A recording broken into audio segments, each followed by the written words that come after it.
Welcome to Fiction Audiobooks. If you enjoy the content, like and subscribing would be greatly appreciated. If you have any recommendations for novels, comment below. Chapter 1101, Chapter 1101 Secret Meeting. When the strange pressure descended on all realms, the first thing Shunsui did after delegating all of his duties was to open the Mukin. As he never returned the key for it to Central 46 after the Great War, he could enter the place anytime. Naturally, some members of the Central 46 tried to take it back, but after threatening them with revealing Ichigo's involvement with the war and his Quincy lineage to the public, they all stopped. Shunsui truly wanted to recognize Ichigo's effort for saving the Soul Society and the whole world at large, but he couldn't do so since the recovering Soul Society was still not prepared to accept a Quincy as their savior. In any case, it was a very useful card to use whenever he wanted to contradict Central 46's decisions, although he won't be able to use it many times. After he entered the Mukin, he went straight to one of the greatest wall of Soul Society, and if the owner of that pressure intended to take on the Siri, he'd be coming for Aizen first. Without any hesitation, Shunsui used his Bankai on him and pulled him into a game of hide and seek with Aizen as the bit. Because of his Bankai's ability, only Aizen will be able to find him. In that state of hiding, however, Shunsui won't be able to do anything aside from hide unless he cancels his ability. For the whole week, Shunsui is hiding near the central great underground prison with an amused Aizen searching for him to stave off his boredom. And as a side effect of that game, Shunsui was able to monitor the whole 1st Division barracks and prison without anyone able to perceive his presence. The beasts of hell were rampaging in multiple places within the human world throughout the whole week, and he thought that no one would be coming after the strange pressure disappeared, yet here he is, facing an unusual guest. Hiding for a bit longer was a correct decision. Shunsui prepared himself to attack at any given moment, but when he confirmed that the strange men and woman were not doing anything strange, he also kept his hands. Who are you? An envoy of hell, perhaps? Since Kisuke is wearing a Shinigami garb, Shunsui assumed that he came out of hell. And just like the beasts of hell and Sailaporo, neither of them exudes any form of Ryatsu aside from that of a normal human would. And since he came from hell, Shunsui predicted that he was at least on captain level, and the fact that he was able to silently enter Mukin using a strange technique makes him very dangerous. We couldn't perform the Spirit Festival ritual for Yoruichi and Kisuke because they disappeared instead of dying with their bodies disintegrated like the old Yama, so he or she is probably neither of them. A Shinigami of another generation. Kisuke, meanwhile, thought about his question. Looks like the problem with the doors of hell is only escalating. I have to confirm if there's an intention of invasion from the other side soon. Everyone became quiet, trying to gauge each other, except for one lady. Boss, isn't this fine? Kisuke looked at her with interest. What are you trying to say? It's not you to hesitate like this. Kisuke became even more confused at her words. Hesitate? What do you mean? Meanwhile, the other two just listened closely to their conversation without interrupting them. Just drag them to your problem. It's not like they can refuse. In any case, you need more people to understand, or at least, know what you're doing so that you don't have to create all sorts of workarounds just to accommodate a few things. Kisuke thought that Flana was just misunderstanding things, but then his mind went back to the time before they entered this world. The Soul King is trying to do something, but most of it was failed attempts, and his return was also one of these attempts. He doesn't know what he's trying to do, but if he's really the one who urged Bayako to send him and Yoruichi away, he might be trying to show him something. But despite thinking more about it, as he just didn't have any information, that's all he could glean from it, and he wasn't even sure that's what the Soul King intended. Then again, he had a slight idea of what it is.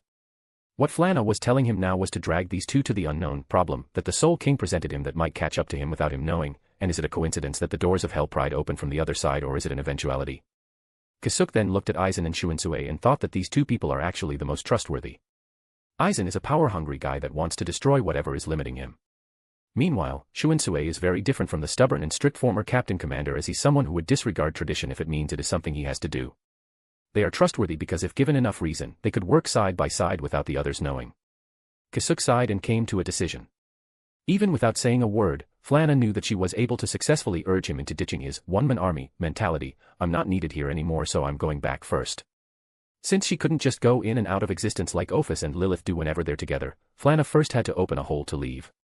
This shocked both Aizen and Shunsui because this is the Mukin where the concentration of reishi is the same as the Soul Palace, in addition to multiple security measures that blocked any spatial manipulation within it, so cutting open the space would need a special procedure and equipment.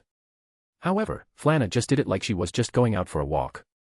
Alright, before we start, I have a question for the both of you. Kisuke grabbed their attention back. I have a feeling that you'll be offering something big. Go on. Aizen's interest and curiosity about the pair deepened. Shunsui sealed back his Zanpakuto and said, whatever it is, I'm not letting you out of this prison. Of course, he's talking to Aizen. The strange man probably had the same ability to leave abruptly as the strange woman from earlier, so there's no point in stopping him. What he needs to do is stop him from freeing the other prisoners down here. That's a shame. Aizen chuckled before turning his eyes back to Kisuke. Kisuke went quiet for a moment before asking his question, do you think this world is a mistake? Chapter 1102, Chapter 1102 Unveiled. Upon hearing his question, a contrasting expression emerged from Aizen and Shuinsue's faces. What an interesting thing to ask now. Of course, this world is a mistake. The world may have its ruler, but its stability should never depend on a single being, the former instantly answered while grinning. Shuinsue, on the other hand, sighed with a deep frown. What a heretical question. That's not something I can answer. You just gave us your answer. Aizen commented, I know your hatred of nobles, more specifically, the injustices they are doing for the sake of their own power. And after discovering the greatest injustice, the 5 noble clans, original sin, years ago, you couldn't look at this world the same anymore. Unfortunately, you're powerless to do anything but accept the current status quo. Shuinsue could only remain silent. Because they were in Mukon, Shuinsue could comfortably keep his mouth shut. If this is any other place, he would have instantly denounced Aizen if anyone else was listening. Why does it sound like you have a solution? Kisuke asked again, and Shuinsue also became curious about this and perked his ears. Seeing that the strange man is not perturbed by his words, Aizen assumes that he also knew about this, original sin, and started guessing his identity. There's no point in it as I am just a loser, Aizen answered. You might be a loser, but you're also one of the only 2 people who came close to overthrowing this world. Well, it's nothing grand. The main goal is to let death hold the world together, and the first step is to remove the tumors from the cycle of reincarnation called Soul Society and Shinigami. Although Aizen was only speaking in a soft voice, Shuinsue still involuntarily shuddered at his statement. He doesn't understand what he meant, but hearing him talk about removing the Soul Society and Shinigamis made him shudder in fear. Shuinsue nervously chuckled to hide his feelings and said, how terrifying. I'm glad you were defeated. That's why I said there's already no point to it. Aizen's attention then returned to Kisuke and said, now that we've answered your questions, what do you have for us? I'm sorry, but one last thing. Kisuke turned to Shuinsue. Hell will most likely be hostile, considering why they were sent there in the first place, apart from probably few people. This will spark a new conflict, and maybe even larger than what we saw with the Great War. Both Aizen and Shuinsue questioned themselves. My question is, are you willing to secretly cooperate with unknown people to mitigate this threat? Shuinsue thought about it for a moment, and befitting his reputation of non-standard, he smiled and didn't hesitate to say, if it benefits us both in the short and long run, why not? And we keep this meeting between us a secret as long as necessary.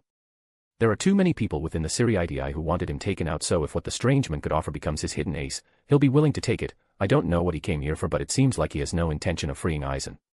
That would be truly disastrous. Although he knows that there's no way anyone could just control Aizen, the slight possibility of it still happening always gives him nightmares. Aizen and Shuinsue were eagerly awaiting what the strange man was going to show them, but the unreadable pressure that he emitted suddenly changed to a more familiar one. Aizen and Shuinsue looked at each other with surprised expressions and wanted to confirm if their senses were not fooling them. It was a very familiar pressure, yet there's something very different from it, so the both of them aren't sure. The men didn't make them wait as the magic that was covering his shihakushu and hair receded. Lastly, he removed his mask and took a deep breath. Phew, that was stuffy. Kisuke, with a large grin, looked at the dumbfounded Aizen and Shuinsue. What's up? Saw a ghost. Aizen's surprised expression immediately returned to a neutral one. Indeed, a ghost of the past. Unless you were thrown to hell, it doesn't explain your disappearance and that strange power. To think you were still alive. But how? The ritual wasn't performed for both of you and Yoruichi. Shuinsue asked, is there another way to reach hell? No.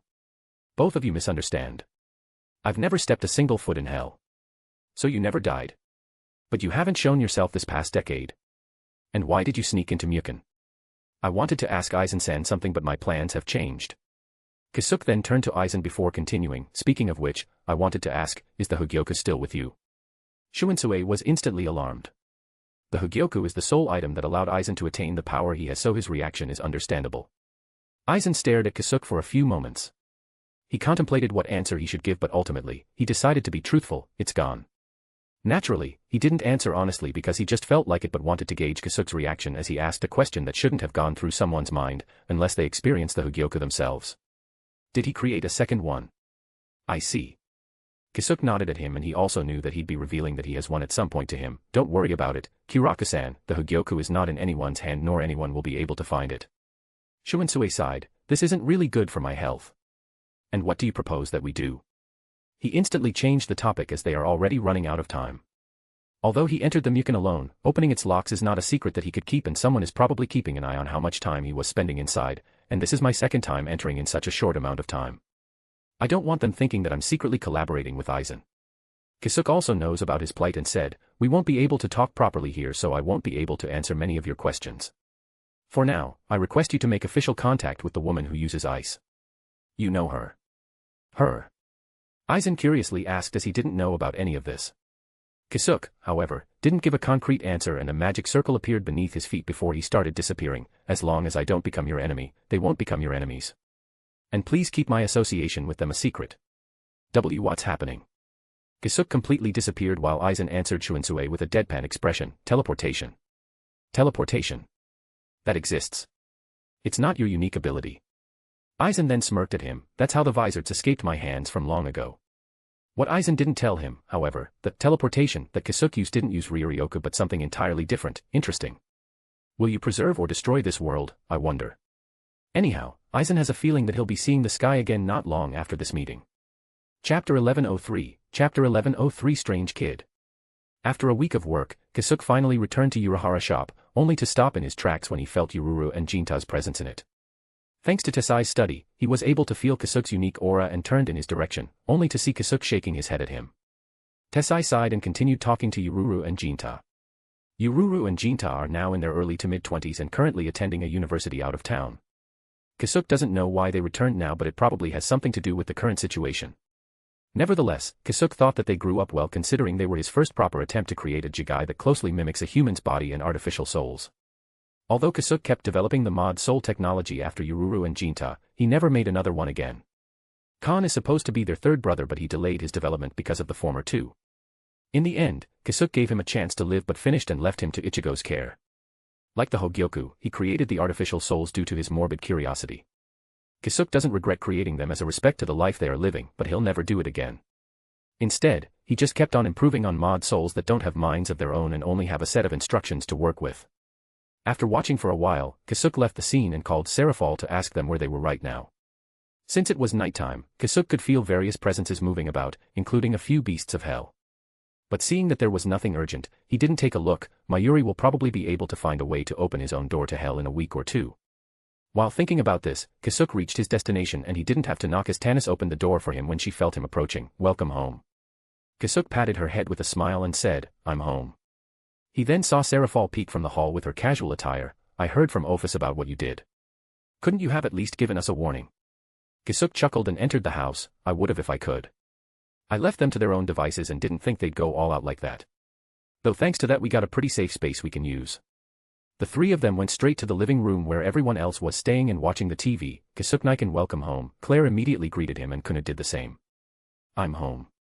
Kisuke sat down and as he did, he noticed some folded clothes within a transparent plastic set to the side. "Uniforms. Did you guys enroll?" Tanis beside him nodded. "We'll be starting tomorrow." "I see. Get along with your classmates, all right." After some small talk, the young girls along with the three dragon gods went to bed, leaving only Serafal and Kisuke in the living room. "How did it go?" "I went around helping out exterminating those monsters, establishing my presence, but I never talked to any of them." Serafal stretched her arms, trying to flaunt her assets. "I made it clear where my base of operation is."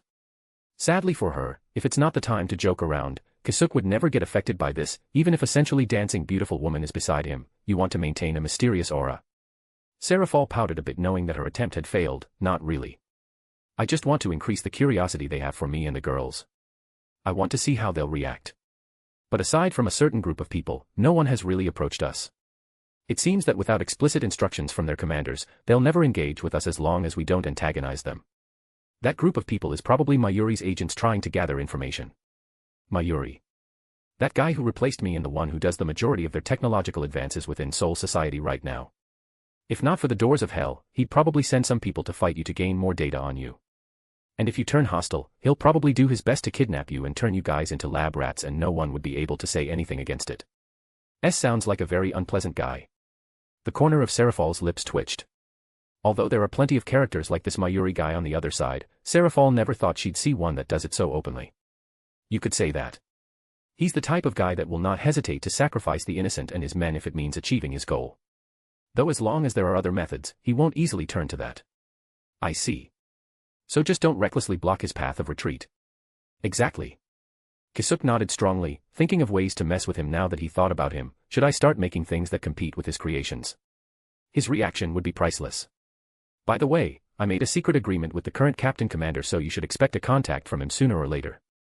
Will we get invited to Soul Society? Kisuke shook his head. I doubt it. Unless something big happens, that's not gonna happen. Despite being larger than the world of the living to accommodate all the souls that are passing through, Soul Society is still a closed-off space where outsiders are not welcome. First, someone will probably secretly contact you, then you'll cooperate with them to create an opportunity to get closer to others to make it appear more natural. As someone who once managed foreign affairs, Serafal understood the underlying meaning of this meeting and started thinking of things to increase their negotiation power. It all comes down to this hell problem, huh? Wait, now that I think about it, I haven't mentioned that to him. Kitan, a few days ago while doing my usual rounds of investigations, I found a strange kid. Strange? Yes. I dug around for a bit and found his identity. The kid is Ichigo Kurosaki's child, and the scent of hell on him is way thicker than normal, so it made me think that he has some regular contact with the place. Kisuke furrowed his brows. Really? Yes. It's to the point that there's a marginal amount of demonic power within him and there are some traces of it being utilized. Kisuke thought about it for a moment before saying, leave the kid to me. But if you can make a natural contact with him, please do so. Understood. Serafal stood up, intending to return to her room now, and lastly, I think there's a build-up of forces on the other side of the doors. I think I'll use that opportunity to help. Chapter 1104, Chapter 1104 Enrollment. The next morning, Kisuke, Serafal, Ophis, Lilith, and Flana saw Claire, Tanis, and Kunua from the front door on their way to their new school. Although Ophis and Lilith also wanted to go, it's extremely hard for them to socialize and pretend to be like a normal human that has nothing to do with anything supernatural. They may have been fine with the Ouroboros Academy, but they might endanger the lives of the normal kids, so Kisuke didn't give them permission to go. Naturally, Ophis and Lilith protested and Kisuke had to think of an alternative. Where in the world do I find a school that doesn't see strange kids as strange? Kisuke thought for a while and was able to come up with something. He turned to the sulking twins and asked, in your current state, how far can you shapeshift? As long as we're together, anything. Ophis immediately answered. But our abilities will be limited to that of the shape-shifted form. And it'll take some time to return to normal. Lilith supplemented. I see. So that's the price they have to pay in their current state. Kisuke went through his idea once more and asked another question. You won't be classmates with Claire and the others, but you'll be going to a school. Is that fine with you? Ophis and Lilith nodded vigorously. It's a lot better than being left out, and they really can't stay still like what Flana is doing most of the time. Furthermore, they quite like the concept of learning, and anything that supplements their knowledge would do. I have something in mind where you could enroll and don't have to worry about appearing out of place, only if the two of you can shapeshift into a soul race. Serafal, who was quietly listening from the side, was surprised. Are you actually thinking of enrolling them there? I think it'll be a good experience for them. Kisuke is thinking of enrolling them in the Spiritual Arts Academy where prospective Shinigamis are being trained. Ophis and Lilith didn't answer, and instead, they linked their hands and a surge of strange power enveloped the both of them. After a while, Kisuke, Serafal, and Flana witnessed their aura radically transformed, turning their unique draconic aura into that of a black Ryatsu. Kisuke immediately checked their physiology and found out that they did turn into a soul that's invisible to normal people. This is nuts. It was just an idea, but to think they could really just transform into something else. Flana guessed what Kisuke was thinking after looking at his facial expression and said, that's the true power of infinity and the true nature of her shape-shifting. You could say that she's only a dragon god because she chose to do so, and the raw power she possesses is because of that declaration. With their Ryatsu receding, Ophis and Lilith opened their eyes and simultaneously said, I'm a dragon. Flana waved her hand in dismissal. Yeah. You're a dragon. But you can't declare something like that easily if you don't want to revert back. As Flana said, Ophis and Lilith's black Ryatsu started flaring up again, and slowly, it's turning to something draconic. The two of them ignored Flana and stabilized their power. A second later, their Ryatsu became pure again. Nevertheless, this instance told both Kisuke and Serafal what the infinite dragon god truly is. While deep in their thoughts, Ophis and Lilith excitedly looked at Kisuke and asked, can we attend now? Watching their anticipation, all the complexity in Kisuke's mind disappeared, and patted their heads with a smile. Yep. As long as you can maintain that, you'll be able to attend the school in the Soul Society. Kisuke and Serafal looked at each other, and even without saying a word, both of them knew that they had come to the same conclusion. No matter what form they take, the fact that they are Ophis and Lilith wouldn't change. Kisuke then turned to Flana and asked, what about you? What do you want to do? Flana didn't really give it a deep thought and just replied, Maybe I'll go exploring. Can I go to the other side? I want to observe more. It feels like I'm missing something. Kisuke and Serafal are not as worried as Flana as they are for Ophis and Lilith. Even though she'd act childish, there's always a plan behind her actions if she wanted to do something. In their opinion, it's better to leave her alone the same as when she was still roaming the dimensional gap. It's fine. As long as you don't destroy Reverse London. Flana smiled and flew at high speed, but not before leaving very worrying words, so it's fine, I just take over it. Thanks, boss. I'll get going. Kisuke and Serafal were speechless. Ki-tan. Is that all right? Serafal nervously asked. Kisuke was also shocked. But unlike Serafal, he's feeling a bit different. I think it's fine. Although she's very stupid at many things, she's very wise at certain topics. Kisuke kept it secret that he was actually anticipating to see what kind of uproar she'll cause a bit. Sadly for him, Serafal could already see through him, but she could only sigh. Well then, I'll accompany Ophis-chan and Lilith-chan to the entrance exam. Since they possess a sizable amount of Ryatsu, they should pass without any problems. Serafal bid them goodbye and Kisuke took the twins to a remote corner of the town before opening a gargantat to reach a far corner of the Rakongai. Since the land of the Rakongai was technically wide enough to house all of the souls that arrived from the human world, Kisuke, Ophis, and Lilith landed in a very distant place from the Siriidii. Thankfully, this isn't really an obstacle for them as Kisuke could just hide their figures and travel at amazing speeds. He had to carry Ophis and Lilith because they really had no idea how to control Ryatsu even though they had basic control over it as if it was just an extension of their bodies. It didn't take them long to reach the Siriidii's wall and find the booth where one could register for an examination. This year's round of examinations was already over a month ago, however, the booth was still open for special cases. The Siriidii didn't want to miss exceptional individuals just because they didn't reach the deadline. But before they approached them, Kisuke asked Ophis and Lilith to change their clothes similar to the people around them. That was easy for them and they instantly looked like a pair of teenage twins from a respectable part of the Rakongai. However, there's another reason why Kisuke stopped for a moment. Listen, I'm going to teach you how to properly control your Ryatsu. Before you enter, you have to learn this first, or else, the moment you grab one of those Asachis, they'll absorb your Ryatsu and grow uncontrollably. Although Kisuke said control, he'll just be teaching them how not to leak their Ryatsu to avoid most of the problems they'll be facing. As of now, both of them have similar levels of Ryatsu as a captain of the Godii 13 deep within their bodies. Kisuke doesn't know how it normalized to the same level when Ophis is supposedly bigger than Lilith. However, the main problem is when they connect and release everything they have. Kisuke doesn't know exactly how much but he has a feeling that it'll be on par with Aizen's if not more. Chapter 1105, Chapter 1105 The 5th Division. After making sure that they could keep a tight lid on their Ryatsu, Kisuke disguised himself to appear like an old man and brought them to the booth. Excuse me, good sir, I'd like to enroll my daughters in the Spiritual Arts Academy. Is this the right place? The lethargic Shinigami manning the booth peeked at them and yawned. That's right. But the general examinations are already over. Go back next year. But I heard you can enroll all year round. The Shinigami shook his head, only for special individuals, old men. Go back and try again next year.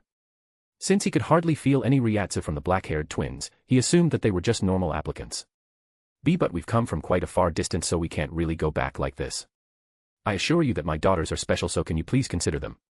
The Shinigami looked at them silently for a few moments before sighing in defeat. He's already manned this booth for more than a decade and he already came across people like this group.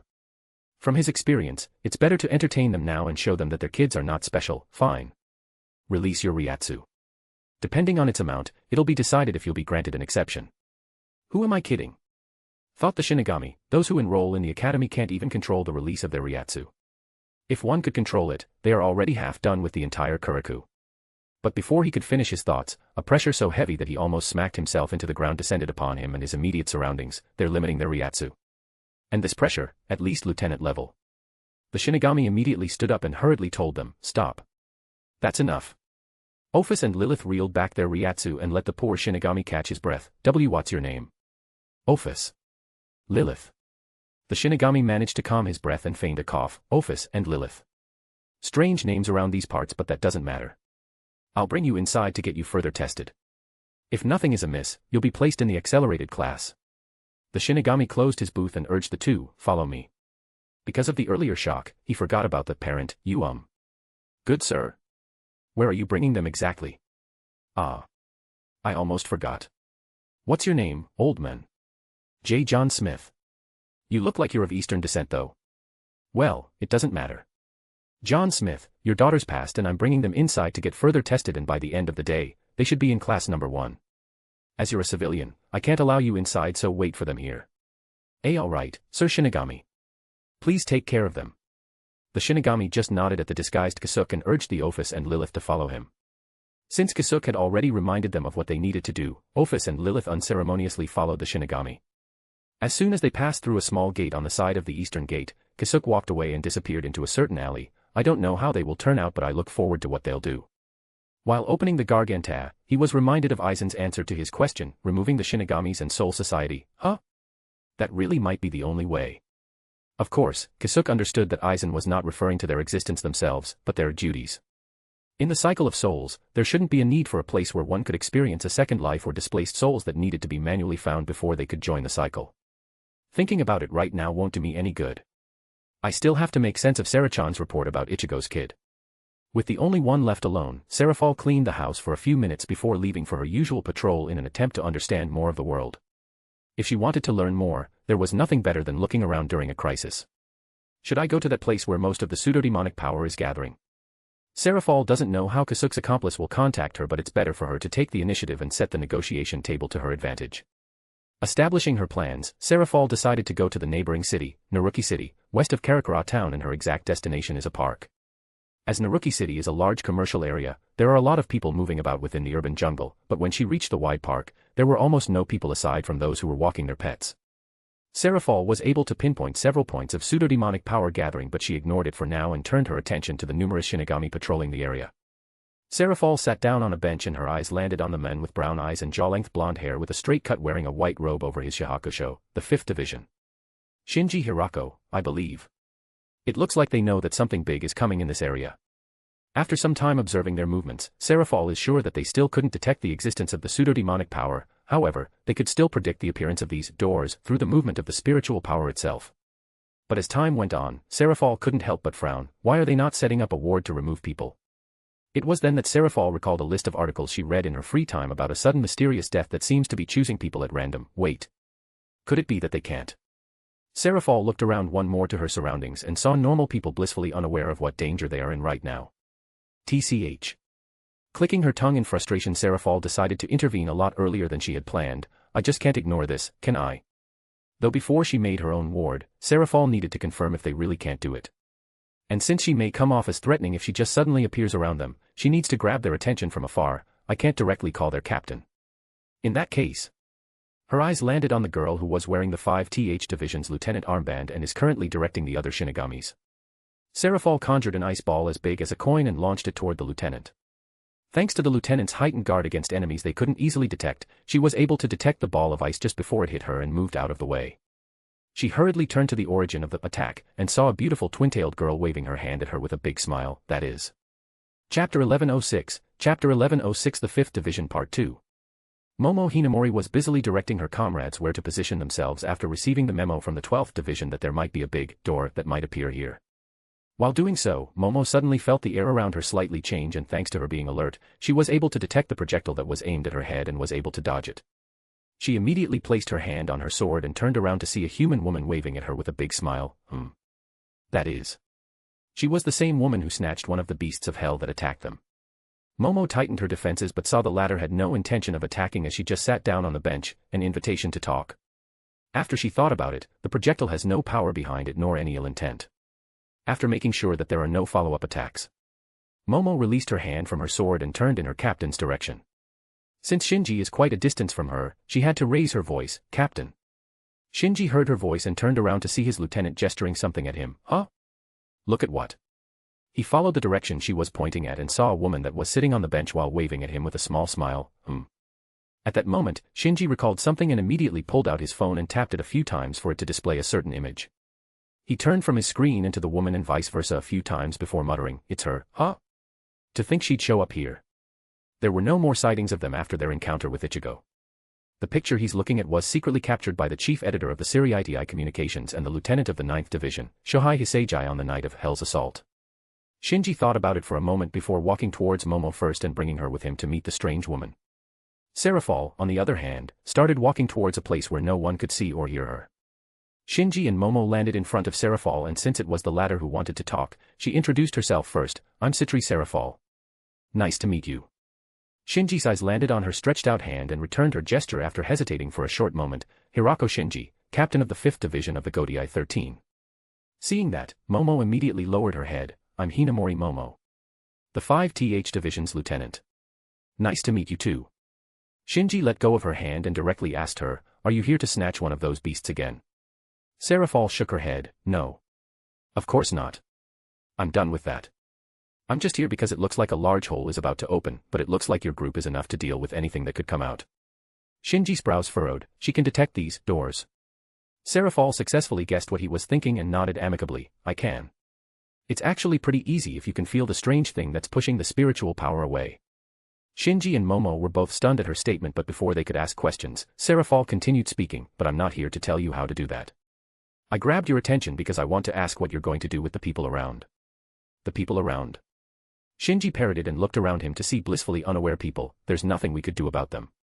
It's not like we cause a commotion, since that'll only gather more attention after they initially run away. Momo, meanwhile, could only bite the corner of her lips since it'll be hard to save them.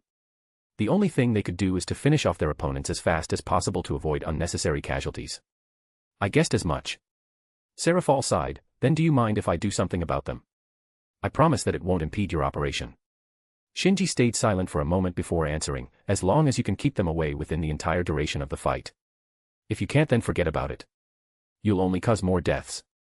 Serafall didn't explain herself any further and just raised her right hand over her head. Shinji and Momo don't know what she was trying to do, but when a giant circle of strange geometrical shape suddenly glowed in blue and expanded from her feet to cover the ground, the captain and his lieutenant jumped back to the sky with alarm and grabbed the hilt of their swords. The other Shinigamis were also alarmed by this sight and thought that it was already the enemies attacking, with each pulling out their blades from their scabbard. Serafall ignored what they were doing and just continued her actions. Soon, the circle stopped expanding when it reached a kilometer in radius. A similar but just a few centimeters wide circle also appeared on top of her right hand. Shinji and Momo have no idea what's happening and are considering if they should attack first, but the giant and small circle soon disappeared after releasing a soft light. The next moment, those who were enjoying themselves in the park packed their things and started leaving with blank expressions on their faces. After seeing this, Shinji guessed what might have happened. Hinamori, confirm what happened to all humans in the area. Send multiple people out and give me a report immediately. Still clueless, Momo answered before disappearing with a flash step. Yes. Shinji slowly descended from the sky and landed in front of her again. What did you do? And what were those magic-like special effects? Are you some sort of magical girl?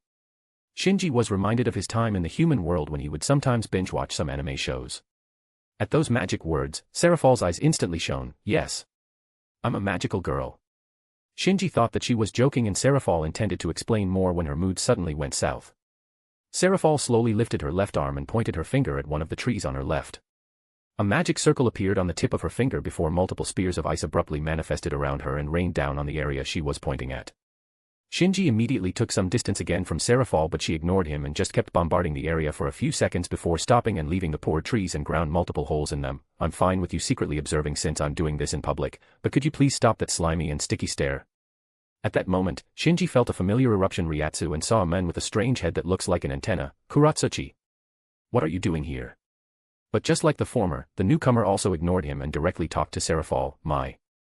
I'm very surprised that I was detected even with a potent Ryatsu concealing cloak. As expected, you have an entirely different system of detection. The one that doesn't use any Ryatsu.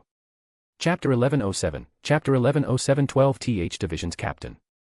Serafall didn't reply to him, but the slimy stare had already disappeared as she had requested. She had guessed that he was using some equipment to probe her and didn't like the feeling it was giving. Momo soon returned with a hurried expression. Captain. What happened? Captain Kuratsuchi. Your report. Kuratsuchi immediately asked without taking his eyes off Serafall. Momo was stunned for a moment before saying, why yes. We've confirmed that the humans have started leaving the area and within a few minutes, there won't be anyone left. Interesting.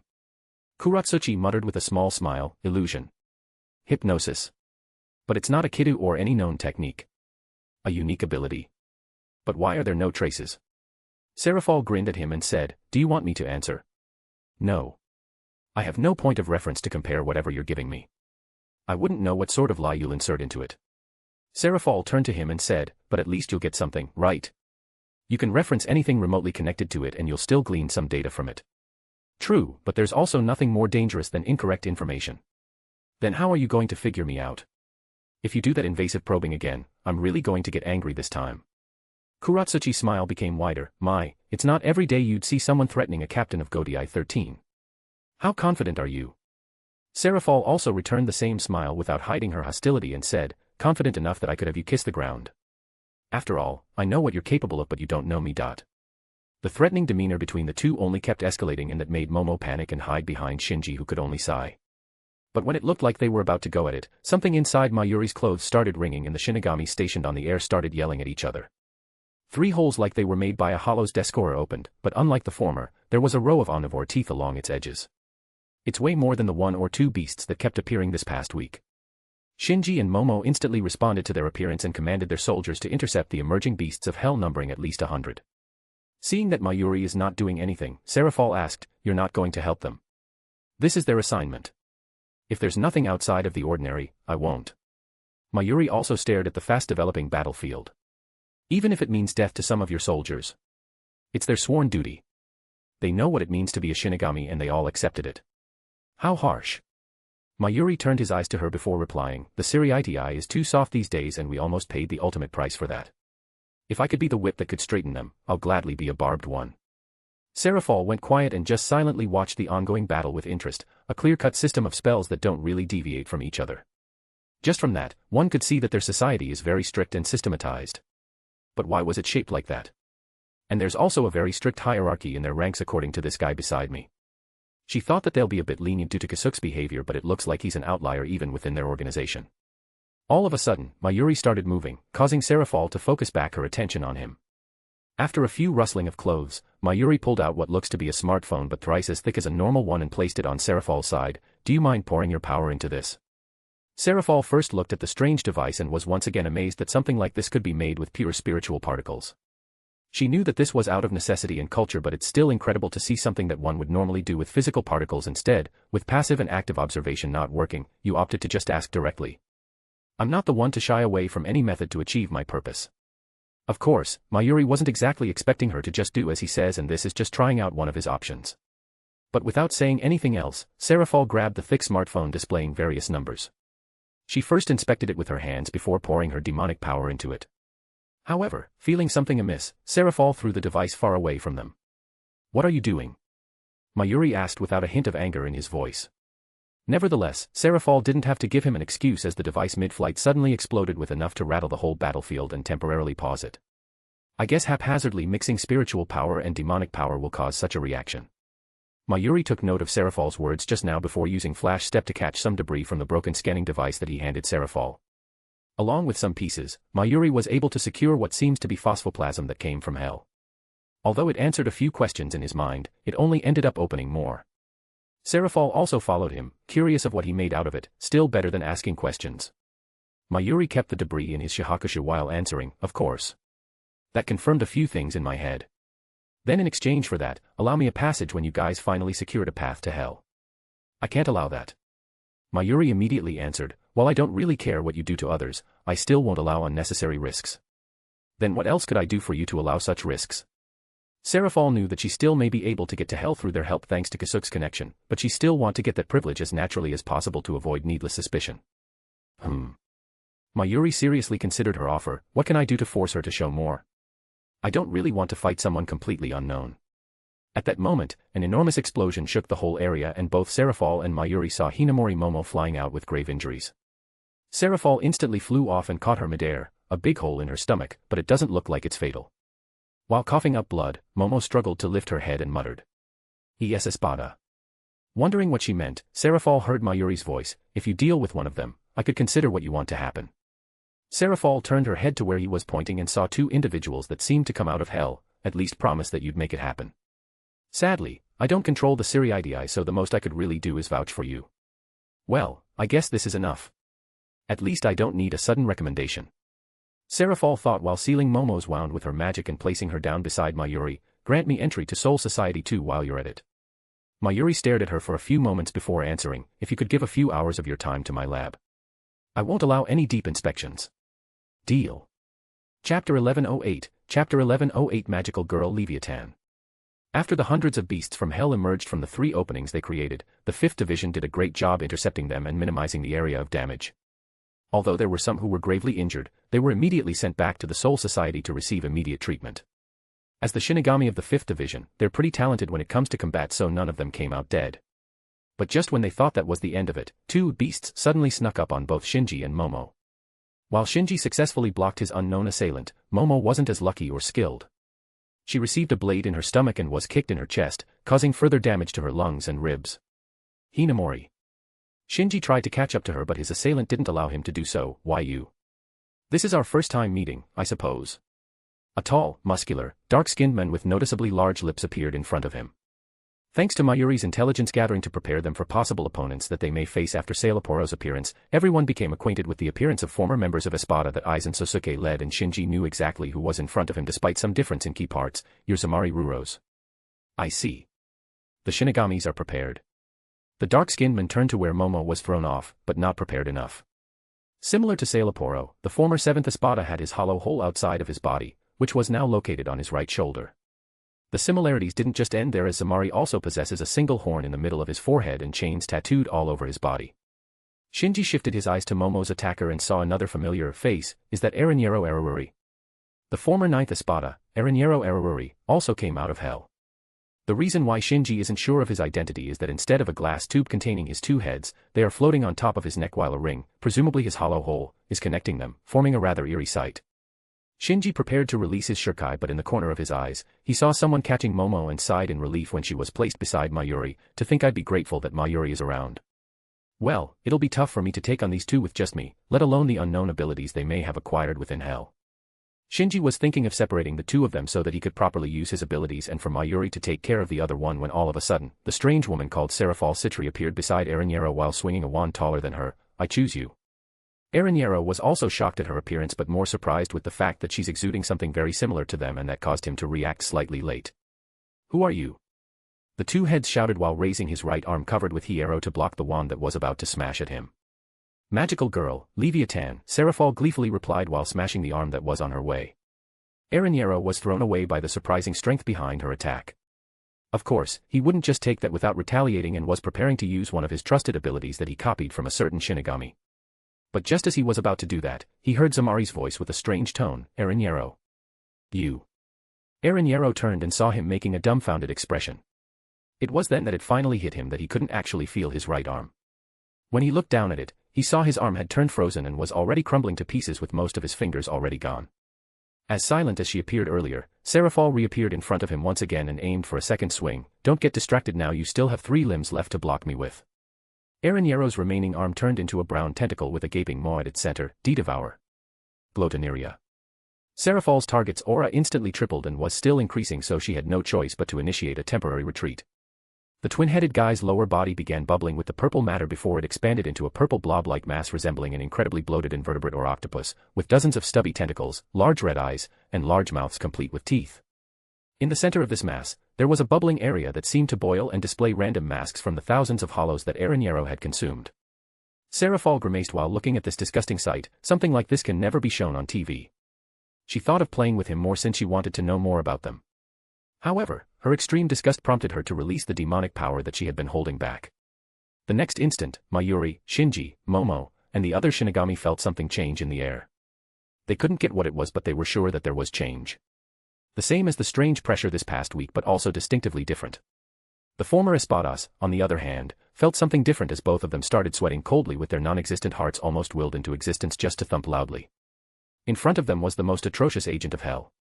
In panic and fear, Erinjiro sent out all of his tentacles towards Serafal, and the tip of those tentacles suddenly opened into maw with rows of flat teeth in them, intending to devour their target. Meanwhile, Zamari cursed at his retarded ally and started preparing his escape. We didn't know something like that was here. Serafal was further disgusted by the tentacle mouths coming after her and pointed her wand at them. Freeze into oblivion, Celsius cross trigger. The moment she muttered those words, the surrounding temperature instantly plummeted into freezing, and it was then Serafal realized that she slightly messed up. Oh no. I have to tune it down.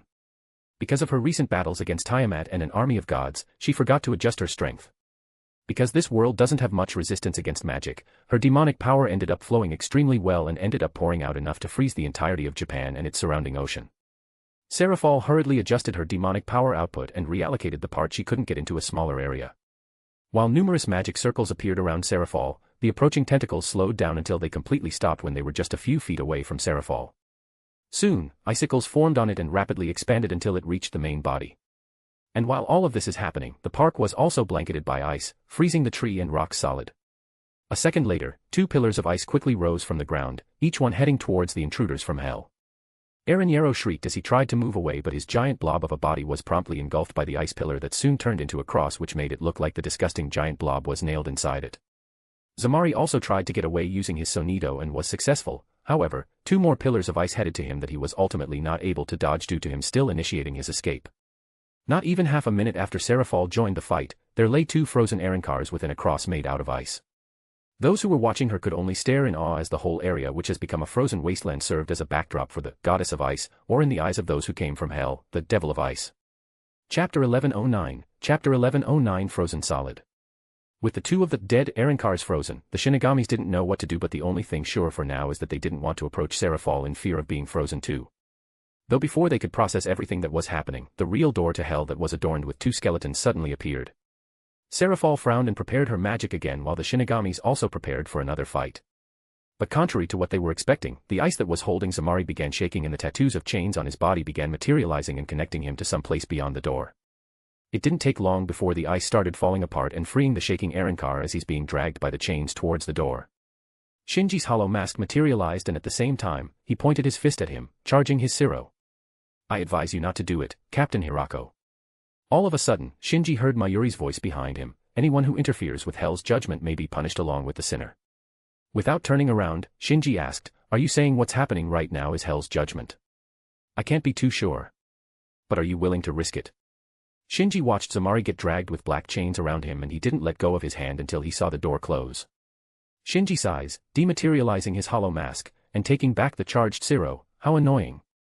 Soon, the crimson door slowly became transparent until it completely disappeared. Mayuri ignored the frustrated Shinji and approached Seraphol, who was staring at the remaining Arankar. And before he could even speak, Seraphol said, "It'll cost you more if you want him." Mayuri stayed silent for a moment before saying, "I'll owe you one." Seraphol turned to him with an interested look. "Oh? You're willing to take that risk? That's how precious this specimen is. But only if you can keep him here until I can make sure that he won't be able to escape. The one who escaped went through a certain ritual before activating those chains. I think as long as he's frozen here, he won't be able to do anything." The wand on Seraphol's hand disappeared before she continued, "I'll set up a barrier around to keep the humans away, but that'll only be effective for 3 days before they start flocking here after finding out something is weird. As you've probably already noticed, my techniques are visible to humans." Mayuri nodded in satisfaction. 3 days. That's more than enough. Seraphol then handed a card to Mayuri that contained her address. The latter received and instantly memorized what was written on it before destroying it. "Well then, I'll be waiting." As a final surprise, Seraphol demonstrated a teleportation magic and disappeared without any further words. After seeing that, Mayuri took out his own phone and dialed a number. A second later, it was answered. "Akon, go to the Great Archive and confirm the laws regarding teleportation." He didn't wait for his reply and directly disconnected the call. It is not that he wanted to prosecute Seraphol for her use of teleportation, but he wanted to confirm if laws surrounding it only concern Kidu and any other technique that uses spiritual power. After confirming it, Mayuri would want to use it himself. "I look forward to our next meeting." Ignoring the entire 5th Division doing their work, Mayuri focused his sights on the frozen Arankar. Since the academy grounds were just along the eastern gate, Ophis and Lilith reached the place where they were enrolling relatively fast.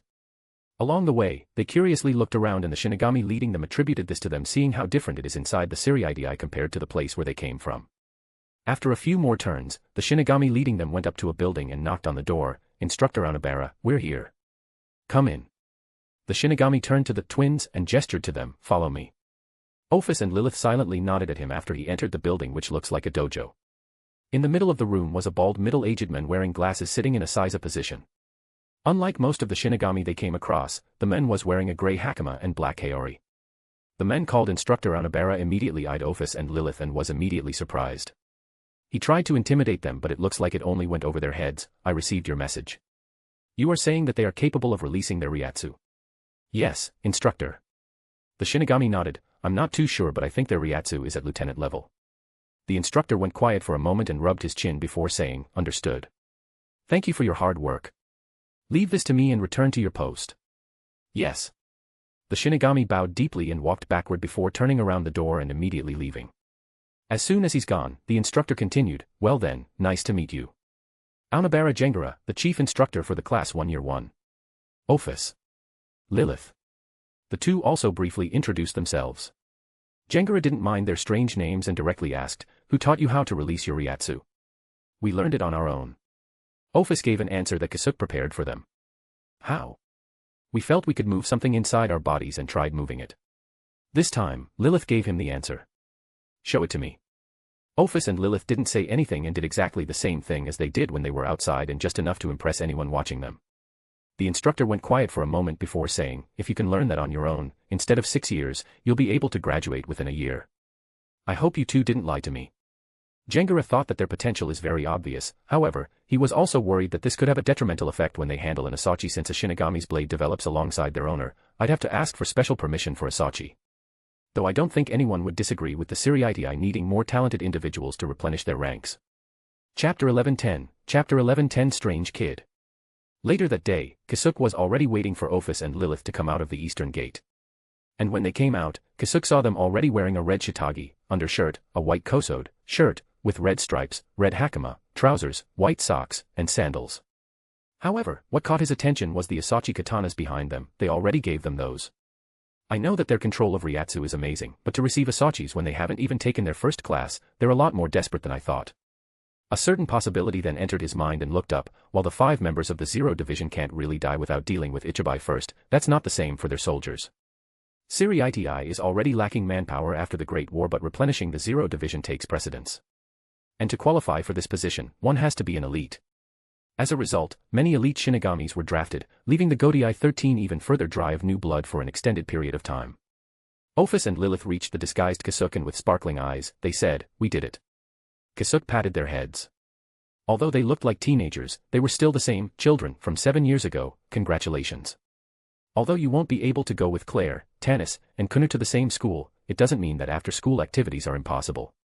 Ophis and Lilith wondered what he meant and Kisuke continued, I heard that Claire and the others will be going out with some of their classmates and they asked you two to join them. They'll introduce you to their classmates and maybe make friends with some of them. Ophis and Lilith immediately grabbed Kisuke's hands and led him to a secluded ally while raising their voices, let's go. They opened a hole and dragged Kisuke into it. Since Ophis and Lilith were currently in their soul race form, Kisuke had to provide Jigai for them to properly interact with people in the human world. They could transform back, but he didn't know how that'd affect their current Asachis and didn't really want to risk it on top of it being too much effort for the both of them to keep switching. After giving them the identities, they'll assume, Kisuke left them near Claire's group who were already waiting for them. Kisuke silently watched Ophis and Lilith smoothly join the group and couldn't help but smile. Is this what it feels like to have children? Leaving them behind, Kisuke returned his focus to his task. Sarah-chan already laid down her foundation, I should do my part too. Throughout the whole day, he monitored Ichigo's kid, Kazui Kurosaki, and indeed found some strange points as Serafal has pointed out. However, what shocked him was that Kazui was actually a Fullbringer with Shinigami abilities. In other words, while in his physical body, he could use his Shinigami powers, and the concept of his Fullbringer ability was Shinigami itself, and he probably also has the same potential as his father, if not more.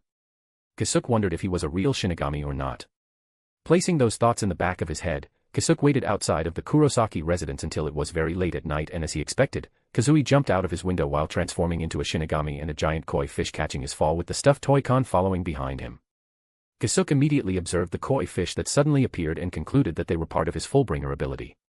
Although just by looking at it, there's no way for Kisuke to know the significance of this koi fish. Kisuke silently followed them for a few seconds before his eyes widened in shock suddenly, increasing his distance from them and hiding his aura. At the same time, Kazui turned his head in Kisuke's direction, and that prompted Khan to ask, what's wrong? Kazui stared in Kisuke's direction for a few moments before turning his head back to the front, it's nothing. I thought someone is following us. What? Khan panicked and turned his body in the direction Kazui was looking before, if that's either your father or your mother, they're going to kill me. Kazui chuckled at his reaction and said, I wouldn't go out if they were watching me. And I said it was nothing. Probably just some of those wild beasts that are roaming around.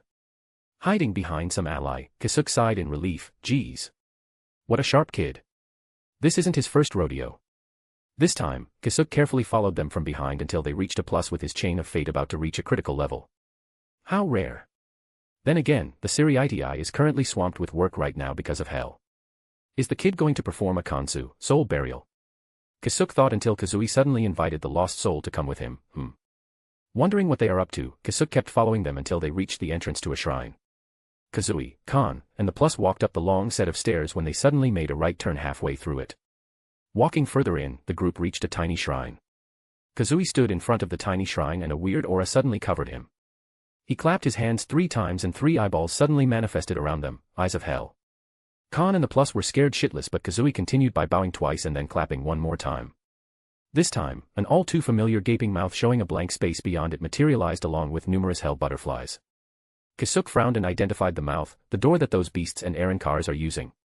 Kisuke carefully listened to their conversation and Kazui was able to convince the Plus that everyone else was there. A few moments later, the Plus was gone after going through the door and Kisuke contemplated his next actions. Kazui was about to close the door when Kisuke finally took action and stopped hiding to stop him. Hold on, young Shinigami, mind keeping that open for a moment. Kazui hurriedly turned around to see who suddenly talked to him and prepared to pull out his blade. Although he's still a kid, he was taught what it means to have power beyond the norm and that danger was always around. Since he didn't recognize the voice, he started thinking about how to escape. Kan, meanwhile, froze on his spot when he heard the familiar voice. It took a while for him to have some courage to turn around, but he finally did it while making it look like his cotton body is made out of old rusting machinery. And what he saw behind him further gave him a sense of nostalgia. Kisuke. Kisuke decided to show himself to Kazui and Kan without donning any disguise. Oh hey, Kan. You're still the same as ever. Let me take a look to see if my hidden devices inside you are still functioning. Chapter 1111, Chapter 1111 Welcome to Hell. Kazui turned to Kan and asked, Kan-chan, do you know who's this uncle? But Kan ignored him and slowly stepped forward while shaking. Hey, are you really Kisuke? Kisuke disappeared and reappeared behind Kan to press something on his back. A second later, a hole opened on each of his feet before blasts of flames erupted from it, launching him upwards without any warning. Kan's trailing voice was left behind as he disappeared through the sky. Kan-chan. Kazui summoned his koi fish and intended to follow him, but Kisuke grabbed his shoulder to stop him. Don't worry about him. He'll return after a minute or two of fun in the sky. Kisuke immediately let go of Kazui so that he wouldn't misunderstand. More importantly, this is a door to hell, isn't it? Why did you send that guy through it? Kazui tilted his head and asked, Hell? Is that what they call that place? You don't know. Kazui shook his head. Nei-chan told me the name of that place is Oath Town. Even more questions opened inside Kisuke's head, but he didn't want to overwhelm him with his inquiry, especially now that his guard is down. Oath Town, is it? Have you been there? Kazui nodded. It's a great place where everyone gets along. Although Nei-chan told me not to come anymore because it's dangerous for me who's still alive. So you kept sending the souls that you found to go there. Why not to the Soul Society? I've also seen the Soul Society, but aside from a few places, it's not a good place. I feel bad sending them there. Kisuke finally got a bit of understanding of the kid's thought process. It's the same as the kids of his age. The difference is, he actually has the ability and was putting it to good use. However, that doesn't mean what he's saying is the truth, as this someone he calls Nei-chan could possibly and easily fool him. At that moment, both of them looked at the sky as they heard Kan's shrieking voice coming closer. Ake, stop. Make it stop. I'm going to die. The flames behind Kan's feet finally snuffed out and Kisuke caught him by grabbing his head. Kisuke, you bastard. What was that for? And why do I have something like that when it's useless when I don't know about it? Kan complained while wildly flailing his tiny arms and legs.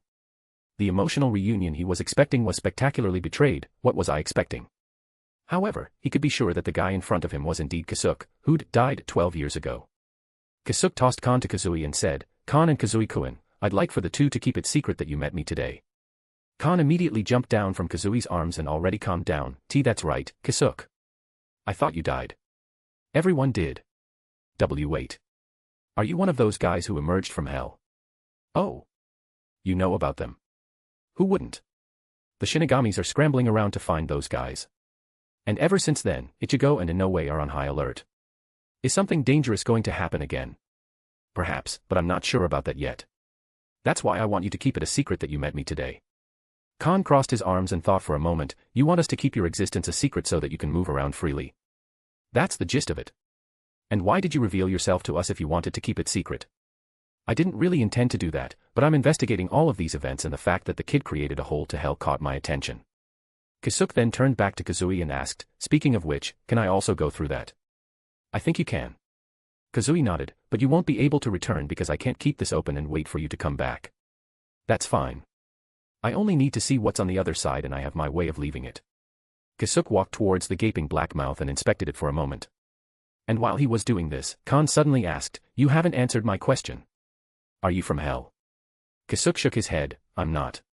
But explaining where I've been now is a bit complicated and a very long story. I don't have that kind of time right now." Khan sighed and turned to Kazui and said, "Kazui, promise this uncle that you'll keep it a secret that you and I met him." Kazui was a bit hesitant and asked, "Can we trust him?" "I think it's better to tell Dad about him." "If you can't trust him, trust me. He's someone who saved your father and mother on multiple occasions in the past and I can vouch that he won't mean harm to us. But for him to do his work, we have to follow his words." This is the first time Kazui saw Khan act this seriously and all the hesitation he had in his mind disappeared. "All right, I promise. I won't tell anyone about Uncle. It also doesn't look like Uncle is one of those chained. Kisuke is grateful for Khan's words and one of the reasons why he revealed himself is because he's one of those he could trust to keep their words. Chained. He, however, became curious about the word that Kazui used. "They are the bad guys." Kazui briefly answered and Kisuke could see that's all there was to it in his head. "I see. Then I'll get going. I'll see you around, Khan, Kazui-kun. Take care, Uncle." Kazui waved his hand while Khan grumbled, "Make sure to explain yourself when you have time." Kisuke waved back but didn't say anything else. Kisuke disappeared and the door to hell closed. I forgot to tell Nei-chan that someone else is going in. Oh well, Uncle isn't a chained one, so he's going to be fine. By the way, who's this Nei-chan that you kept mentioning? Khan asked. A kind Nei-chan and the leader of the Oath Town. After a moment of blackness, Kisuke emerged in the middle of a bustling square that reminded him of Orario in its industrial revolution. Aside from that, the first thing he noticed is the purple sky which reminded him of the underworld in the previous world. This is hell. Kisuke muttered to himself. While taken aback, two armored men approach him while talking. Someone else came. "Welcome to Oath Town, my friend. You can tour later but we'll have to inspect you first." However, the other guard stopped his colleague from approaching. "Wait. Look. He doesn't have the chains of fate."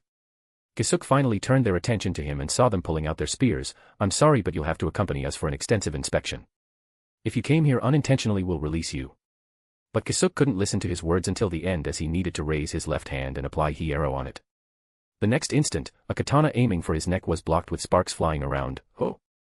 Is that Hiero? You're an Arankar." In front of Kisuke is a fair-skinned young woman with long, dark pink hair tied up in two hip-length pigtails on either side of her head. Chapter 1112, Chapter 1112 Founders. L Leader. The armored guards were taken aback at her sudden appearance. "Retreat and fortify the town's security. Immediately sound the alarm if there are any other unknown people who came through after this one." A charismatic voice of a young man resounded and Kisuke had to raise his other arm to block the incoming foot that was coming from below him and aimed at his face. Kisuke was instantly launched into the air, giving him an overview of the walled town with thick flora and mountains surrounding it which he didn't expect to see within hell. Nevertheless, he didn't have the time to appreciate the scenery as he placed both of his hands on his stomach to receive another deadly kick, sending him further away from the city and crashing into the side of a distant mountain, such efficient and extreme combination of Hakuta and Hou. That was what Kisuke thought when he felt his Hiero cracking. The dust and grime settled down and Kisuke stood up from the crater that was created by his crash. He took off his hat and dusted it off before looking up at the two individuals who attacked him out of nowhere. First is the young fair-skinned woman with large violet eyes, the left of which was covered by a black eye patch fixed to her head by two straps encircling it in an X formation. She has long, dark pink hair tied up in two hip-length pigtails on either side of her head, leaving a section of bangs to fall over the right side of her face, and wore a black undershirt and pants that are covered by a silver breastplate and leg armors. Oh, her hand is a katana that's obviously a zanpakuto. The other guy is a youthful man with olive skin and golden eyes. He has shaggy white hair with bangs covering his forehead. He's wearing a casual gray polo shirt that isn't buttoned up and blue khaki pants and like the former, he's also carrying a zanpakuto on his shoulder. "I think we can talk this out." Kisuke initiated a conversation while dusting the rest of his garb. "You really think we're stupid, huh?" The dark pink-haired lady replied. "What? You guys already tried something similar 10 years ago. We're not stupid enough to forget something like that." The woman then pointed her blade at him before continuing, "But I do want to ask you something. How did you reach this place? I heard that the boundary between the human world and hell has weakened considerably but we still didn't think you'd use the chance to invade from there and there's only one kid who knew the way here." Thick killing intent washed over Kisuke. "Did they think I forced the kid? Is he the one that Kazui-kun refers to as Nei-chan? Whatever you're thinking, I didn't do it. In the first place, I didn't show any hostile action.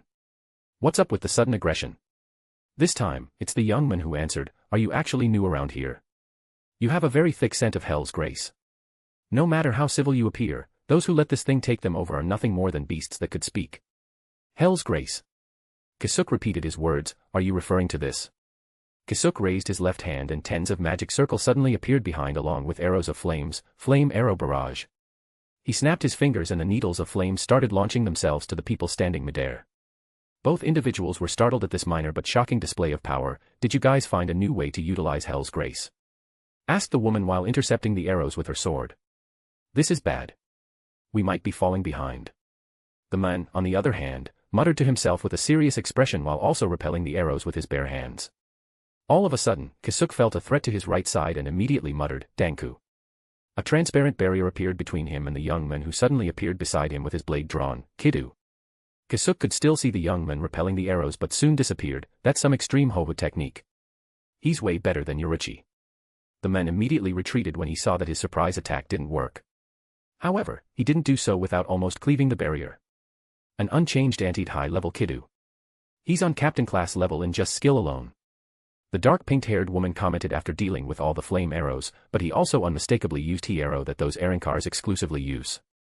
On top of that, a strange technique that allowed you to manipulate hell's grace. Just who are you? Kisuke sighed in relief, finally willing to talk. Although he wanted to test them more and he could more or less already guess their identities, he'll also be revealing his own cards and he doesn't know who else is watching besides these two. After weighing the risks and gains, he concluded that there was no point in fighting them now when they might not even be the enemies to whom he should be pointing his blade. And if this is going to help, Kazui-kun said that I'm not one of those chained ones. You'll know he's safe once he sends another plus to this place. The man and woman's eyes widened before they looked at each other and nodded. It seems that this talk really needs to happen. The man muttered and sheathed his sword back and the woman did the same. Thank you for your consideration, but before anything else, allow me to introduce myself. The name's Urahara Kisuke. A former member of the Godai 13, but I'm just a humble merchant these days. I'm Shihuin Chika. The man introduced himself and pointed to his partner, and this one here is Seitu Furufushi. Shihuin-san, Seitu-san, nice to meet you. I'm honored to meet the founding members of the Godai 13. Although we didn't start on good terms, let's get along from here on out. Chapter 1113 Founders Part 2. Kisuke was led to a big mansion in the middle of the town that also seemingly served as a government building, and on the way there, the previous uproar they caused had already subsided among the inhabitants' minds as they had returned to their previous activities. If these people were once in the human world, why is the civilization's level only that of the industrial level? Kisuke looked around more and found out that normal production and use of electricity is non-existent. It's hard to utilize spiritual power for complicated machinery and only a few people can actually do it. No one is actually using the easier and abundant magic power because no one knows how to do it, is that it? While speculating about some things, Kisuke was left alone in a room that looked like an office where he could see one side of the town. You don't mind if we talk for a bit, do you? Asked Chika. That's fine. I also wanted to gather my thoughts before we start. As soon as Chika and Furufushi left him, two people stood guard in his room but Kisuke ignored them and went to the window, opening it to feel the air. After taking a deep breath, he was able to confirm that the concentration of magic power in this world was at least twice that of the world where devils and angels exist. As if someone crammed it all into a tiny space. I can't be sure without properly measuring it, but there's something different about this magic power. In the previous world, modern magic originated from how devils used their demonic power. However, magic power had already existed before the devils did and it was being used by various factions with their own systems. Demonic power was just a derivative of magic power, and that's the same for the light power and every other system that's utilized similarly to magic. With those in mind, it's perfectly understandable that magic power is the most common and abundant along with ki and spiritual power. However, in this world, the most abundant, magic power, had a similar feeling as demonic power. Kisuke thought that the existence of magic power, ki, and spiritual power is universal, but clearly, it's a different case for this side. Is it because this is a different dimension or? At that moment, the partial Soul King's words re-echoed in his mind, be wary of hell. Kisuke thought that the way he said it was weird, as if he was referring to an individual instead of a place, and why is there a need to place a lid on hell? And why couldn't the Soul King create a reasonable reincarnation system himself and instead opted to leave it to others even if it means disgracing his existence? Just what was he trying to achieve all this time? Noticing that he's descending into a useless train of thought that'd only lead him to dangerous conclusions that might hurt him later, Kisuke took another deep breath to clear his mind. I don't have enough information to contemplate any of that. That's dangerous. Strangely enough, Ki also exists here in abundance despite all the beings here being supposed to be dead. But similar to the human world, it's mostly unattended. Kisuke gathered more information with his senses until Chika and Furufushi returned a quarter of an hour later. Sorry for making you wait. The former offered him a seat. Kisuke sat on the couch while the other two sat opposite of him. Well then, Urahara-kun. If that's even your real name, let's get straight to the point. Chika started. Kisuke raised his hand to stop him for a moment. When I said I wanted us to get along, I meant it, so I gave you my real name. But regardless of whether you believe that or not, I would like to request that you call me Belial for all our proceedings and how you mention me to others going forward. Urahara Kisuke is a very inconvenient name, you see. Chika went quiet for a moment before nodding. All right, Belial-kun, we'll do just that, so answer us, what are you doing here? To be perfectly honest, I didn't really know what to expect when I came here. I didn't even know that I'd reach a place like this. Both Chika and Furufushi sported a confused look and the latter asked, are you saying that you're only here by chance? Kisuke shook his head, of course not. But here in Oath Town specifically. A coincidence. I intended to see what hell is for myself in some way or another, and it's just a coincidence that I found a young Shinigami sending pluses to hell. You know how hell is being viewed from the other side, so I got curious and asked him to send me over too. Chika leaned back in his seat. I guess that's true. Then a follow-up question, what prompted you to investigate hell? He wanted to ask something more important like how he's utilizing the hell's grace, but wanted to know his motives first. You also already know this. The boundary between hell and the human world has loosened. And it's to the point that headache-inducing characters are crossing this boundary seemingly with little to no repercussions. Characters. Furufushi leaned in. Looks like these two haven't received the news. I'm guessing that their only contact is with Kazui-kun. Kisuke grinned and said, if you want to know more, then we'll have to come to an agreement, don't you think? You can't be the only one asking questions, can you? Chika and Furufushi glanced at each other. Before they confronted Kisuke, they already expected that they'd have to exchange information with him. However, they still aren't sure if they could trust any of his words and would only be able to do so when they see it for themselves. But even knowing that, there's a big problem to the only solution possible. Kisuke also figured out what they wanted and he's already expecting them to ask about it. However, seeing that they were hesitating, he guessed that there was something else preventing them. In an attempt to gauge their reaction, Kisuke directly said, I can arrange it so that you can reach the human world. Contrary to his expectations, Chika just smiled wryly and shook his head. It's impossible for an unchained to leave hell. In exchange for freedom, we are not to join the world of the living even if the boundary between life and death completely collapses. Chapter 1114, Chapter 1114 Founders Part 3. Unchained. Kisuke muttered, mind explaining that for a bit? Since it's relatively common knowledge who sees hell for what it is, Chika has no qualms in explaining it to Kisuke. Whenever one comes to hell naturally, they'll be chained down by the chains of hell and it'll be branded all over their body. Hence we call them the chained. Those who wandered in here or were let through without hell's approval were called the unchained. That's to say, there are other ways for these unchained to come into being. Chika immediately stopped there, prompting Kisuke to think for himself, if he can't see through it with just this, then I'm giving him more credit than he deserves. Kisuke saw through his intentions and leaned back as the room became quiet with only the bustle of the crowd outside and fresh air entering the window. Kisuke didn't know what he's trying to achieve, but he can tell that there's a certain expectation that he needs to achieve before he could proceed with them. Although it's not an absolute requirement for him to cooperate with them, it'd be a lot easier for him. The key points are the chained and unchained, and how the latter could be attained through more than one means while the former could only be possible if one is a natural. Reaching this train of thought, Kisuke's focus immediately focused on natural, and a certain possibility entered his mind and made his eyebrows narrow. But before he could make any conclusions, he asked, what is a chained? A punishment that drowns you in your own sin. Others could also see it as a reward that recognizes your lifetime's work. Furufushi answered him, one thing is for sure, though. It makes you think that you're sinless and act upon it. After that, Kisuke became partially sure of something and asked to confirm it, so when you said natural, does that include the fact that those with captain-level Ryatsu don't have anywhere to go aside from hell? Chika smiled, correct. It's all part of the natural order. And as you might have already guessed, another way to become an unchained is to free yourself from the chains of hell. And now that that's out of the way, and Chika could trust his cognitive abilities, or at least, his imaginative skills, he continued, after enduring what seems to be an eternity of mind manipulation that boosts one's madness and psychosis, one would have a chance to shed away the chains of hell and gain peace of mind. At that point, your punishment is done and you will be able to lead a new life here in hell.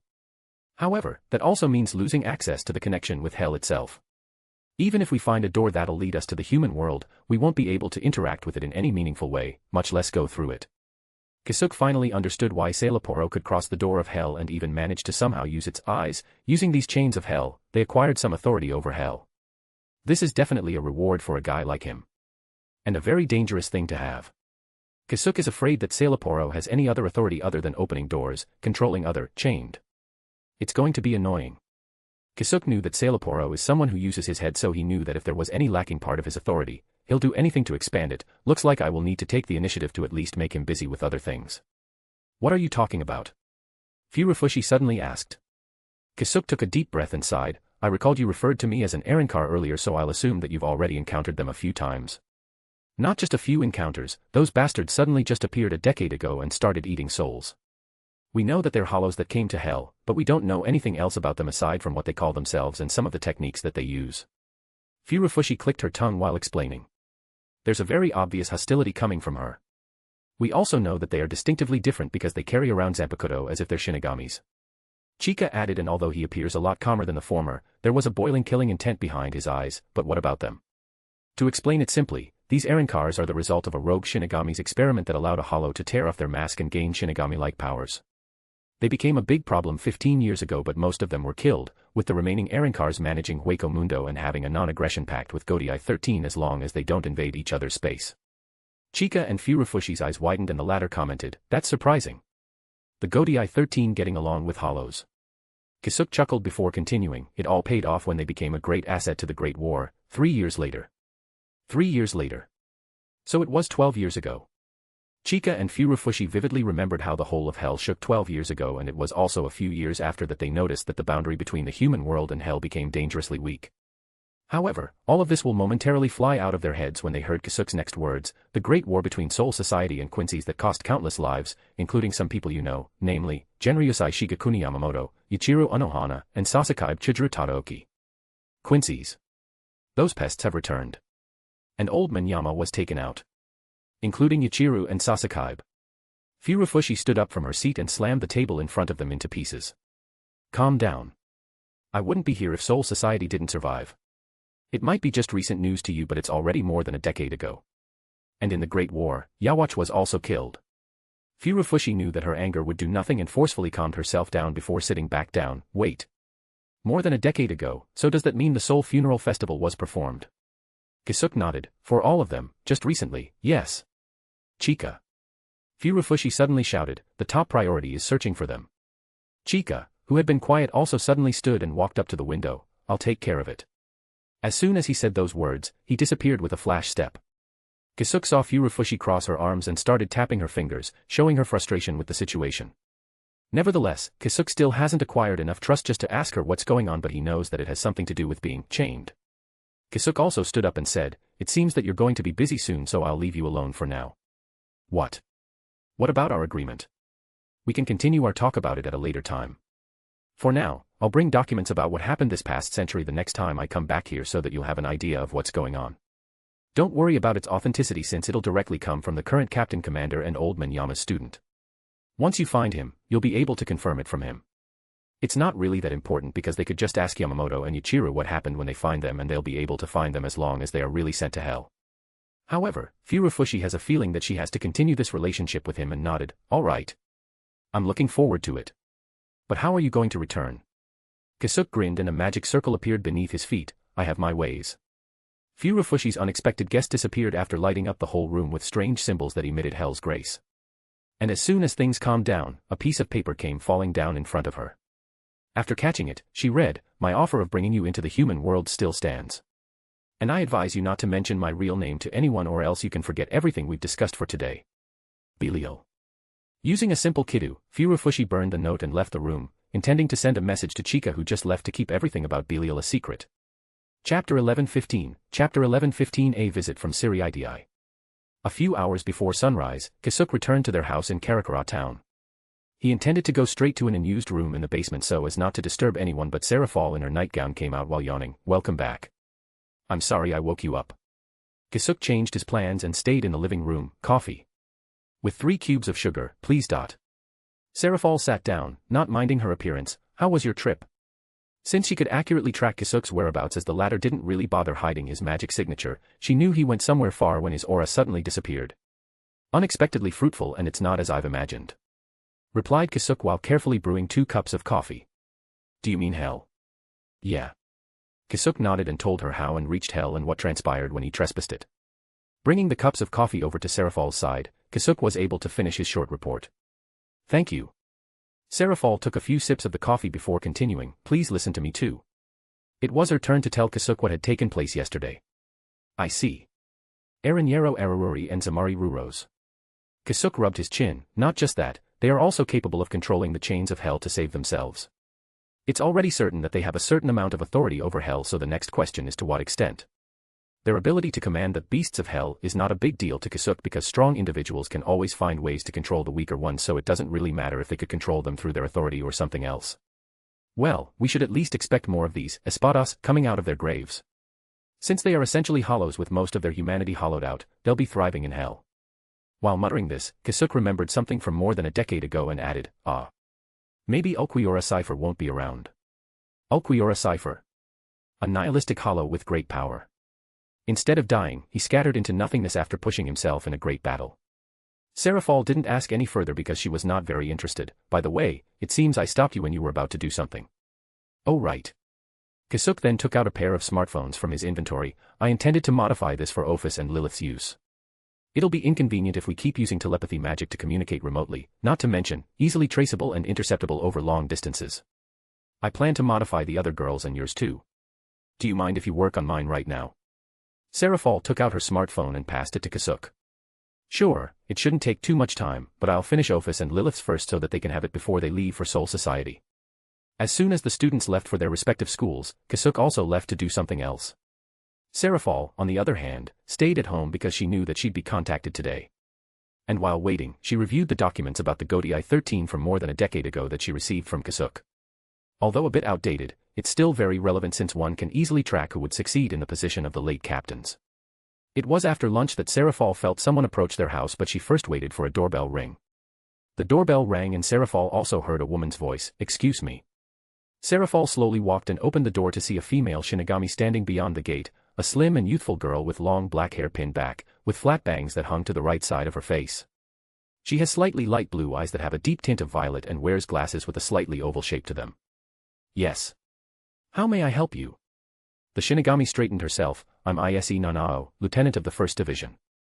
I came here as Soul Society's correspondent. I would like to have a bit of your time if that's possible. Ah, Nanao-chan, is it? And Nanao-chan. Nanao was instantly taken aback. But ignoring her reaction, Serafal snapped her fingers and the gate's lock unlatched itself before slowly opening. Please come in. Let's talk inside. Nanao calmed herself and entered through the gate. She thought that the gates opening themselves was neat but thought it was human technology. Thank you for having me. Nanao didn't really know what to expect when she came here. She wanted to have more backup since the target of their invitation was at least a captain level in strength, but her captain strangely reassured her that she won't be in any danger. Aside from that, bringing a large force might just provoke the individual known as Citri Serafal. Serafal asked Nanao to sit as she prepared some tea. I apologize for my late introduction. You probably already know my name, but I'm Citri Serafal. Nice to meet you and please call me Sarah-chan, Nanao-chan. After hearing about it the second time, Nanao was calmer and received the tea she was offered. Thank you. Serafal-san. However, she still couldn't call her by a pet name. Still, Serafal looked like she genuinely wanted to be friends in Nanao's eyes, so she opted to call her by her first name. I guess that's alright for now. Although not satisfied, Serafal accepted it. I would like for us to get to know each other, but let's take care of the main business first. Nanao gracefully drank her tea before saying, once again, thank you for letting me in. I'm Ise Nanao of 1st Division and I'm here in response to Captain Mayuri's petition to invite you in the Soul Society, and it received approval from the Captain Commander. Oh my, I was expecting that to take a few days to a week. To think it'll be approved this fast and easy. She knows the inner workings of Siriidi. Doubt immediately sprouted inside Nanao's mind. Seeing her reaction, Serafal grinned, not that deep. I just got hold of a bit of information about the Siriidi. My rough assumptions are based on that information. This was a very concerning statement for Nanao. Since she doesn't know how much information she has, she couldn't gauge the current situation. Serafal took a sip of her tea before speaking. I know you guys are allocating a substantial amount of manpower to investigate my origins, including those around me, so it's natural for me to reciprocate the favor, isn't it? Nanao became nervous and couldn't answer. Chapter 1116, Chapter 1116 Entry to Siriidi. While Nanao was trying to figure out what to say, Serafal suddenly started chuckling. Don't worry about it, Nanao-chan. While I do mind the amount of scouting, none of them crossed the line and I'm not really angry about it. After all, this is a basic prerequisite if you do not want to be taken advantage of at the negotiation table. Nanao cleared her throat and took a sip of her tea once again to calm her nerves. I apologize I reacted that way. I just didn't expect information to leak that easily. As if someone inside provided it to you. Well, that's actually how I got it. I'm very good friends with a certain Shinigami. Nanao only said that to try and gauge Serafal's reaction, but she didn't expect that she'd be this honest and further halted her thought process. It's no use. I can't figure anything out. Nanao wanted to remove a bit of shroud surrounding this individual for them to prepare as much as possible and know what to expect. I'm sorry, Captain, but it's obvious that she's quite adept in a situation like this. There's no way an amateur like me can crack her. Not wanting to become a free source of information, Nanao finally gave up her tiptoeing and said, do you have time today? If it's all right with you, we can go to the Soul Society now. Sure. Please lead the way. After Serafal cleaned up, she followed Nanao outside with Hell's butterflies already fluttering around her. I'm ready, shall we go? Nanao was about to open the Senkamen when she recalled something important and turned to Serafal. I'm sorry, but we'll need to leave your physical body behind. Although Soul Society is perfectly survivable with a physical body, nothing in it can nourish one and it's not exactly a comfortable experience. If Urahara Kisuke was still around, we could request the use of Reishi Henkin Key, Spirit Exchangers, to convert physical material into Reishi. But the device is currently in Captain Mayuri's possession and he's currently studying how it works. Don't worry about me, I'm different from normal humans and the power I possess is within my physical body. Even if I go without food for a month or two, I'll be just fine. Serafal's face almost twitched at the sudden mention of Kisuke's name, and I doubt something designed for a human with a physical body that doesn't contain any power will work on me. Nanao stared at her for a moment before proceeding to open the Senkamen. Understood. This was a big piece of information, but Nanao didn't let anything show on her face. Will there be an official meeting? Nanao shook her head. It'll just be a tour and your visit will be a secret except to those gatekeepers, lieutenants, and above. However, not all of them are aware that you're coming. As the Japanese wooden door manifests itself and opens, Nanao is thinking that this won't be possible in Captain Commander Yamamoto's era and Serafal might have even been treated as a foreign adversary that needs to be eliminated for the sake of balance and peace. This is how different the current Captain Commander is and she intended to support him all the way. Unknown to her, it's also because a certain Shinigami knew that Captain Commander Yamamoto's era is over that he's comfortable bringing Serafal and the other girls with him back into this world. As light enveloped Nanao and Serafal, the latter's senses went haywire for a moment due to the space-time transition, and became dizzy for a moment. However, Serafal didn't care and kept her senses sharp in case something jumped at her from an unknown place or her own body was rejected by the place where only souls could reside. Thankfully, nothing of the sort happened and they successfully reached Soul Society, more specifically, the Siriidi, Court of Pure Souls. Serafal opened her eyes and was greeted by a very wide platform and behind them is a giant door already closing. Beside the door are two men wearing long purple robes standing stoically. They are the gatekeepers of this Senkamen and members of the Kidu Corps, Nanao explained to Serafal before asking her to follow her. Serafal took a deep breath and the only thing she could think of right now is how radically the air is different in this world. The next thing she noticed is the sudden increase of Nanao's aura, at least 5 times. I heard from Kisuke that those of a certain level have limiters on when they go to the human world so they wouldn't affect it in a disastrous way. Is that also the case for those Shinigami yesterday? As they reached the edge of the platform where there's a set of stairs going down, Serafal finally realized that they were on top of a very large and tall tower. As there's nothing like an elevator in this tower, they had to walk all the way down. But before they left the tower, Nanao took a different turn and led Serafal to one of the rooms that looks like a changing room. Please wait here for a moment. I will go look for a suitable shihakusho that will fit you to change into since we can't really have you going around in a human world's clothes. Serafal looked at herself and agreed. Sadly, she's also not a fan of the shihakusho. I don't really have any choice, do I? Nanao soon returned and thanks to her astute eyes, she was able to get the right size the first time. I'll help you change. Thank you. It didn't take too long for Serafal to put on the shihakusho as she has prior experience wearing something similar in the early years of Japan. With Nanao in the lead again, they exited the tower and Serafal witnessed a long, solemn street. This is the 1st Division's area, and most of what's in and happening here are official buildings and official events. We'll first go to the Commerce District. Serafal stretched her arms and took another deep breath of Siriidi's clean air and thought, now then. These guys probably already thought that I'm here to gather information on them. As Serafal could just get all the information she needed from Kisuke himself, she didn't really need to risk herself like this for something like that. What she needed is to establish her presence and set another powerhouse that the Siriidi won't be able to ignore. While there's merit in hiding her abilities, that'll only create a huge division between them, and it's not like they are enemies that she needs to take out. Knowing Captain Mayuri, I'll probably meet this Captain Zaraki accidentally in today's outing. If so, I'll be playing along. Chapter 1117, Chapter 1117 Kenpachi. Nanao showed Serafal to all sorts of places within the Siriiti and even showed her a bit of what's outside of its walls. Naturally, with Nanao herself going around leading an unknown face, people became curious about Serafal. The answer she gave them, however, was Serafal is a new member of the 1st Division that has great potential and was about to be promoted to the 3rd seat. It was already afternoon and the duo was almost done with their tour. Right now, they are resting in a cafe that's mostly visited by female shinigamis. How was it? Want my honest opinion? Nanao nodded. I'd rather stay in the human world. While there are some efforts to create places like this is still just a giant military compound and its function is to nourish and strengthen the military. Not to mention, it seems that this place is also stuck in time and only with recent efforts have you allowed human world technology to circulate. I agree on the first point but I totally disagree on the latter half. Nanao immediately replied, while it'll be really convenient to incorporate human world's technology into the Soul Society, the two worlds still operate with differing rules and it's not as easy to make something equivalent from the human world. Our 12th Division is always working hard to achieve technological advances. Serafal stared at her for a while and could see that she was genuinely upset. She then smiled and said, "Is that so? Then I apologize. I spoke my mind without knowing what was actually going on." Seeing her actually back down easily, Nanao also lowered her head. "I'm also sorry for going off like that. Don't be. It's your every right to correct my wrong impression of your organization." Serafal then looked to her left, feeling a massive aura trying to hide fast approaching their direction. "Speaking of which, I have an appointment with the 12th Division.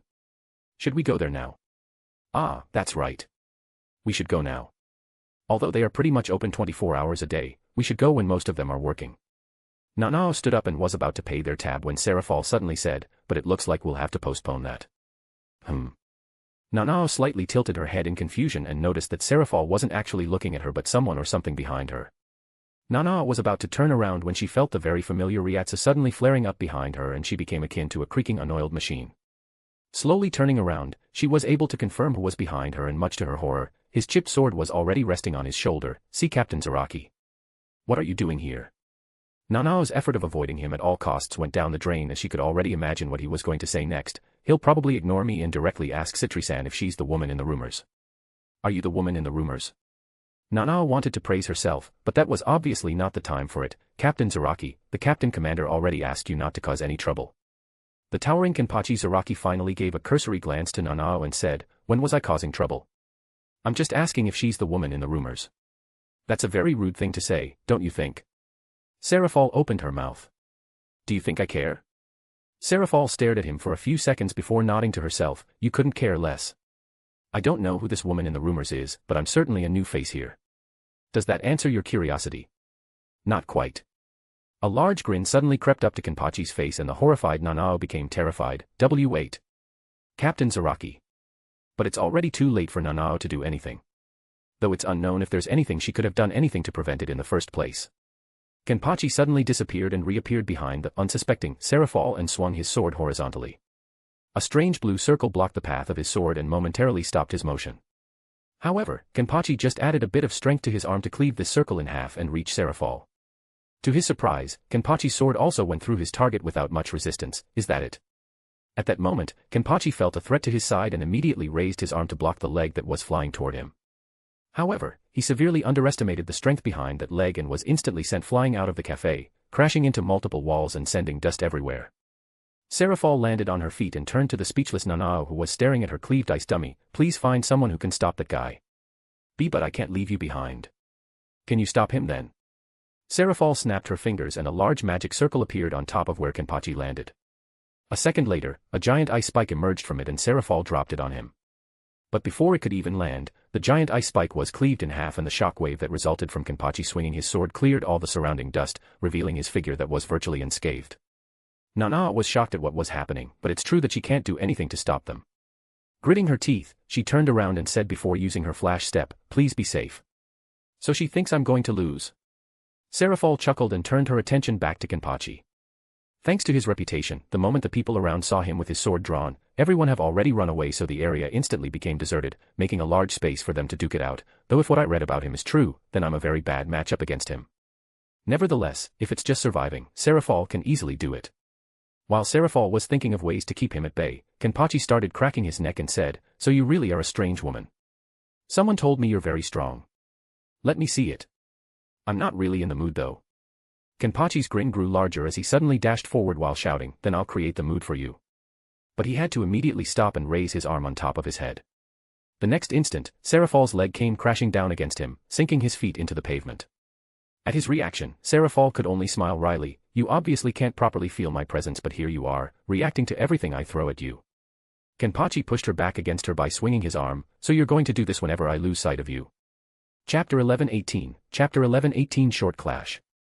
Ikaku and Yumichika were running towards the source of the explosions that suddenly rocked the Siriitii when the day was just about to end. When they heard that their captain was fighting someone from the escaping Shinigamis, Ikaku and Yumichika dropped what they were doing and hurriedly rushed toward the site. On their way there, they could see towering ice sprouting from the ground, and before they could reach the spot where they were fighting, a wall of ice taller than the walls of Siriitii emerged and encircled the sound of the clash, and Kenpachi's maniacal laughter. "Just what's going on here?" Ikaku asked himself while also inspecting the wall of ice that's blocking their way. Yumichika didn't immediately say something and approached the wall of ice because it's strangely not cold at all. But when he touched it, he instantly became terrified and hurriedly jumped back. Seeing his strange reaction, Ikaku shouted, "What's wrong?" Yumichika looked at his hand, which was covered in frost, and said, "Don't carelessly touch the wall without any protection. Anyone weaker will be instantly frozen." Without any hesitation pulled his sleeve and started drawing markings on his arm. "I'll send out a warning. Black and white net. 22 bridges, 66 crown strings, footprints, distant thunders, mountain peaks, valleys, night shadows, cloud sea, cyan line. Fill up the circle and zoom to the edges of the sky. Bakudo number 77 Tentii Kura, soaring net of heavens." While Yumichika was in the middle of it, another person arrived with a flash step. "What's happening here?" Ikaku turned to him, "Captain Kachiki. Captain Zaraki is fighting someone, but we can't get past this strange wall of ice that appeared out of nowhere." Byakuya also silently walked towards the wall, and by now, he'd already heard the message Yumichika sent to everyone in the vicinity, so he touched the wall to test it himself.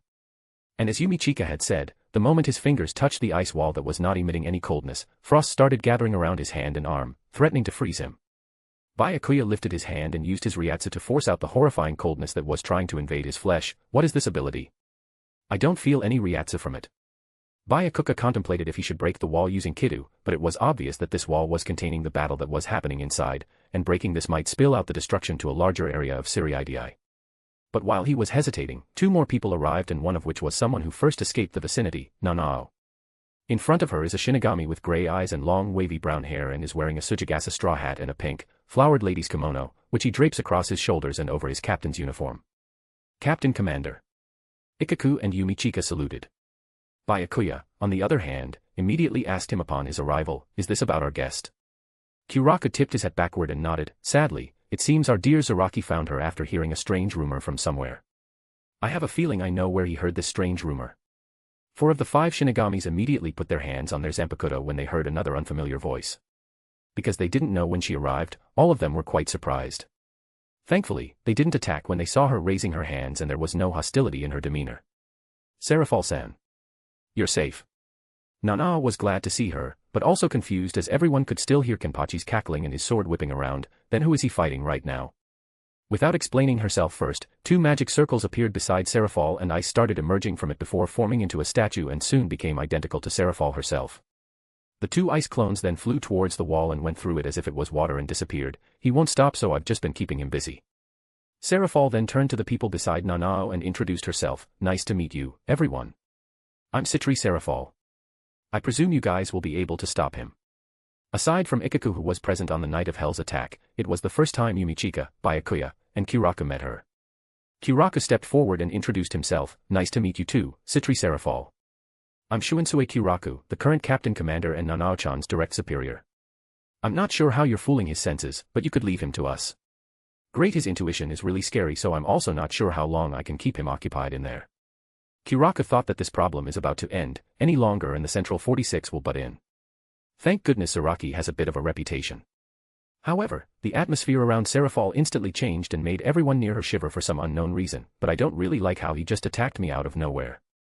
I can at least get back at him for that, right? What are you?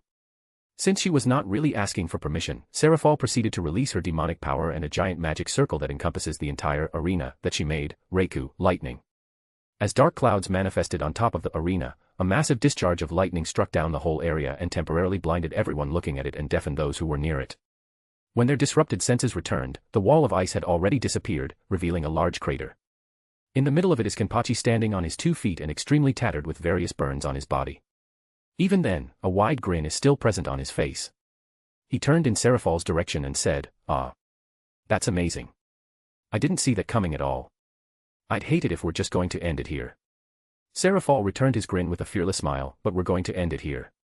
As I've said, I'm not really in the mood for a contest of strength. That's really a shame." Kenpachi was about to jump at her again but Kuraka didn't allow that. "Zaraki, that's enough. Save your energy for more obvious enemies. You'd have fun with them too."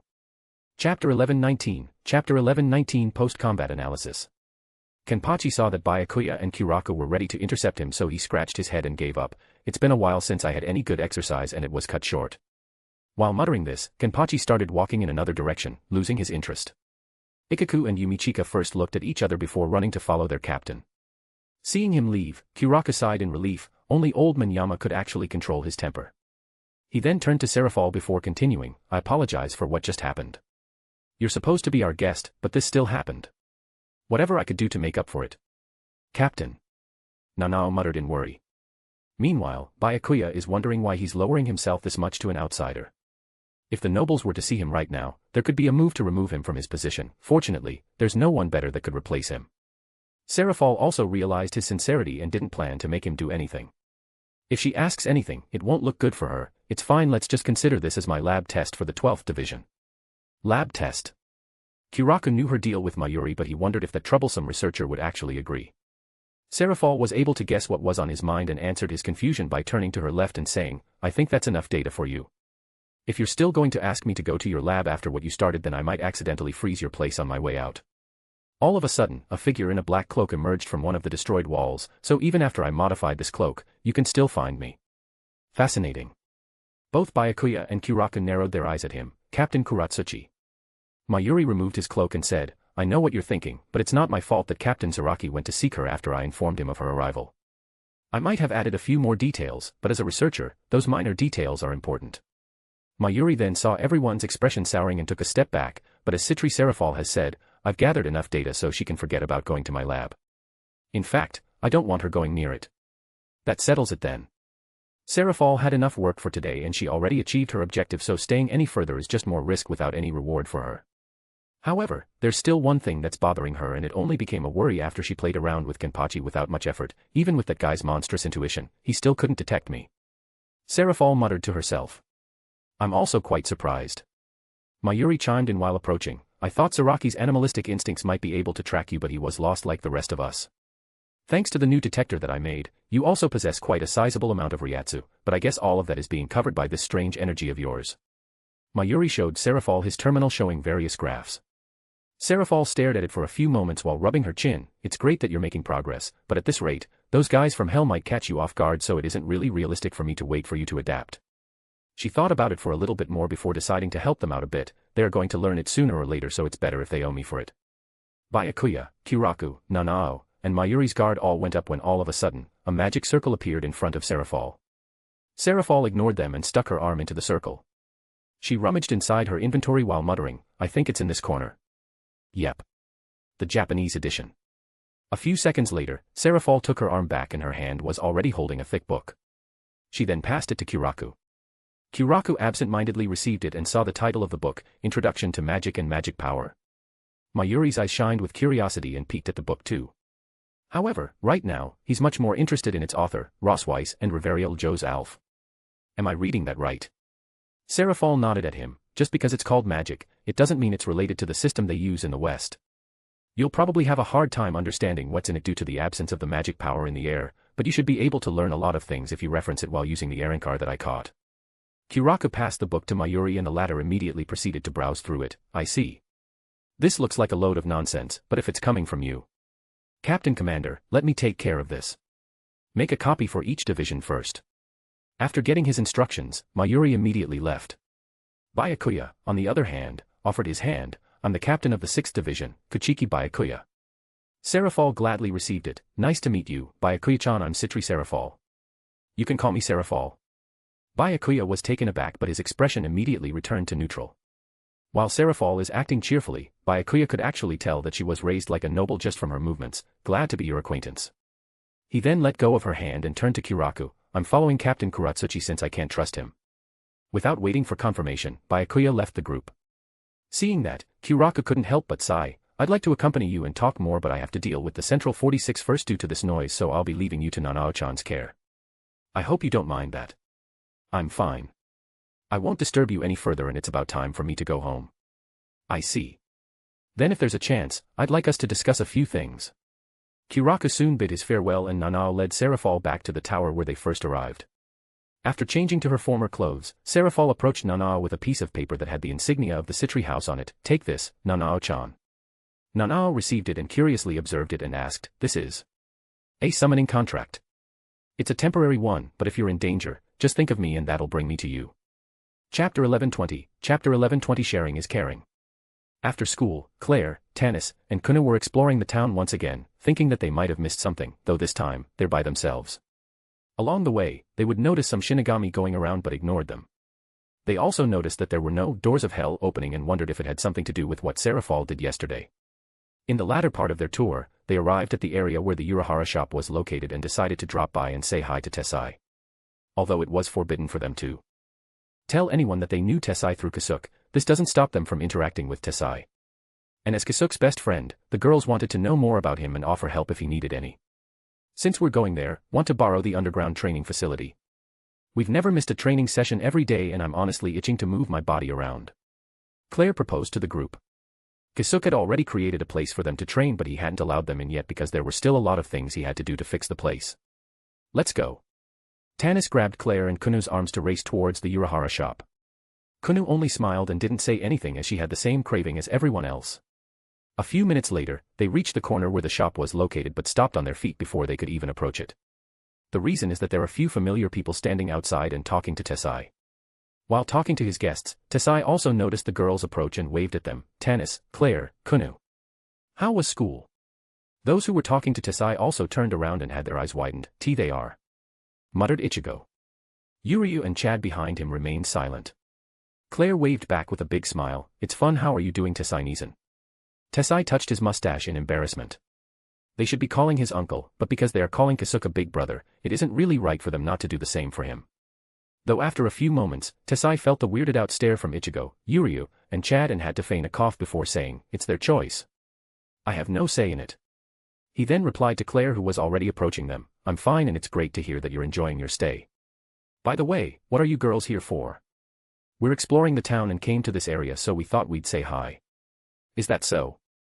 Tessai rubbed his chin and could feel the men's confused stare. Welcome to the shop. I'd appreciate it if you could purchase a few things. We'll do that. But we'd like to ask another favor. What is it? We'd like to use the underground training facility. Tessai was a bit surprised, but not because they wanted to use it.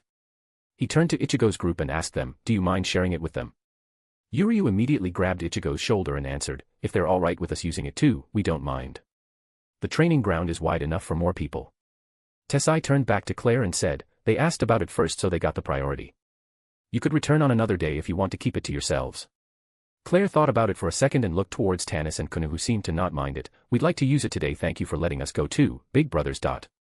Claire went in front of Ichigo's group and slightly bowed her head in gratitude. And with their leader doing it, Tanis and Kunu did the same. Ichigo panicked slightly at their sudden politeness due to the very different image they had in his head. When they met them in the ramen shop, they thought that they were aggressive girls, very different than their current demeanor. It's fine. And since we'll be using the training ground together, let's introduce ourselves.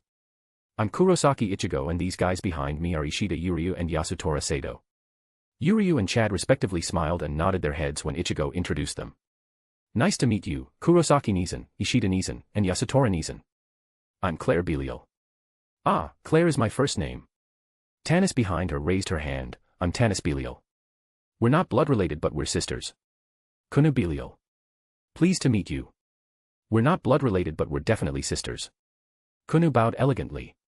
In the previous world, Kuno not having a last name was a non-issue since it's very common for a yokai, especially those who are very few in number, not to have a last name. However, in this world, it's inconvenient not to have a last name, and Kisuke suggested taking the name of Belial, and Kuno happily accepted it. Serafal tried protesting and said that she should take the name of Citri, but Kuno preferred to have the same last name as the other two because she feels that they finally became real sisters. Then is it alright if we call you by your first names? Asked Ichigo. Please do so. Seeing that they finally settled, Tessai feigned another cough to gather their attention. Let's continue inside. Tessai was about to turn around to lead them inside when Claire suddenly stopped him. Please wait. He wondered what was going on, but Claire turned to Kuno and said, it's been a while, so we might get too intense. Please make sure that we won't bother the neighbors. Kuno nodded and took out several yellow paper talismans from her bag before tossing them into the air. The fluttering and falling talismans suddenly suspended themselves in the air before straightening up and revolving around Kuno. Kuno closed her eyes and whispered something. A few seconds later, the floating talismans launched themselves in all directions, sticking to the walls, roofs, and ground of the surrounding before quietly disappearing in sight. It's done. Even if the ground shakes, no one will be able to notice. Tessai Nizan, we can go. Tessai nodded and led Claire's group inside. Ichigo's group, meanwhile, was silently staring at the spots where the talismans disappeared. What was that? Chad asked. There's no use asking. We couldn't understand them in the first place. Yuri replied, but this is a good opportunity. Let's see what they are capable of and maybe we'll be able to recognize what they are doing. Chapter 1121, Sparring. The reason why Ichigo, Yuryu, and Chad came to Tessai and asked him for permission to use the training ground was to refresh themselves. After all, it's been a long while since the last large conflict, and it's inevitable that they'll be rusty just from living their day-to-day lives as humans. There's a training ground constructed by Ryukin Ishida inside the Karakura hospital, but it's really only suitable for 1 or 2 people. The training ground under the Vizard's warehouse, on the other hand, is being used by the Quincy's.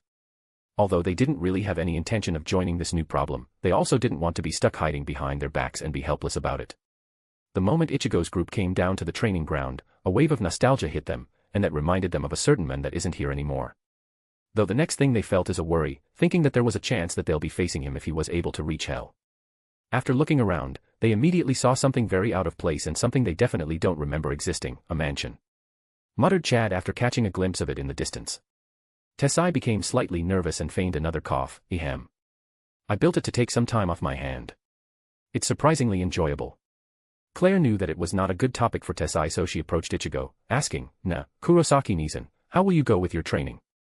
If it's possible, we'd like a larger area. It's alright. Ichigo nodded at her. We'll only do some Ryatsu training and some light sparring to get our senses back. Claire immediately turned around and shouted towards the already distant Kuno. He said it's okay. Claire's actions pointed Ichigo's group and Tessai's attention to the distant blonde-haired girl. However, the moment their eyes landed on her, all of them froze for the reason that her appearance seems to have undergone a weird change. Kuno released her transformation technique and now showed her fox ears and 6 tails swaying behind her. What is she? Yuryu muttered to himself. From the ancient lineage of the 9-tailed fox. Claire briefly answered before taking off, not explaining anything any further. Kuno closed her eyes and the wind started swirling strongly around her, picking up dust and Kuno herself into the air. Ichigo's group could tell that something is changing in their surroundings, but couldn't tell what it is. From Kuno's bag, the same talisman that she took out earlier began rushing out, but this time, in hundreds or maybe even 1,000 in number. They briefly covered Kuno from everyone's view as they formed a sphere around her. The next second, they all shoot out, plastering themselves to the walls, floor, ceiling, and the invisible wall that divided the whole training ground into 2. And just like the previous ones, they all melded into what they stuck into and disappeared, including the ones with the invisible wall. Tessai approached the one who was nearest, Tanis, and asked, what did she do? Spatial reinforcement. Tanis answered while taking a look at the state of the barrier. Basically it's a barrier that protects whatever's outside and slowly repairs what's inside. And without any other word, a pair of dark blue reptilian wings suddenly sprouted behind her back before flying up and only stopping at the boundary of the barrier to check its integrity. Ichigo's group and Tessai all froze in their place again at her sudden transformation. Tsukabashi-san, what's all of this? Yuryu asked the latter while fixing his glasses, making sure that he was not seeing anything wrong. Please don't ask me. I also want to know the answer to that, replied Tessai while thinking. I knew what sort of world Kisuke came from, but he didn't tell me anything about these girls. And actually seeing other races than Soul, Hollow, Quincy, and Human is very surprising. Meanwhile, the girls carefully checked the barrier that Kuno formed, not minding everyone else's stare. Since they are going to reveal a bit of themselves to them, there's no point in hiding their true appearances. I think this is really good. Claire muttered after touching a few spots of the barrier, you said you created this barrier with Roswai-sensei and Reveria-sensei's help. Kunu shook her head with a wry smile, it's more like they walked me through it. Don't sell yourself short, Kunu. I heard that Roswai-sensei and Reveria-sensei aren't really that good with yokai techniques, but this is clearly mainly a jujitsu. Tanis flew towards Kunu and patted her back, I also heard about this from those two and they're also saying that your ingenuity made this possible. A small cute smile emerged from Kunu's face as she turned to Tanis, thanks. At that moment, they suddenly felt a mix of demonic power and holy power erupted and when the two of them turned towards its source, they saw Claire grinning at them, shall we start? Kunu and Tanis looked at each other again before grinning and jumping away from each other. As the one who is better at long-range engagement, Kunu started by forming fox signs on both of her hands. The next second 2 golden balls of fire with a tint of red a yard in diameter formed in front of her hands and she sent them flying towards Claire and Tanis. A shallow light immediately covered Tanis' body as she took a stance in midair. The moment the fireball came near her, she launched her right fist at it while letting out a small breath, hup. The fireball instantly exploded away from Tanis, creating a shockwave that rocked the whole training ground. But thanks to the barrier, it was immediately mitigated without any problem. On Claire's side, she only had to look at it for a second before it fizzled out of existence. Not as flashy as the former, but definitely more terrifying. In fact, Tanis and Kunu would often team up against Claire because she has a clear sight of what they can do. Naturally, Kunu also knew that this would be the result after sending out those greetings, but she didn't stop there and created another 8 fireballs, 2 from her hands and 6 from her tails. Kunu then sent them flying toward Claire and Tanis once again. Tanis was about to receive them as she usually does, but the 4 fireballs heading her direction suddenly started going off a weird trajectory. They were about to reach her, completely throwing off her timing, and ended up receiving the 2 of them with her bare body, causing a huge explosion on her spot. Claire, on the other hand, tried erasing the foxfires with her worthless ability but only one of them fizzled out. Wait, huh? Those aren't foxfire. Kunu smirked and removed the illusion she placed on the fireballs. In an instant, 2 of the 3 remaining golden fireballs heading toward Claire suddenly turned crimson and the last one turned blue. Dragon fire and magic fire. While Claire's, worthless, is very oppressive, especially to those she knew very well, there were weaknesses to it. First, it can't disable 2 or more spells at the same time, and second, there's a very small cooldown before each use. Claire could circumvent a bit of the first weakness if the spells she's disabling came from the same system, but there's nothing she can do about the second one no matter how fast she tries to analyze the spell. It's the result of my secret training. Kunu proudly proclaims. Before impact, Claire was able to take care of the 2 dragon fire fireballs but she had to take magic fire that chased her even after dodging it and also causing a huge explosion and shockwave. Meanwhile, those who were watching them couldn't stop the corners of their mouths from twitching. They said this is just sparring, or did I remember it wrongly? Chad asked. More importantly, can this place hold up? Asked Ichigo, it feels like it'll collapse from the constant earthquake. Chapter 1122, Sparring Part 2. Ichigo, Uryu, and Chad planned to get their battle senses back. But they couldn't even prepare for what they wanted to do as all their attention and focus were stolen at the current scene playing out in front of them. A series of explosions that shouldn't be possible without high-tier Kido techniques, destructive Zanpakuto, Siro, or a strong full-bring ability. However, the thing that concerns them the most is the fact that none of them seems to be holding back in this sparring, and the reason why they came to this conclusion is that after a few seconds of fighting, all 3 girls are tattered and bloodied, with one of them even breaking their arm. Naturally, Ichigo and the rest tried stopping them but they don't seem to hear anything that they are shouting and the strange invisible wall dividing the training ground stops them from even approaching. Thankfully, they soon stopped, albeit not the way they expected. They could see that they were in a deadlock and even though the men couldn't understand what was happening most of the time, they could still tell who was at a disadvantage, which was the fox girl. Although she took the initiative in the beginning, the other 2 seemed to have more anti-personnel skills and they also knew their way around her techniques, resulting in the fox girl slowly sliding into a disadvantage. It all stopped when the frustration surfaced on the fox girl's face and her hair started turning white along with her tails while also sprouting 3 more. Stop. Stop. Kunu. You win. Claire immediately. Even Tanis, who was still heating up, instantly cooled down when she saw what was happening and was in full agreement that they were done. Kunu's hair which was about to turn white suddenly started receding back along with her tails, but I haven't done anything yet. She complained while pouting. Claire approached her with a wry smile while clutching her newly healed broken arm. This place and this barrier won't be able to contain your beast god. Still haven't stopped pouting, Kunu replied. I can control it better now, though. I won't destroy this place using that. Probably. No. Tanis came flying in and started casting healing magic on everyone. Look at me. Goosebumps. Beast gods, divinity is already no joke but it also has a tinge of a dragon's outrage. Even though you might be able to control it for a minute or two, you'll definitely lose control of it. Despite Tannis' ability to focus more on direct and close combat, she's actually the best at healing magic among their group, which included Serafal, the former Devil King, and Kisuke without his tools. Hearing that, Kunu's pout turned into a dejected frown as she couldn't refute Tannis' words. With her being a dragon, Tannis is much more sensitive to the dragon aspect of her, beast god, than her. If she can't take this under control and get Tannis' approval, she could only use it when she's alone on the battlefield. However, to train how to use beast god means to use it. Without any battlefield where she can really let loose and reflect on her actions, it became a serious limitation to her training. It's her ace in a hole, but there's no actual substance to it. The group then proceeded to talk about their sparring to review each other's mistakes and what actions they could take to make improvements. And after a few minutes, they were fully healed with only strains on their muscles which Tannis purposely left alone for them to recover naturally. At the same time, their discussion was also finished and the only thing left to do was clean up.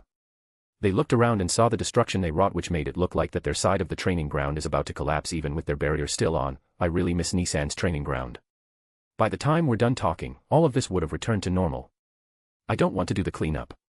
I'm tired. Tannis, who hated chores, immediately voiced out her grievances. We still have to do it. Kunu stood up and got ready to fix all the craters they created and the boulders they crushed. Unlike Tannis, Kunu actually likes doing these menial tasks. How about we ask Tesai Nisan to help us? Tannis still didn't want to completely resign to her fate, he should know a bit or two on how to maintain this place. Speaking of which, I also want to watch how they train, but we ended up going at it a bit harder than usual, so I forgot.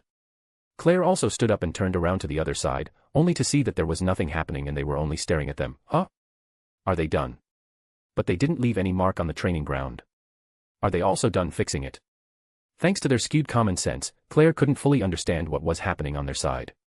She couldn't fathom the fact that there are people who'll forego their important training time to gain their senses back just to watch other people do it. They seem to be waiting for us to finish ours.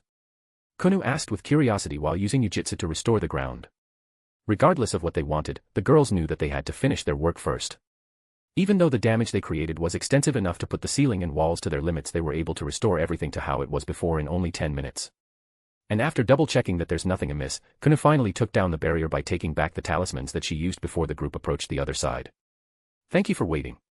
Claire cheerfully waved at them. Are you done with your training too? However, Ichigo, Uryu, Chad, and Tesai couldn't give them an answer. Claire stopped skipping and slowly walked towards them when she saw the weird face they were making. What's wrong? We didn't do anything wrong, did we? According to Kisuke Nisan, they fought a terrible war, so sights like those shouldn't be enough to make them make these weird faces. Claire thought, and the other two behind her were also the same. Chapter 1123, Sparring, Part 3. It was getting late, so Claire and her group didn't have enough time to explain what they were doing, so they went home after thanking Tesai for letting them use the training ground and told him that they might come by a few more times after today after answering a few of their questions without really thinking about it deeply. In the first place, they don't have to explain to anyone, and frankly speaking, going home on time is much more important to them. Tesai prepared tea for his remaining guests that also went up to the shop after the girls left. Tesai sat down with the men who couldn't even do a simple warm-up. I also only met them recently when they randomly went around the town to find a residence they could stay in, so I don't really know much about them. Tesai first said that since he had a feeling that he'd be bombarded by questions, he didn't want to answer if he didn't do so. From the uniforms they are wearing, they are attending Karakura High, so it's safe to assume that they are teenagers. Uryu asked after sipping on his tea with a complex expression. None of them answered, but they all recalled one of the questions that they asked, which came from Ichigo. Do you really need to go that hard on sparring? You're all bleeding and one of you even broke their arm. They wouldn't be able to forget how they all looked at them like they were the weird ones and received an answer. We can warm up alone by ourselves, and if you're going to spar, might as well learn something from it like a real battle. If you are concerned about injuries, we're fine with our healing techniques, and actually good to be injured since it prepares you when you suddenly feel pain. If it's a real battle, any lapse in consciousness and judgment could easily prove fatal. And not just that. The more often you become injured, the easier it is for you to judge your body's real capabilities, so you won't make a mistake like moving your leg a bit too late because you thought you'd be faster than that. They could easily understand what Claire was saying and couldn't even disagree with her logic. However, what sort of environment did those young girls grow up in for them to have this kind of mindset? Chad muttered. Even in their times, they'd only go that hard whenever they needed to learn something and time was not on their side.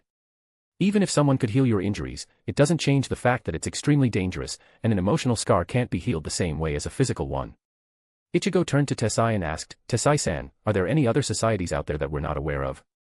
Tesai shook his head. If the Soul Society doesn't know anything about them, then I also don't know.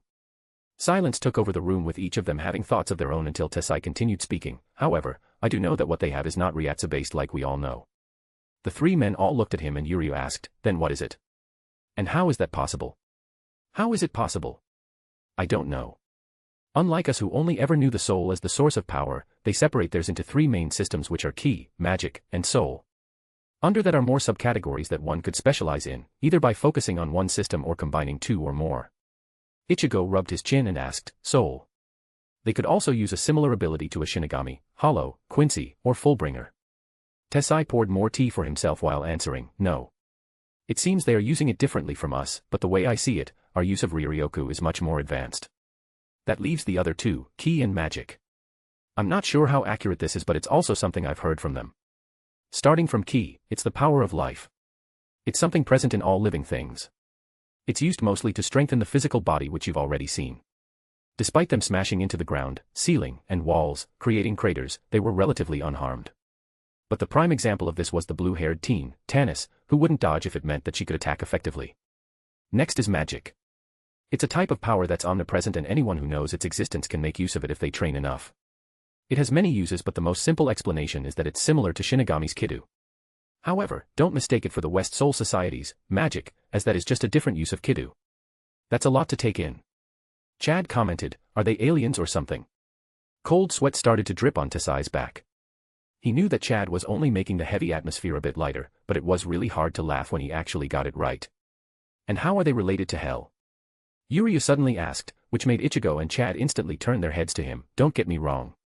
I'm not accusing them as our enemies, but similar to how we couldn't feel anything from those strange hollows and dead Espada, we also couldn't feel anything from them. If you could trust their words, then they are not related to hell at all. Tessai immediately answered, even then, they also knew what type of power these strange hollows have, which is similar to something they already know. Demonic power, a system derived from magic power. Uryu wanted to ask more specific questions, but Ichigo's phone suddenly started ringing. And when he looked at its screen, he muttered loudly, it's Akon. Ichigo looked at the other three before pressing the answer button. Akon, what's up? Ichigo, I'm sorry for bothering you, but could you get me into contact with Takabashi Tessai? Ichigo immediately glanced at Tessai and saw the latter nodding. What a nice coincidence, I'm currently in Urahara shop to borrow the training ground. So Takabashi is with you. He's listening. Great. I'm sending over a video file. Tsubakishi-san, I'm sorry for bothering you, but we'd like all perspectives that we can have on this. A few minutes later, Ichigo completely received the video from Akon and immediately played it before placing the phone in the middle of the table. It was a video of the clash between Serafall and Kenpachi. Akon wants the former captain of the Kidu Corps' thoughts on it. Chapter 1124, Chapter 1124 Anarchy. We're home. Tanis shouted the moment she went through the door. And from the hallway, Serafall came out with Ophis and Lilith to greet them. Welcome back. A quick scan within the house also revealed that Flana was lazing around in the living room and Kisuke was in the basement doing something. Upon seeing them, Serafall noticed the traces of a healing technique on their bodies and stronger fluctuation of their aura. Did you fight? We wanted to stretch our stagnating bodies, so we borrowed Tessai Nizin's training ground for a bit, Claire answered. Serafall chuckled, you're too young for your bodies to start stagnating. Did you have fun? Tanis nodded, it has been a while so it's fun. Feeling a bit jealous, Ophis interrupted, I want to join too. It's hard for that shop's training ground to contain it if you were to join, so let's wait for the one that Kitan is constructing, alright. Serafall comforted Ophis and also Lilith, who didn't say a word but surely felt the same by patting their heads. Ah, that's right, Saranichan, couldn't have tried getting Serafall's attention, we only borrowed half of the place since the other half is being used by the orange-haired Nii-san and his group. So they saw you go crazy. Serafall immediately became interested. We didn't go crazy. We just went at it as we normally would. Claire hurriedly corrected her. However, Serafall couldn't trust those words one bit since she discovered that their common sense was a bit warped thanks to them looking up to Kisuke's crazy group, so you went crazy. Nevertheless, Serafall doesn't intend to correct their common sense because it's exactly the mindset they needed due to the imminent alien invasion that Earth might not survive. Which made Serafall wonder what Kisuke's real goal for coming to this world, even if it meant cutting all communications and not being able to go back for a long time. I know him well enough that I can safely assume that he wouldn't leave the previous worlds where his girlfriends are in without a good reason, especially in these very crucial times. With how much of an efficiency monster Kisuke is, Serafall also knew that Kisuke would have already shared relevant information if he already had a concrete plan. I guess it's a waiting game for now, huh? Saranichan. Serafall was instantly pulled back from her thoughts when she heard Claire's worried voice. Did we mess up? No. Seraphol hurriedly shook her head. I'm just thinking about something else. Wash yourselves up and we'll have dinner. It had been more than a month since Kisuke, Seraphol, Claire, Tanis, and Kuna left for another world. And with their departure known to the elders of the Devil High Society, it didn't take long for the other factions to get a whiff of it and soon became an open secret throughout the whole world. Although there weren't any changes on the surface, the very deepest depths of each organization were stirred greatly with all sorts of people moving about to gather and secure their power, by either secretly allying themselves, or surrendering to the aliens that were trying to seduce them. Although only a month had gone by, it became a big headache for Sona and the others. This isn't good. Irina, who was sitting beside her in a cafe, asked, which one? Since there were so many problems that they were tackling right now, she asked which one was not in a good state. They're getting more and more obvious about their allegiance to the outsiders. Aquino, who was with them, answered Irina's question. Isn't that great? It'll be a lot easier to catch them now. Sona took a sip of her smoothie before answering, it is, but it's also hard to make them pay for it since no organization could do it openly. If this problem were to be revealed to the public, it'll cause mass hysteria and the current peaceful world will devolve into a chaotic mess of people trying to figure out who's going to stab them in the back. However, Aquino couldn't help but sneer at those words, but that's not what's worrying those old coots. Since this all happened in a short amount of time, they haven't prepared to secure their positions of power, and destabilizing the situation might cost them being thrown under the bus. Let's be honest, those guys don't care if the world is about to end. They only care where they'll end up when this is all over and whether they could still have their commanding tones and wealth. That's why this isn't good.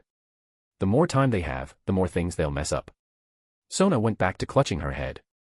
Then why don't we just go with the Kisuke route? Irina suddenly suggested. Both Sona and Aquino immediately froze and went into deep contemplation. The Kisuke route is a term they coined that means going through a problem with Kisuke's way of thinking. If it's a mess and it's a problem, it's not messy enough. A new wave of headaches came to Sona and this time, to Aquino too. But as much as they didn't want to go through the Kisuke route, it's also a very attractive proposition for these very stressed out ladies. Resting her elbows on the table and grinning, Sona suddenly instructed, Aquino, use all our available channels and announce what's happening right now. It'll cause mass hysteria, are you sure? A violent and dangerous alien species is currently invading. They should. Irina and I will lose our current positions. Not that I care. I don't care about it too. We need more instructors in the academy anyway. Many factions will denounce us for the ensuing chaos. We've done all the diplomacy we could. And since that's not enough, they can go fuck themselves. And the sanctions that are inevitably coming. No supply of soul gears for them. And if that's not enough, threaten them to take down the barrier. Since the Evies are getting in anyway, the barrier is useless. We'll bring all of them down to hell with us. They'll spin us as tyrants and enemies of the world. They don't like us in the first place, so they'll just be making that public. Aquino stood up with a very refreshed smile on her face. Understood. Please give me a few hours. I'll make sure that anyone and everyone who can think will hear the announcement. With that, Aquino left Sona and Irina with light steps in her wake. She's had enough of talking in circles, huh? Irina commented at the obviously happy Aquino. I can now understand why Kisuke always wants to mess things up. If it can cause a headache and frustration to the enemies and he can laugh about it, it's worth it. Sona muttered and looked up, feeling a massive weight taken off her shoulder. Now we just have to wait for Yoruchi. Chapter 1125, Chapter 1125 Secret Meeting. After fulfilling her duties, the tall white-haired beautiful woman, who looked like a human aside from her mechanical limbs, wanted to rest her mind on one of the uninhabited planets that she owned. Although everyone around her knew that she found and owned a few planets by traveling alone in her free time, no one really knew how many there are or where they're located exactly because she modified the space gate that she uses, not allowing any tracking to happen. She soon arrived at one of her favorite spots, a planet that was covered with all sorts of red fauna, making it look like a desolate and dead planet from outer space. While she's a silicon-based life, she greatly appreciates the variety of a carbon-based life, especially plants that give off unique and relaxing scents. However, her moment of relaxation was abruptly cut off when she noticed the disturbance in the surroundings as she got nearer to her log cabin. The woman stopped walking for a moment and liquid metal started seeping out from her face before it went behind her ears. The liquid metal then formed an extension to her ears and now it looks like she's wearing something on her ears. Immediately a second later, the middle of her chest lit up from within and a massive wave of magic power erupted from her. The surge of magic power went around the globe a few times before stopping, aghast. But how did she come here? The woman started walking again and her pace didn't change. Yoruchi, who was waiting in the woman's log cabin, shivered when the wave of magic power went over her a few times. This is nuts. I think that went through the entire planet a few times. She was reminded yet again that she was about to deal with one of the strongest known beings. I really hope there's a chance for talk, as Kisuke had said. Making sure that she didn't even touch anything inside the log cabin, Yoruichi just stood near the entrance waiting for the Eevee. But even with Yoruichi's presence being revealed, she waited for more than an hour before she could finally see the Eevee walking casually towards her. I wasn't expecting a guest at all. And certainly not someone from the draconic dais. The Eevee's gentle eyes instantly turned sharp. Even if you are Kisuke Urahara's partner, aren't you risking both of our livelihoods too much? Yoruichi didn't show any weakness despite coming face to face with her and said in Eevee's language with great accuracy and precision, I really apologize for suddenly showing up. Although I did my best to cover my tracks, I can't deny the fact that there's a very slim chance that I'm followed. However, I do believe that you can handle the risk better than Stralit Luxo. Yoruichi and the Eevee stared at each other for a few moments before the latter sighed in defeat. How did you come here? But before the former could answer, the Eevee raised her hand. Wait, before that, let's head inside and secure the area for any potential eyes and ears. Saraselbs prepared the same tea that she offered to Kisuke for Yoruichi, and after the latter had taken a sip of the strangely fragrant and delicious tea, Yoruichi first introduced herself properly. Nice to meet you, Saraselbs. I'm Yoruichi Shihuin and I came today on Kisuke's behalf. I'm Saraselbs. It's also a pleasure to become your acquaintance. I didn't think it would be today, though. So can you please tell me how you came in? I want to fix the vulnerability or maybe abandon this place if it's unredeemable. Kisuke rigged the location of the 36th node on his way back, and before he went on his trip, he passed me a bit of Stralit Luxua's shadow to go through the verification process of each node coming here. Saraselbs furrowed her eyebrows and said, but I didn't reveal to him that Stralit's shadow is needed to transverse those space gates, and I'm sure neither Stralit herself would leak such a thing. Out of all people I know, Kisuke is one of the most sensitive to the movement of spiritual power, and that's even amplified by his own devices. In a desolate place where there's nothing happening, it wouldn't be weird for him to notice the verification if it pertains to the movement of spiritual power, especially if it's not of his own. I underestimated him. Saraselbs thought to herself before saying, and who else knows about this?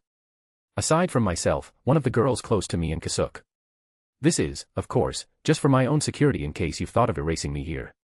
Saraselbs sneered at her while releasing a bit of her aura. I think estrangement suddenly appearing beside my closest friend is enough of a threat, don't you think? Yoruichi, however, was unfazed. Redundancy for something important as this meeting was necessary. I apologize for taking this step, but I don't regret it.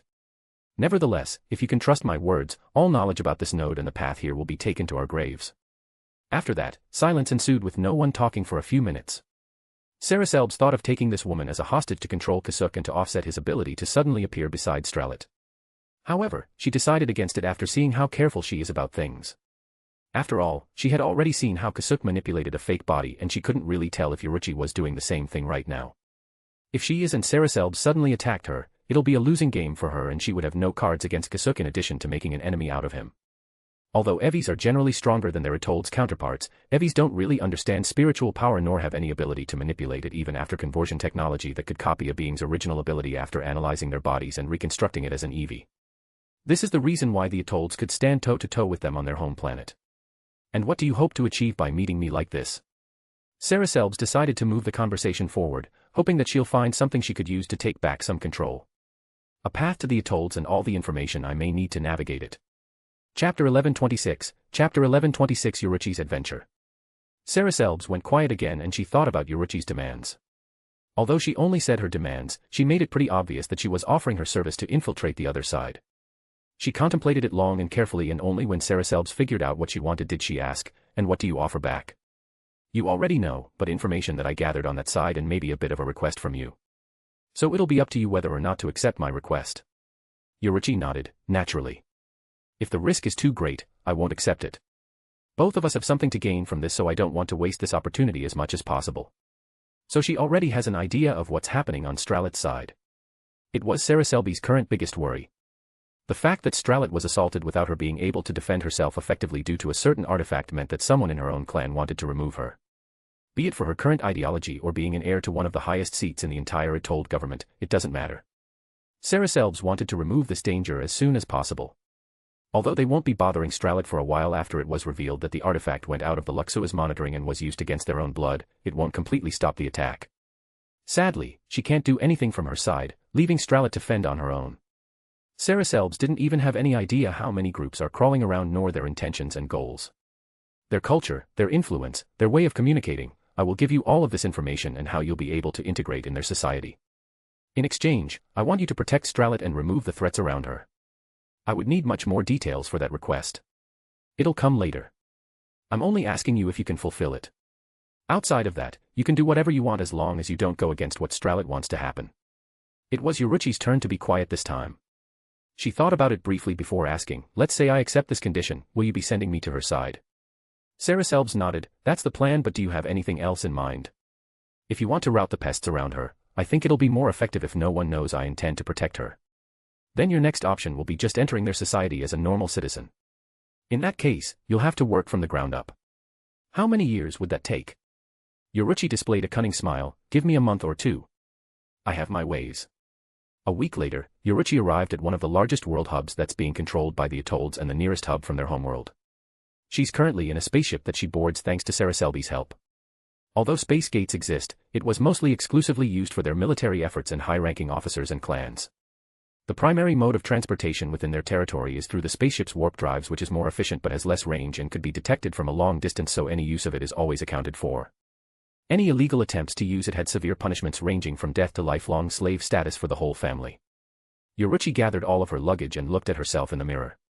Right now, thanks to the medicine that Kisuke left behind, her shiny black hair has turned into dull white and her healthy brown skin has turned into rough and dark gray skin. Since it's taking advantage of the body's cellular activities, there is no magic involved, making it undetectable from any magic scans. Finally, she checked the unassuming silver bangle which fit perfectly on her right arm and that she received from Saraselbs. Using her mind to control its functions, a translucent screen instantly appeared in front of her, and details of her trip, how convenient. Thankfully, the written language guide that came from Saraselbs was compatible with Kisuke's language installation system, so she could have learned how to read the characters in front of her. And while browsing through the information displayed, a certain line caught her attention, race/origin, Pamataipa. It's the name of a world that doesn't exist anymore after being destroyed by the Evis and one of the most brutal annihilations in history. However, Saraselbs revealed to Yoruchi that it's only because the Atolls didn't want to back off that it became one of the most bloody conflicts, resulting even in the destruction of the planet, so neither side could benefit from what it could offer. Its inhabitants have dull white hair and rough gray skin like Yoruchi is now, and most of them are proficient in martial arts and close-quarter magic combat. And since there's only a handful of members of the Pamataipa that survived and many of them choose a nomadic lifestyle, nothing much is known about them outside of that, and it's a perfect disguise for Yoruchi. Hearing the story of Pamataipa from Saraselbs, Yoruchi became even more thankful that they didn't trust either side that was trying to dominate Earth. Yoruchi left the ship after a quick check from its security and managed to get inside a large city that's entirely enclosed in glass-like material. First thing first. I have to register as a mercenary and attract a bit of attention. Once I'm done, I'll be fishing her out. Yoruchi muttered to herself while carefully checking the spider made out of spiritual power that Kisuke left her. Chapter 1127, Chapter 1127 Heartedgirdle City. The Heartedgirdle City. What a mouthful. Yoruchi muttered to herself as she stood in front of a skyscraper where she could register as a mercenary. But before she entered, she looked around her once again and couldn't help but be in awe. Flying vehicles that zoom over her head non-stop and without clashing despite looking very disorderly around intersections. Almost endless and towering skyscrapers were all around but were far from each other enough that it felt wide and not suffocating. On the ground were the numerous streams of people with incredibly differing appearances walking on park-like roads, enjoying a very clean air that's impossible to have on Earth unless you're in some mountainous area where people don't live. Heartedgirdle is named after the planet itself because it's the only city that exists on this place, as it takes up more than a third of the surface area of the world despite it being a bit larger than Earth. Before she landed, she saw the city covered with a glass-like structure, and from the information she received from her bangle, it served as the final line of defense against outside attacks. Aside from that, it also serves as climate control for the whole city. As a policy, 4 seasons still exist within the city, however, there were no severe weathers that would put anyone in danger. As the planet revolved around its parent star 3 times longer, these seasons were also 3 times longer, so it was important to make each and every change pleasant. As for the Heartedgirdle's rotation, it rotated a bit faster than Earth, so there were only 21 Earth hours per day. Though thanks to their technology, a sleep aid could help reduce anyone's sleep time down to an hour. Those teleportation hubs are really convenient. Yoruchi thought to herself while looking back. While there were autonomous flying cars, they were meant for short-distance travel. If one wants to travel to another part of the city, there are strategically positioned teleportation hubs free for everyone's use. Yoruchi was done with her check and she made sure that she looks like a country bumpkin for all the eyes that are watching her from the shadows. There was no ill intent and most of them are just curious. Probably because of how rare a Pamataipa is, or if it's just part of their security protocol. Yoruchi reached the automatic glass door, and as soon as she stepped inside, numerous eyes landed on her in the same diverse intentions. But before she could react to them, a tall man with purple skin and a single horn on his head wearing a light and sleek metallic armor that covered almost all of his body, greeted her with a strict expression. Is this your first time here? Yoruchi nodded without saying anything. Do you want to register? And a thorough explanation of how things work around here. The strict man nodded, understood. Please present your identification. Yoruchi raised her right arm where her bangle is. The man took out what looked like a smartphone and placed it over her bangle before reading her information. Yoru, is it? To the left is a reception area. To your right is the waiting area. Please proceed to the right and wait for your name to be called on your terminal along with which counter you should go. It should only take a few minutes. Yoruchi didn't say anything else and walked to her right. The man didn't take offense to her actions and in fact, was already expecting it. He had been acting as a doorman for the Hardajurtal Mercenary Union and had already met several Pamatypa of which their dismissive behavior he's already familiar with. Yoruchi's ragged appearance stood out among the properly armored and armed people inside the building, but no one actually approached her to tell her off. Even though almost all of them hadn't met a Pamatypa in their entire life, their vicious nature was a widespread rumor and nobody wanted any trouble right now. As the doorman had said, Yoruchi only waited for a few minutes before a notification on her terminal appeared, asking her to come to counter number 9. And when she reached the designated counter, she met eyes with a relatively short woman that looked like a human except for her slightly pointy ears, a Pamatypa. The pretty woman had dark red hair with matching red eyes. And although her attire looked a bit strange for Yoruchi, it exudes the needed aura of formality. Despite that, she looked too lethargic while doing her job as if she doesn't care at all. When Yoruchi approached and saw that she was Pamatypa, she immediately leaned forward to check the details on her screen that she glossed over because she was too lazy to read. Registration, and thorough explanation of the Hardajurtal Mercenary Union. Seriously. She looked up at Yoruchi and when she saw that she didn't have any particular reaction, her head turned to the doorman and glared at him. Nevertheless, the doorman ignored her and continued doing his job. Why send a first-timer to me? The woman grumbled under her breath before sighing loudly, before you register, I'll send over a manual. Read it while I explain a few things. If you want to work here, the least you can do is do that at the same time. In summary, a mercenary has these rating points across 3 large categories, namely, combat, diplomacy, and exploration. There are other subcategories but they are for more specific ratings. One can only become a mercenary when they've proven themselves to be of a certain proficiency in these categories. And to ascertain these proficiencies, an exam is needed for diplomacy and exploration, while a live combat test is needed for combat, for obvious reasons. This is done so that their clients can effectively sort out people if they are looking for someone with specific skill sets or other mercenaries looking for a party to supplement what they were lacking.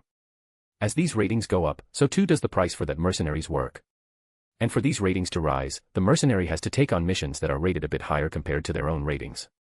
Of course, the amount of work they could choose from also depended on their proficiency, such as escort missions requiring a certain rating for both combat and diplomacy, or retrieval of a certain item or material from a dangerous area requires both combat and exploration.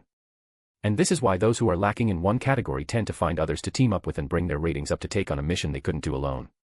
Registration costs 1,000 spirit credits. And since you don't have any records from any other unions, you don't have any ratings. Combat, diplomacy, and exploration exams are 1,000 each, bringing you to a grand total of 4,000 spirit credits. You can't register as long as you don't have ratings for all of them, and that's enough for you to live on this planet comfortably for a year or two of Hardajurtal's time. Think about it carefully. I'll take the exams. Prepare it as soon as possible. Without any hesitation, Yoruchi transferred 4,000 spirit credits, which is only a tiny fraction of the allowance she received from Sarah Selbs. Hooray for being rich. Chapter 1128, Chapter 1128 Hardajurtal Mercenary Union.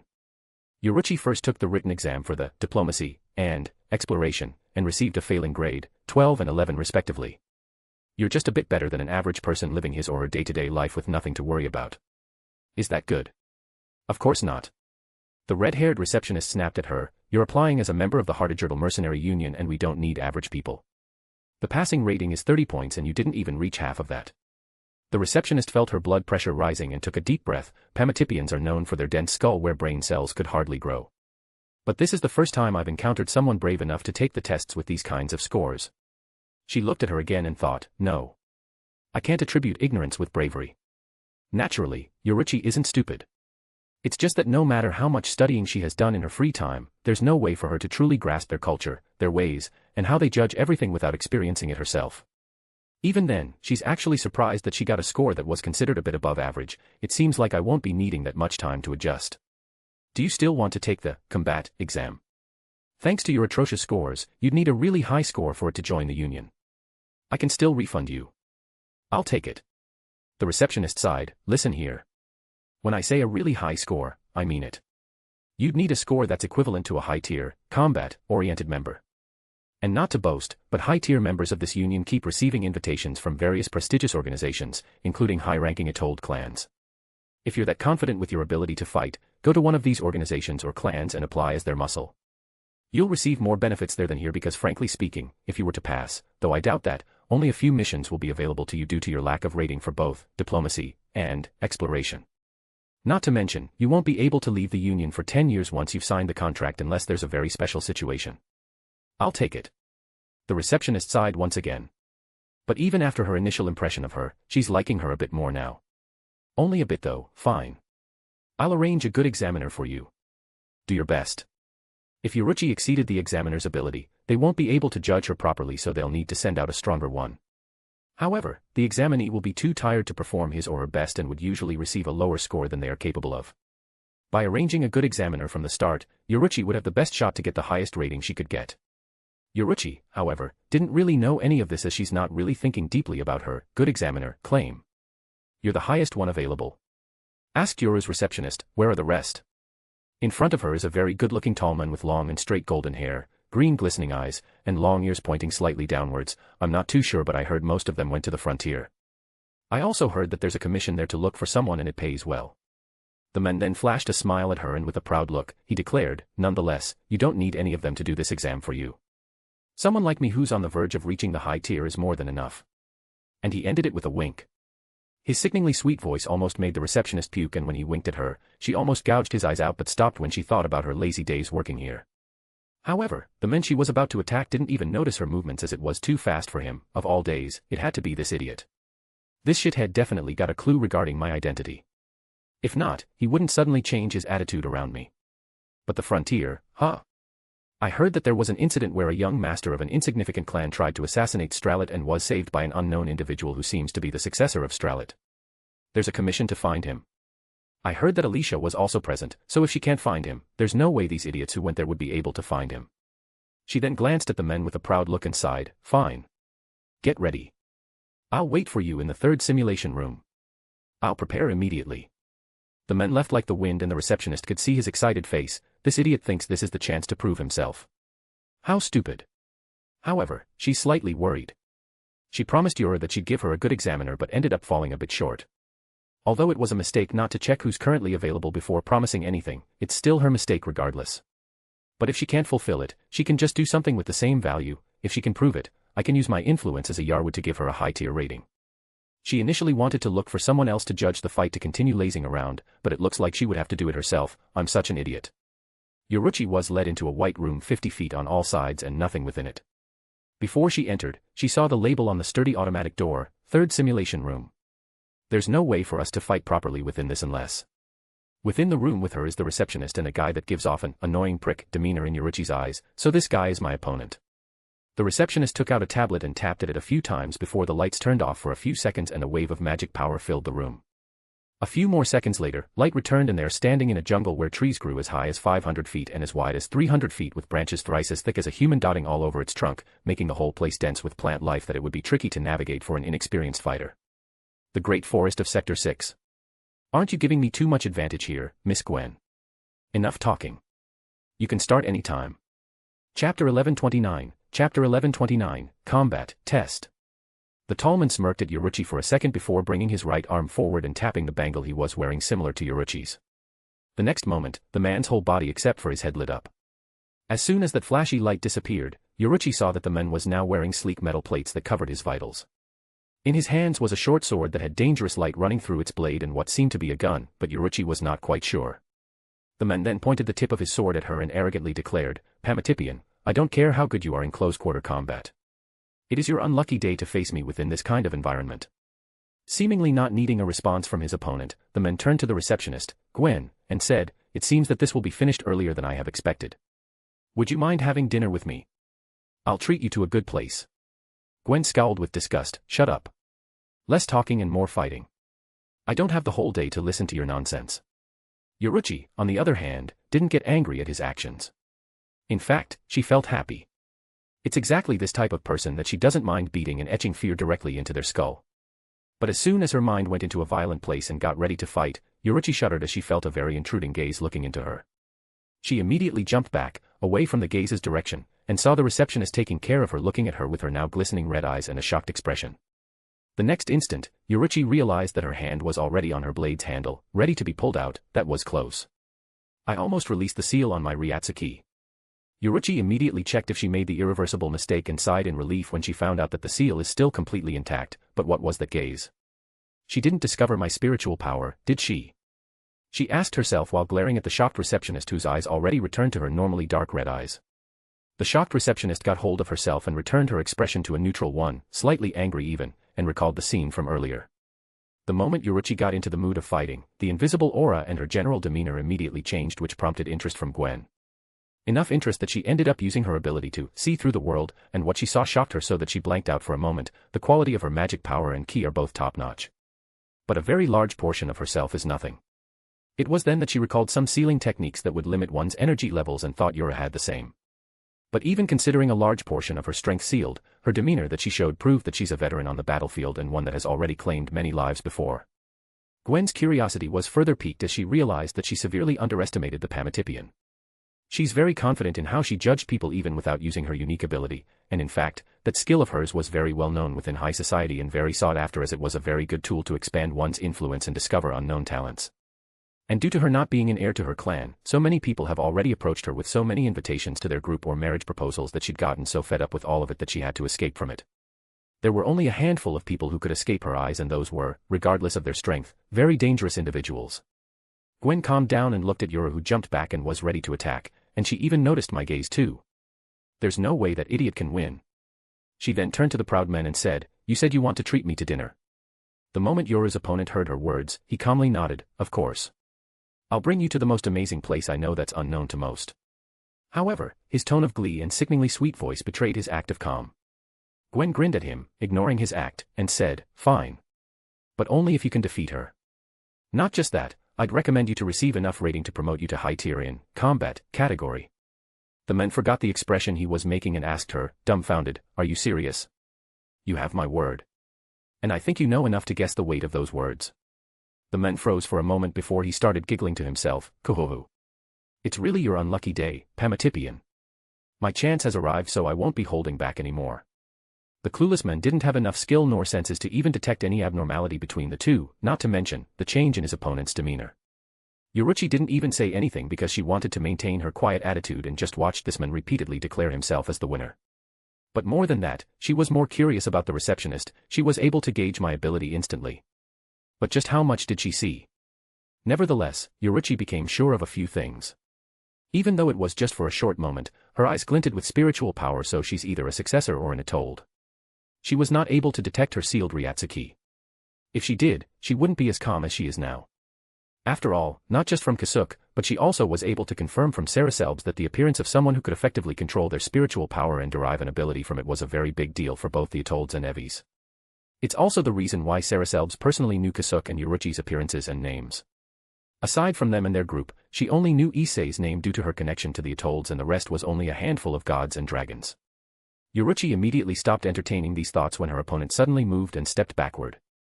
And as soon as he took his second step, magic power converged around him before his figure was entirely erased from her sight. Yuruchi wondered what she should do when a ball of highly concentrated magic power that contained enough power to easily blast a hole through a high-ranking devil came rushing towards her at a speed that was undetectable by most people from her left that was aimed at her head. Sadly for the men, Yuru is not among those most people, as she just leaned back to dodge the bullet. The bullet missed and hit the giant tree beside her, but it only created a few inches deep holes in it. "That's some sturdy tree. He said the Great Forest of Sector 6, didn't he? I should go there and collect a few logs." The first bullet was just the start as more of them rained down on Yuruchi from all directions. However, Yuruchi just dodged all of them with ease. "Oh. Your senses are better than I thought." Yuruchi heard her opponent's voice to her upper right and instantly made a mad dash toward it. After a few dashes and zigzags through trunks and branches, she threw a punch to a certain spot and hit something invisible. Taken out of his stealth, the man reappeared with Yuruchi's fist in his stomach. But as soon as he appeared, he also disappeared as fast with a puff of smoke as if he was just a mirage. "But I can't say the same for your smarts." Yuruchi heard the man's condescending voice behind her while a blade was coming for her left shoulder. The man was grinning wildly since he could finally see himself stepping into the high tier and receiving more lucrative jobs and offers. But more than that, what he wanted the most was the prestige of the high tier brings, finally. After working so hard for a long time. But as soon as his shining sword touched his opponent, it went through without any resistance as she too disappeared like a smoke. Huh? The next instant, he heard the voice of the Pamatipian for the first time, too obvious. Before receiving a massive blow to his flank, sending him crashing and bouncing between the trees. Chapter 1130, Combat, Test Part 2. Illusion technique using ki, huh? What a weird Pamatipian to be using something that needs to be attuned with nature. Gwen muttered to herself before checking Yura's opponent, and that's one expensive armor for his tier. Yoruchi landed on one of the trunks and didn't continue pressuring her opponent. And just like what she was expecting, he's already waiting for her pursuit to counterattack when the dust cleared up. Although he was kneeling on the ground, the man was tightly clutching his sword without much damage to his body except for the spot that Yoruchi hit, which was already repairing itself. I underestimated you, Pamatipian. I didn't think a musclehead like you would know how to use something like an illusion. The man stood up and it didn't seem like he was hurting anywhere as he dusted the grime off his body. Looks like those rumors are unfounded. Still, with his confident smile, he pointed his sword at Yoruchi once again. This time, this general won't be making the same mistake. Once again, his figure disappeared from Yoruchi and Gwen's sight. And unlike the previous instance, his presence has multiplied, implying that he's in multiple directions all at once. And once again, balls of destructive magic power started raining down on Yoruchi once again with much more power and frequency. Seriously? Yoruchi loudly muttered. Within the canopy of trees, General smirked and continued attacking the Pamatipian with renewed vigor. Let's see how you can dodge all of this. At some point, fatigue will set in while trying to find me. This was an unfair way to fight. Only idiots would think like that in General's opinion. If you put your life in this line of work, everything is fair.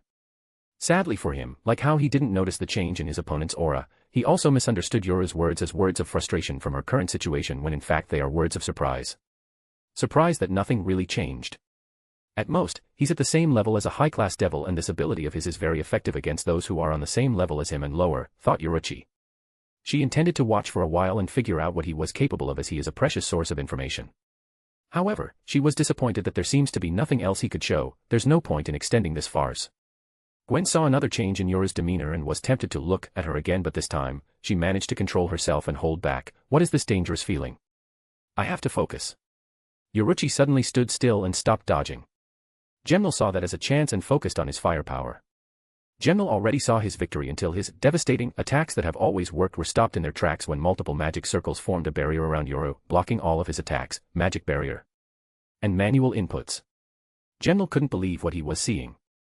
Although magic barriers are the most common form of defense and his armor was fully capable of replicating it, all of it was an automated process once it detected a threat for its user or the user himself willed it. Only top-tier magicians should be able to pull up something like this. General couldn't think about it any further as his opponent suddenly looked at his exact direction. Did my cloak turn off?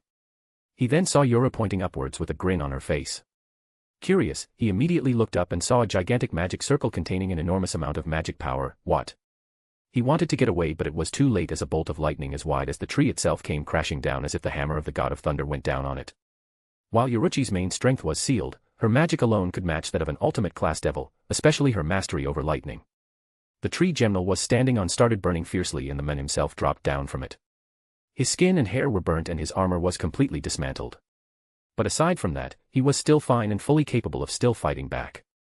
With his ears still ringing from the thunder, he gritted his teeth and pointed his gun at Yoruchi, but the latter suddenly disappeared and reappeared in front of him bearing her fist at him. General gathered as much magic power as he could and was about to pull the trigger when the dark red-haired receptionist appeared in front of him and faced his opponent. Huh? He saw the receptionist catch the Pamatipian's fist with her bare hand and a small shockwave was generated from it. I can't let anyone die in a simple exam like this. Especially the one I'm overseeing. Yoruchi was surprised but immediately backed off. After making sure that Yoruchi had no intention of further attacking, Gwen turned to the confused mercenary and said, "We're done here. Although you won't be promoted to high tier, I thank you for your effort." Although General couldn't hear anything she said, he could still perfectly read her lips. What? What do you mean? I haven't lost. Gwen didn't explain and just pointed behind him. General turned his aching body to see what was going on. Why did you interf? Behind him was the burning tree, but that's not what shocked him. The tree he had just been standing on has a massive hole in its trunk as wide as him. Not just that, the trees behind it had chunks in their trunks taken as if a monster went and bit through them in a straight line. At this instant, he finally understood that he almost died in the scene from earlier where he wanted to against that fist and it became an image of death. Shuddering, his legs lost their strength. As he knelt down, he felt extremely cold despite his body burning from pain. All he could think about is that one single moment where he foolishly fought back without knowing what it actually was. Gwen saw his state and tapped the tablet in her hand a few times. Send the medics to the third simulation room and take care of mercenary Gemnal. With a few more taps, the scenery changed again and returned to its former state, a white room. It's okay to leave him here. Follow me to another room and I'll prepare your contract and ID. Chapter 1131, Chapter 1131 Contract. Yoruchi waited in another room while Gwen prepared her ID and contract. Using this downtime, Yoruchi thought back and reflected on what happened earlier. There was nothing special with her fight against the mercenary aside from the fact that his level was mid-tier and had some chance to be promoted to high tier. The other thing that caught her attention is his dependency on his equipment. However, Yoruchi can't really use this as a standard since she didn't know if the others were also like him. Finally, Yoruchi thought back to the moment before they started the exam, those eyes. It's definitely a type of special ability. Nonetheless, I also can't discount her own ability to judge people. It's dangerous to be around her, but if I can deceive those eyes, it'll be one of the safest places around. She then remembered how Gwen caught her fist while she was using a Hakuda technique. Those eyes could see the flow of strength and momentum. Using her own body, she was able to disperse and refocus the power behind my attack. Gwen's eyes reminded Yoruchi of Riveria's eyes. While Riveria's eyes could see the logic, Gwen's eyes could see the flow and direction, and it's unknown if it could do anything else. One thing is for sure, though. As I am now, I have no way of defeating her if we were to fight. I can only release the seal at the right time or when I'm about to die. Naturally, Yoruchi also took into account Gwen and Gemnal's strange interaction, but as she didn't have any supporting information, there's nothing she could get out of that. A few more minutes later, Gwen finally arrived and the first thing she said was, "I apologize for the delay. I had to make a report on what happened earlier. It seems you discharged a large enough power within the simulation room that it triggered some safety protocols." Gwen then sat down in front of Yoruchi and placed a tablet and a black card in front of her. She tapped the tablet and it lit up to a page full of words. "Please read through this carefully before accepting it. If you want to change something, I apologize, but this is what all the mercenaries signed when they became one. So if you don't agree with something, you'd have to find another union that gives better terms. But since you passed the exams, you'll be able to refund what you spent and will even add compensation for anything you consumed or broke during the combat part. Though you didn't really use any gear nor consumables. Everyone who was trying to become a mercenary for their union already knew all of this since they also made the contract public." However, Gwen has a feeling that Yoruchi had no idea about any of this. Yoruchi grabbed the tablet and started reading through the contract.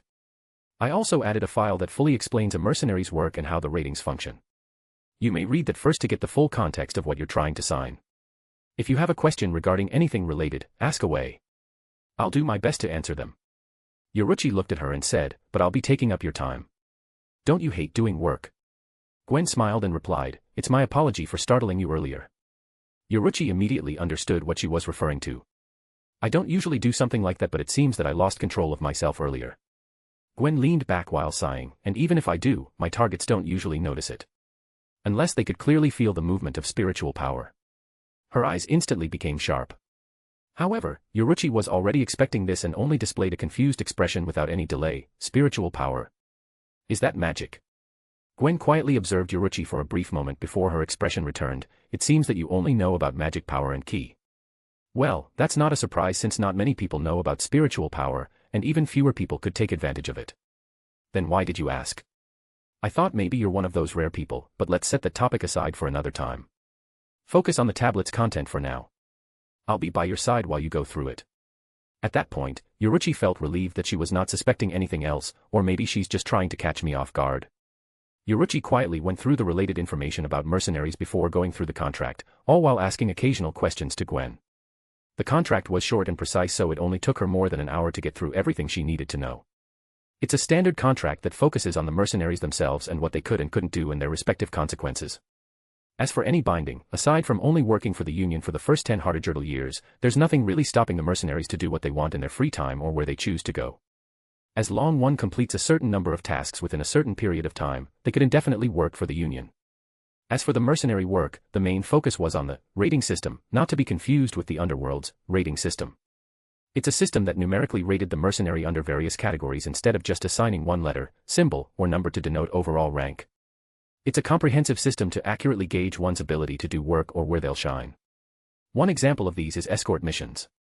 One type of escort mission is accompanying the client through the wilderness for various reasons, while the other type is accompanying the client through his business deals. The former requires a high rating for combat and exploration, while the latter needs combat and diplomacy. There are many other subcategories that the mercenary is rated, and the clients could also use those to further search for the exact personnel they need. If one is lucky, they could be invited by big organizations or clans to work for them on much better terms. So despite the high cost of entry to become one, many were trying due to its very lucrative prospects. In other words, mercenaries are pricey experts the client could temporarily hire if they need a job to be done urgently and couldn't find someone else to do it. Why 10 years? Asked Uruchi. For discoverability and experience.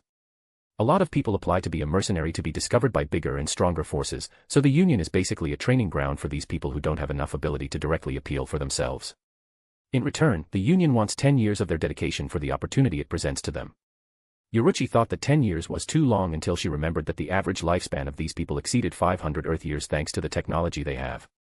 And the stronger the individual is, the longer they could live, which means 10 years is technically a very short time for them. And the special situations where these 10 years couldn't be met. It varies a lot, but the most common reason is that someone very high up in the Atolled society wanted that mercenary. And without missing a beat, Uruchi asked another question: is this Union owned by someone very high up in Atolled society? Gwen was instantly startled but immediately smiled in response: who knows? It might be or it might not be. But one thing is certain. Those standing on the top have enough power to destroy this Union if they get enough time and motivation for it. Uruchi didn't ask any questions and just signed the contract using her own magic power's unique wave signature. And as soon as all formalities are done, Uruchi immediately asks for jobs she could take. Due to her skewed ratings, she could only take subjugation and bounty types of missions. Chapter 1132 cornered Kazui. As soon as Uruchi left, the purple-skinned doorman approached the receptionist. But before he could say anything, Gwen snapped at him: don't give me so much work. Young miss. The men stopped speaking when Gwen's glare became worse. Ahem. Miss Gwen, I thought you'd be interested in her. So you noticed something? The man shook his head. No.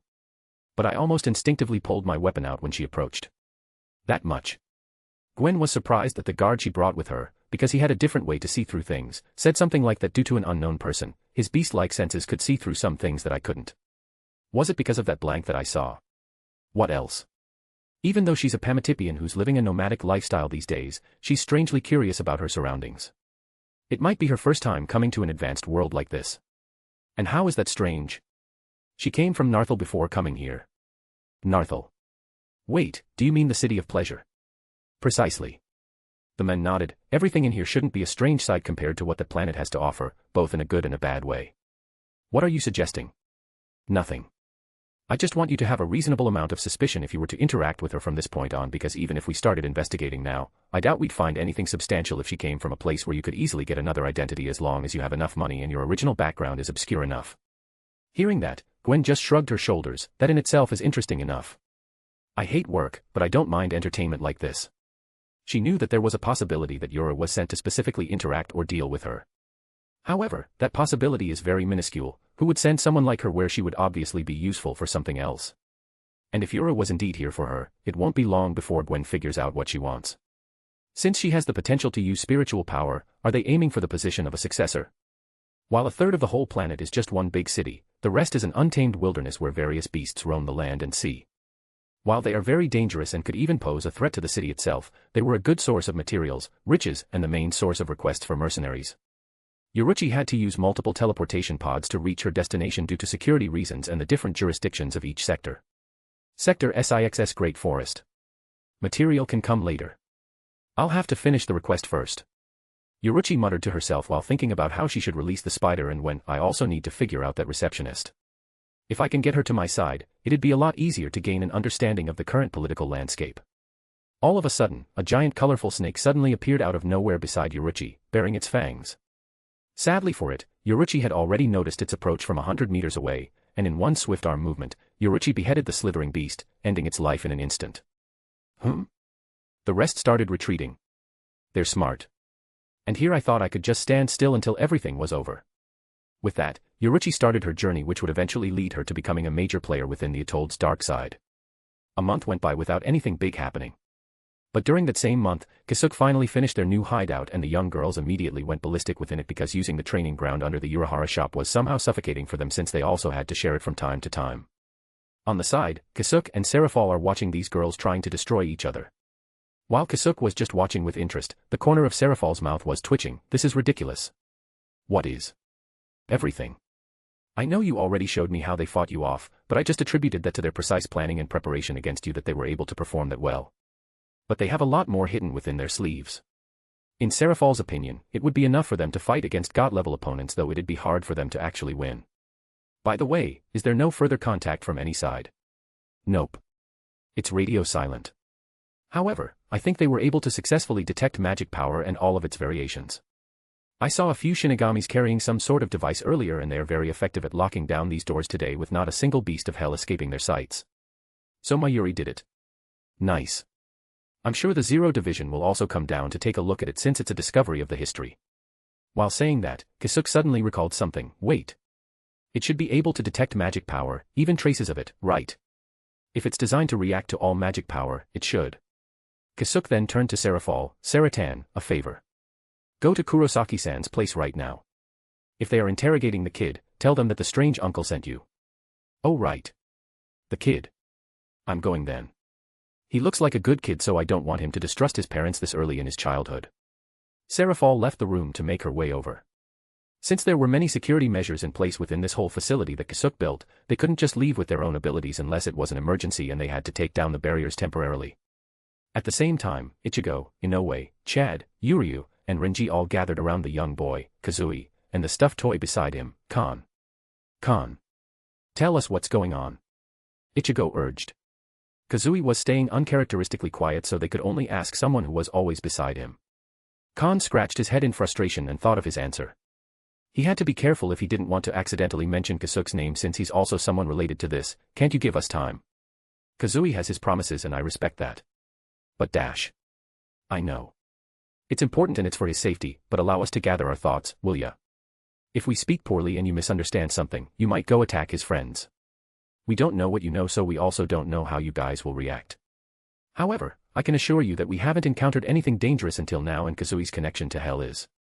It goes further back than those beasts of hell's appearance. Chapter 1133, Chapter 1133 Cornered Kazui Part 2. Ichigo. I think we should listen to Kan-chan. Inoue was the first one to cave into Kan's pleas. Ichigo sighed, having the same thoughts, however, but it's too dangerous. We don't know what might happen the longer we're in the dark. Kazui, I know that your promises are important, but you're important to us too. Right now, you're involved in something very dangerous and we won't know how to protect you if we don't know anything. But even after Ichigo's words, Kazui remained silent. As he is just a very young and innocent boy, he really couldn't understand his parents' words, especially since he doesn't see the danger they were talking about. In fact, he was in a very friendly relationship with hell, so he couldn't acknowledge their words even at face value. Everyone didn't realize it, but from Kazui's point of view, they are just bad-mouthing his very good friends. Even then, he refused to speak as he also didn't know how he'll keep his promises if he was to tell them anything, bringing him a dilemma that his young mind shouldn't be thinking about in the first place. Seeing the complicated expression he's making, Chad also chimed in, Ichigo, let's not force him. For now, let's be grateful that we found out about this, and would allow us to prepare for what might happen. I also trust Kan's judgment. Yuryu added, while he likes to play around, he knows what's dangerous or not. Renji, who just intended to bring Ichigo's group the detector that came from the research institute, scratched his head, you guys are too lenient. Oh well, I could understand where you're coming from. So what should we do now? Inoue wanted to bring Kazui back to his room to comfort and bring him to sleep since it was already quite late when the radio-like device on the table that was the source of this gathering suddenly started alarming with blaring sounds. What is it now? Ichigo immediately asked and took out his substitute Shinigami badge in case they had to fight. Renji immediately took hold of the device while saying, it's the alarm that goes off whenever there's a very large door and probably an errand car that's about to come out. At the same time, the doorbell of the Kurosaki household rang. All became quiet as they wondered who was ringing the door at this hour. I'll take it. Ichigo stood up. Ichigo stood up and Renji tried turning off the alarm while the rest prepared to fight in case Soul Society didn't send anybody in time to intercept the door. But when Ichigo opened the door and peered outside, he saw a very unexpected guest. Hi, good evening. I'm sorry for suddenly showing up at this hour, but I had to before you misunderstand something about your child. Your Citri Serafal-san. Ichigo loudly muttered after seeing the twin-tailed beauty. Those who were inside the house immediately reacted when they heard Ichigo speak and stood up to approach him. Your Kurosaki Ichigo-chan, I heard about you from Claire-chan. Oh, and by the way, I might have set off your new toy, but I can assure you that there are no doors manifesting right now. I'm much more sensitive than that thing. Ichigo turned around and looked at Renji. Before coming to the human world, he received a note from Mayuri himself that it might react to Seraphul's group, so he nodded to Ichigo. Ichigo turned back to Seraphul and asked, "You know Kazui?" "Not personally, but I'm the one who told the strange uncle that he might be connected to hell." "Strange uncle?" Ichigo repeated while trying to understand what she just said, but before he or the others could think who possibly this strange uncle is, Khan shouted from inside the house, "Strange uncle." Khan ran out and came face to face with Seraphul. "Were you sent by him?" Seraphul crouched down and patted the stuffed toy. "He did. He got worried that you guys might misunderstand the nature of his relationship with hell and scold him too much without the kid understanding what he did wrong. That's bad for a kid's developing head, you know." "Khan, who is this strange uncle?" Khan turned to him with a resolute expression. "I'm sorry Ichigo, but I can't tell you right now, but I can assure you that we can trust him." Ichigo and Khan stared at each other for a few moments until the former let out a heavy sigh. "Ah. We can talk about this later." He then turned his attention back to their guest. "Citri-san, is it? Please come inside." "Excuse my intrusion." After entering the house, Seraphul didn't immediately greet everyone and instead stared at Kazui and began walking in circles around him. Ichigo and Inoue didn't mind this, but this has been going on for at least 3 minutes, so the latter voiced out her concern while serving her a cup of tea. "Is there something wrong?" Seraphul was immediately pulled out of her contemplation and reassured them. There's nothing. The strange uncle already told me about the situation he's in and I trust his words. However, if I can see it with my own eyes, I would rather do the checks again." She then sat down and accepted her drinks. "Thank you. And regarding your kid, please be reassured, as far as I could see, there's nothing dangerous attached to him." But even if she said that, there's no way for them to trust her, and Seraphul also knew that, so she first started explaining to them what she knows about hell. First of all, the inhabitants of hell are divided between the chained and unchained. Seraphul explained to them the difference between the chained and unchained, which Soul Society wasn't even aware of. As she went through her explanation and Renji dutifully recorded everything, Seraphul dropped them the bomb. Everyone who enters hell becomes chained as punishment. However, there's an exception to this. Kazui, I don't really know how to properly describe it aside from saying that he became hell's envoy by allowing him to send souls down there without any punishment, giving them a new lease on life. Chapter 1134, Chapter 1134 Impending Battle. The Envoy of Hell. Inoue muttered with nervousness. But instead of replying to her, Seraphul crouched down in front of Kazui. "Kazui-chan, my name is Seraphul, but you can call me Saranichan." "Nice to meet you." "Saranichan." Seraphul nodded in satisfaction and continued, "If you don't mind Nei-chan asking, when were you able to send souls to hell, and how?" Kazui thought about it for a moment before answering with a soft, unsure voice, "I don't know. I don't remember. It's just that one day, a door appeared in front of me with Skeleton-san on it. We talked for a bit and after that, I'm able to send people." That's great. What did you talk about?" A longer silence came from Kazui before he answered with even more uncertainty in his voice, I don't know. I don't remember." Seeing his struggle, Seraphul immediately patted his head. "That's all right. You don't have to remember it. At least you had fun talking to him, did you?" Kazui finally smiled and nodded energetically, "MMM. Although he doesn't remember anything, the lingering feeling of their conversation stayed with him and he always wanted to talk to him again." "That's wonderful." Seraphul also returned a smile. "It's getting late, so you should go to bed. You don't have to think about this anymore since we adults are going to take care of it." She then gave Inoue a glance. Inoue immediately understood what she was trying to say and also crouched down in front of Kazui. "That's right, Kazui. We're sorry for putting you on the spot like that. Your father and his friends will take care of the rest." Kazui immediately ran to his mother's embrace as an expression of relief came to her face. Ichigo, Chad, Uryu, and Renji saw it clearly and made them realize that they made a mistake. After hugging her son tightly, Inoue brought Kazui back to his room with Khan, leaving behind the adults to talk among themselves. "I apologize that you had to see something like that. And thank you." Ichigo lowered his head. "I almost did something unsightly as a father." Seraphul stood up and said, "As long as you understand and never forget that he's still just a kid. No matter how strange his actions are, it's perfectly normal that he himself doesn't know anything about it." She then turned to Renji, who was tapping away on his smartphone. She also noticed that he's recording what she's saying when she's talking about the chained and unchained, but didn't say anything about it, reporting. Renji didn't say anything for a few seconds and continued with what he was doing. After he was done, he smiled nervously. "I'm sorry, but this has to be done. I'm not blaming you. It's your duty, so I won't say anything about it. I'm just making sure that's what you're doing." With her work done here, Seraphul intended to leave. "Well then, I won't extend my sudden visit any further. Let's talk more in detail on another occasion." But just as she just finished speaking, a heavy atmosphere suddenly pressed on everyone. Ichigo, Uryu, Chad, and Renji, even though they don't know what's going on, they still felt an enormous threat. At the same time, the scanning device on Renji's hand started beeping in an even more alarming way than when Serafall arrived, signifying something big that was about to come. 1, 2, 3, A total of 9 doors. Serafall suddenly muttered while looking up with a serious, so they aren't slowing down. They're saving their forces. You guys better gather all the forces that you can as fast as possible before your precious balance tips. You have at least half a day before those massive entryways open. The wind picked up around her and a magic circle expanded below her feet. Half a day. 9 large doors are going to open. Renji asked in a panic. But instead of answering his question, Serafall said something weird. Aren't you lucky that you have the envoy of hell? Just ask and you'll be exempted from hell's punishment. Isn't that awfully convenient?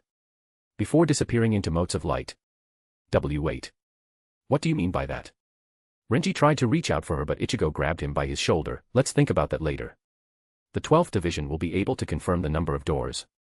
If it's indeed 9, then it's also probably true that it'll open in half a day. Go back for now and tell them everything that you know. Renji thought that Ichigo was right and was about to leave when he suddenly realized something and stopped. Wait. Everything? That means it includes Kazui. With a difficult expression, Ichigo replied, I'll make sure that no harm comes to my family. But I feel like what she told us, in the end, is a hint to resolve this issue. Discuss it with Kuratsuchi-san, but please make sure that Akon, Byakuya-san, and if possible, Shunsui-san are present. I'm sorry, but I'm going to burden you. Renji stared at him for a few moments before sighing, burden me all you want. You already saved my life a few times and this is the least I can do. However, even if we can make Captain Kuratsuchi promise not to do anything crazy, knowing him, and if it's for his perceived greater good, we don't know what he might actually do. From his pocket, he took out a note and passed it to Ichigo. In that case, you won't be able to depend on Soul Society. They know more than us so they might be able to help you more. Though we still don't know what exactly they are nor their objectives, it might be a better choice for you if you're cornered. Ichigo confusedly took the note and saw that there was an address written on it, people who could help if Soul Society can't. Ichigo hurriedly looked back up to him, you don't mean. It'll be up to you. Renji ran until he exited the Kurosaki household and hurriedly opened a Senkaman to return to his post to report. As soon as he left, Uryu also made his way to the door while saying, I don't know if I'll be able to get their assistance, but I'll inform the Quincy's of what's happening right now. I might go all the way to Hueco Mundo so I'll inform Harabel about this too. Chad, please stay here as additional protection for Inoue and Kazui. Chad nodded at him and Ichigo also didn't have any objection to this. But more than that, Ichigo is carefully considering Renji's suggestion, is it even safe to trust them like this? Chapter 1135 Intruding in Hell. Serafall returned to their house and saw that Kisuke and the girls were waiting for her and were raring to go. All right, calm down. Let's wait for things to develop first before moving on our own. And Kitan. Are you thinking of appearing too? I already called Tiamat and she should be here after cooking late-night snacks for Benihime. Serafall was stunned silent for a moment before saying, I think Beni-chan is having way too good of a life. Make sure you ask her to do some work too, alright. I have already a few things lined up for her. Benihime, who was already on her 3rd day of non-stop gaming sessions, was disturbed when the door to her room opened and the smell of potato fries and its sauce. Immediately turning around with shining eyes, Benihime gratefully received the very appetizing plate, just in time. Kisuke is summoning me, said Tiamat, who was still in her childlike form but without her giant horns and with her long light blue hair freely swaying down her back. Benihime started munching on her fries while saying, I figured. With a commotion that big, he'll probably take this chance to confuse everyone. Imagine a very strong Shinigami with unknown ability suddenly appearing. He longs for that kind of chaos. Are you not coming too? Nope, no way. He's probably about to ask me to do something unreasonable so my free time is about to end so I'm going to be enjoying the remaining time I have left. 3 hours later, within the 1ST Division's barracks, an emergency meeting was called when the sensors within the Research Institute started going off sometime earlier. Now that we're all here, Captain Kuratsuchi, brief us on the current situation. Mayuri stepped out of the line and went into the middle of the room filled with heavy silence. I've sent scouts to determine the real identity of these 9 pools of strange energy and as of now, we're able to confirm that these are indeed the precursors to the doors of hell manifesting. I've estimated that these doors will fully open within the next 10 hours. Why is it taking this long to open? The captain of the 8th Division, Yudumura Lisa, asked while fixing the position of her glasses. All the previous instances of these only took an hour at most to open after they were detected. Well, the door that Shinji dealt with some time ago might be an exception. Mayuri turned his head to her before answering, it has to do with these doors' scale. If the previous doors only allowed 10 to 20 beasts of hells to go through, these doors may let hundreds or even thousands of them. Not to mention the possibility that someone or some people would be leading them. You mean those Aaron cars? The captain of the 4th Division, Kotetsu Aisane, muttered. Mayuri slowly turned his head towards her, but this time, with a slightly fed-up expression. Don't be naive. Everyone who has reached hell could be leading this horde. Aisane's eyes widened as a certain someone emerged from her mind. Wait. You don't mean? Yes. That includes the former captain who received the ritual to have their Ryoryokuden's bodies to be broken down. Mayuri immediately ignored her after saying his piece and turned back his head to Shunsue, who was also making a difficult expression. We've already confirmed former Captain Yukate's existence beyond the door, so it wouldn't be weird that either former Captain Unohana and former Captain Commander Yamamoto to make their appearance. With a glare, the captain of the 7th Division, Iba Tetsuzeman, asked, why are you implying that the former captains will be hostile? Mayuri didn't immediately answer him and instead talked to Shunsue while taking out his bug-themed smartphone. With your permission, I'll release the information. Shunsue nodded after looking at everyone. And with a few presses, Mayuri sent out a document to everyone's assigned terminal while saying, this testimony was taken by Lieutenant Abarai and was sent to Captain Kachiki first before it was sent out to the Captain Commander and me. All the captains aside from Shunsue, Byakuya, and Zaraki took out their phones and opened the document that Mayuri sent to them. Since it isn't an unnecessarily long statement, it didn't take too long for everyone to finish going through it once or twice. Is this true? Asked the current captain of the 13th Division, Kachiki Rukia. However, she's also very curious about the last part which mentioned Ichigo's son, Kazui. The source of the testimony is the individual known as Citri Serafal. I trust that everyone in this room already knows about her and the extent of her actions. I don't know how accurate her words are and I don't really trust them without seeing it for myself. However, the information she has provided us proved to be valuable enough that even the 0 Division took interest in it and are currently actively exploring it on their own. Citri Serafal. Soifun, the current leader of Onmitsukido and captain of the 2nd Division, muttered to herself, we tried searching for her background and those around her in the human world, however, we couldn't find anything. It's as if they suddenly appeared in Karakura town one day. But that's not important right now. How's the threat analysis? Very high. Mayuri answered, humans who are killed by the beasts of hell are sent directly to hell. As you know, hell is not included in the cycle of souls. If too many humans are killed by them, the balance of souls between Soul Society, Human World, and Hueco Mundo will be disrupted once again and will be forced to do something drastic, again. Should we send a captain to each door? Asked Hirako Shinji. No. Byakuya immediately refused, we'll leave Soul Society too defenseless and if that's what they are aiming for, it'll be disastrous for us. But we can't have them rush out of these doors. Even if we can deal with all of them, it won't matter if they devastate the human world. The captain of the 9th Division, Maguruma Kensei, chipped in, if we can't deploy a captain to each door, then our next best option is to barge into these doors and contain the threat on the other side. But hell's punishment will immediately react the moment someone who's not supposed to be there comes in. Soifun pointed out, a few of the Onmitsukido sacrificed themselves to get this information. And that's where Kurosaki Kazui comes in. Mayuri joined their discussion. Chapter 1136 Intruding in Hell Part 2. It was before noon and Serafal was currently in the Kurosaki's household. After hearing the threat that the doors posed to the world and Goti I-13's plan, Ichigo decided to participate in the effort. However, only after he received their promise that they won't use Kazui apart from giving them the blessing to go through the doors of hell. The ritual to grant the blessing is just a simple prayer from Kazui that summons the eyes of hell to look at everyone who wants to go through the doors of hell. After seeing those eyes, everyone was able to confirm that Kazui has an intimate connection with hell and Mayuri also noticed the slight change in everyone's ryatsu after the ritual. As there's no need to open a door, any location for granting will do so. Shinigamis, Quincy's, and Hollows took turns to receive it, which took the whole morning. While Inoue would be staying behind and his father came to their home as an additional security, Ichigo still couldn't shake the bad feeling he was having. Without much choice, Ichigo directly went to the address Renji gave him first thing in the morning. So your name is Serafal. Nice to meet you. I'm Kurosaki Ishin. This stubborn guy's father. Ishin energetically introduced himself while his black-haired daughter shook her head with a sigh. The other daughter with light blonde hair, however, followed Ishin's footsteps and also cheerfully introduced herself. I'm Kurosaki Yuzu and this one is Karen. Pleased to meet you. It's a pleasure to meet everyone too. I'm Citri Serafal but you can all just call me Sarah-chan. Alright, Sarah-chan. Did you have your lunch yet? Ishin asked while taking out his apron. No, I haven't. Well then. I'll whip up the best lunch.